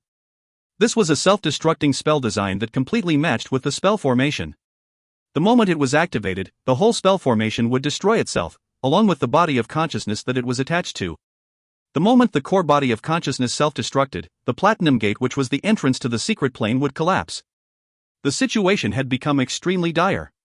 The boy's eyes were glinting with excitement. He could already envision the destruction of the entrance to the secret plane, and the image of the light magi's flustered and exasperated expressions. Gotcha! At this moment, a hand that was like white jade emerged from the air and grabbed the little boy's hand, black fog forming a python that crushed the red crystal into powder. Leyland dispelled shadow stealth and quickly grabbed the boy. The moment his hand touched the little boy, Leyland's palm burst out into crimson flames, burning the green fog till it disappeared, and revealing a Magus who looked like a young boy. He pointed at Leyland, preparing to say something in his anger. But why would Leyland give him the chance to do that? Several blood-red snakes quickly wriggled into the boy's orifices, thus sealing his sea of consciousness and ability to move. Leyland was still disguising himself as Blood Rogue. All that the other magi saw was someone in a crimson robe, emitting an evil aura as he appeared out of nowhere and quickly took care of the boy. After plundering the Merit Points Exchange Center, Leyland had returned to the nearby Reynolds office and had been lying in wait there. After waiting till Wade and the sneaky Thousand Faces came, Leyland had an idea and used shadow stealth. Like a python lying in wait for an ambush, he patiently waited for his prey to come knocking.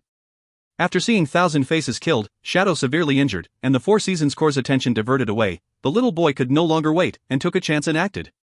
Leyland had made use of the ecstasy and astonishment that the boy had felt while he was on the verge of succeeding, and struck out. This method of using opportunities in battle could be said to be classic. If not for the AI chip's help in simulations of the operation, Leyland would not have been able to take the boy down so easily. I didn't expect you to be hidden this well. Leyland held onto the back of the little boy's collar, holding the frail and small body with his hand as if he were holding luggage. As Leyland had sealed the little boy's mouth, he was still unable to speak, and could only glare harshly at Leyland, as if he were wishing that he could hack him to pieces. This boy was evidently the member of the 1,000 meddling hands that had threatened Leyland while he was on the way to the Four Seasons Garden.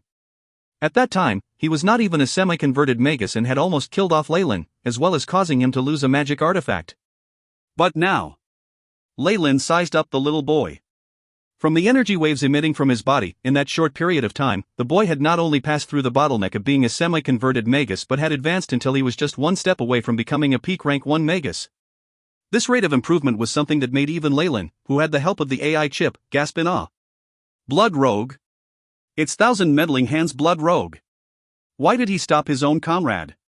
The leader of Four Seasons Corps was rinsing himself with milky white holy water, finally washing all the disgusting green fluid away. With confusion in his eyes, he approached and resolutely stood before Leyland, thus blocking his way. If you find any errors, ads pop-up, ads redirect, broken links, non-standard content, etc., please let us know. Report chapter so we can fix it as soon as possible. Chapter 246, Falling Out. Falling Out. It's Blood Rogue from the 1,000 meddling hands. The S-ranked fugitive from Nightless City. Though I have no clue why you're helping us, I still want to thank you. The leader of the Four Seasons Corps bowed, and then slashed his crimson longsword at Leyland. I've thanked you as I should have. Now, leave the prisoners in your possession behind. In return, I will let you go. Seeing the leader acting this righteous, Leyland was slightly confused. Are you stupid? Do you think I'm so easily bullied? He guessed that this leader was rather egoistic, though it might have had to do with Leyland concealing his strength. Most people only knew that Blood Rogue was a semi-converted Magus, and were still unaware that he had advanced to a peak rank 1 Magus. At times like this, incorrect information could cost lives. Well then, I apologize. The leader spoke unenthusiastically, a huge wave of apparitions of sharp swords appearing from the long sword. Like a waterfall, they charged towards Leyland. Move. Second spell formation. The leader shouted as he attacked. With his yell, the Magi of the Four Seasons Corps seemed to have received some order, and other than the four Magi protecting Wade, the other members rushed him. TSS, thorny plants constantly grew from their crimson armor. The vines that appeared from the armor seemed to have self-awareness, grouping together, and forming a green giant that was about 5 meters tall. This green giant formed from plants was full of thorns, and sinister black lines filled its body. At the area where its eyes were meant to be, there were 2 strange purple flowers. Awah!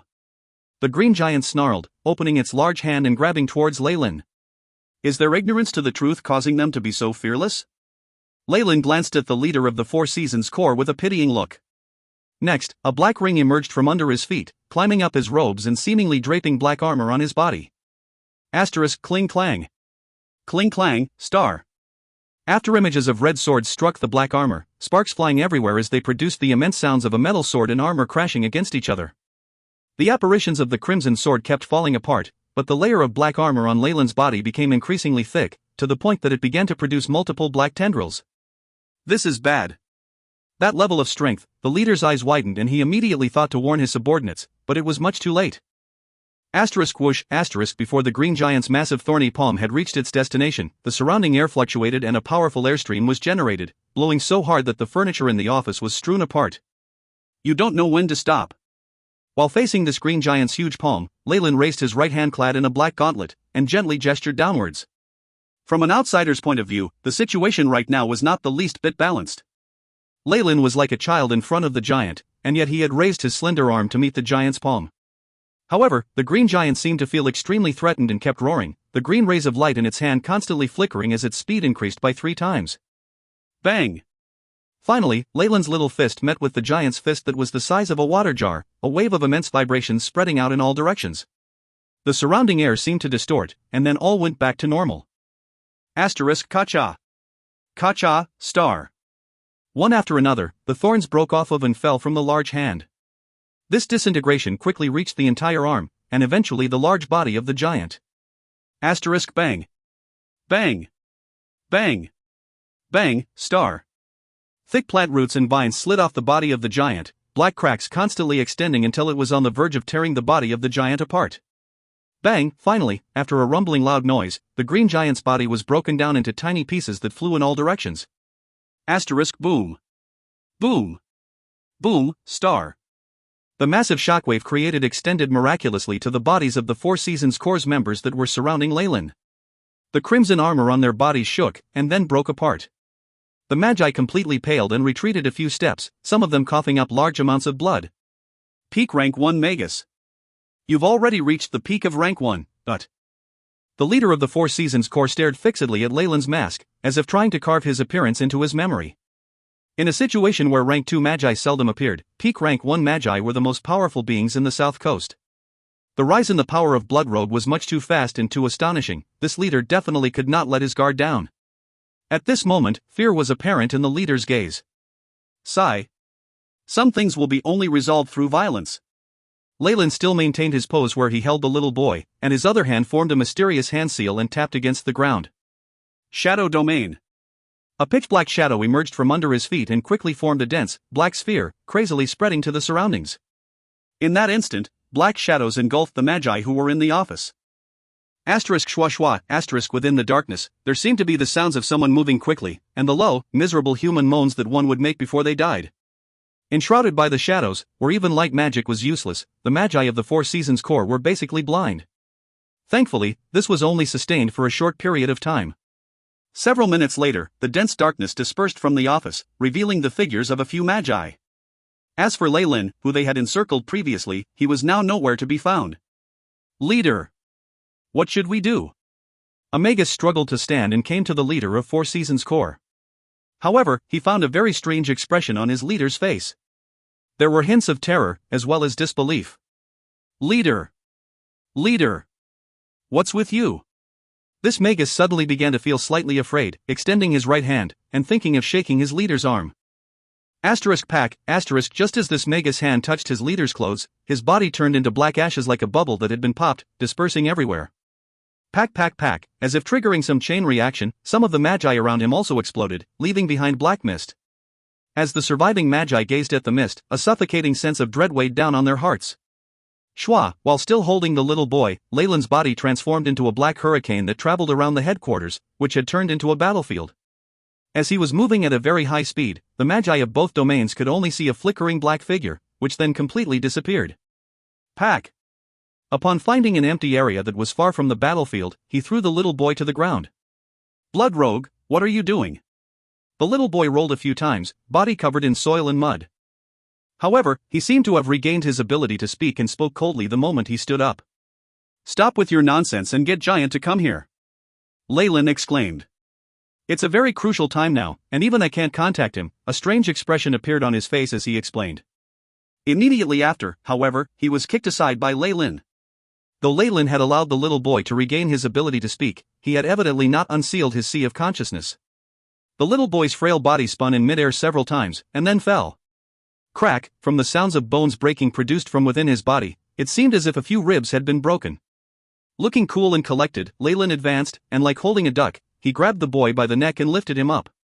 I don't have much patience, so it's better if you don't try to test my limits. Don't think that I know nothing about the relationship between you and him. Though Leyland sounded calm, the boy who Leyland was glaring at felt empty inside. Under Leyland's relentless gaze, he felt as if the other man could see through him and know all his secrets. No. How can that be? I've always been very careful about it. A myriad of thoughts flashed past the little boy's mind, and he eventually gave in. Be quick about it. Leyland loosened his grip, and the boy immediately fell to the ground. Cough cough, the boy sat on the ground, 2 hands cradling his neck, on which purple marks were already apparent. Without requesting Leyland to unseal his sea of consciousness, he quietly sat in a corner, as if in a daze. Unexpectedly, Leyland actually waited for him. It did not take long, and a few minutes later, green mist permeated the air and filled the area. What do you need me for? Don't you know that our plan has entered a state of emergency, Leyland? Giant's voice was as hoarse as before, but this time, Leyland was able to hear fury in his voice, along with worry. Kill him. Quick, kill him. At this moment, the little boy who had been staring blankly to the side suddenly burst into hysterics. Green mist had been protecting him, thus allowing him to regain his power. Our entire plan fell through because of him. Also, he actually dared to treat me in this way. I want him dead. The boy glared at Leyland, his eyes full of venomous anger. I know. Giant briefly nodded, looking at Leyland. What do you have to say for yourself about your slip-ups in the past, as well as the thwarting of our plan this time? As Giant spoke, the mist in the surroundings became increasingly stronger, to the point that bushes and soil began to emit white smoke, and melted like ice. What I have to say? Leyland smirked, and then snapped his fingers. Pack, the little boy's expression suddenly froze, and his brain exploded open like a watermelon. If you want an explanation, does this work? Leyland grinned widely. If you find any errors, ads pop-up, ads redirect, broken links, non-standard content, etc., please let us know. Report chapter so we can fix it as soon as possible.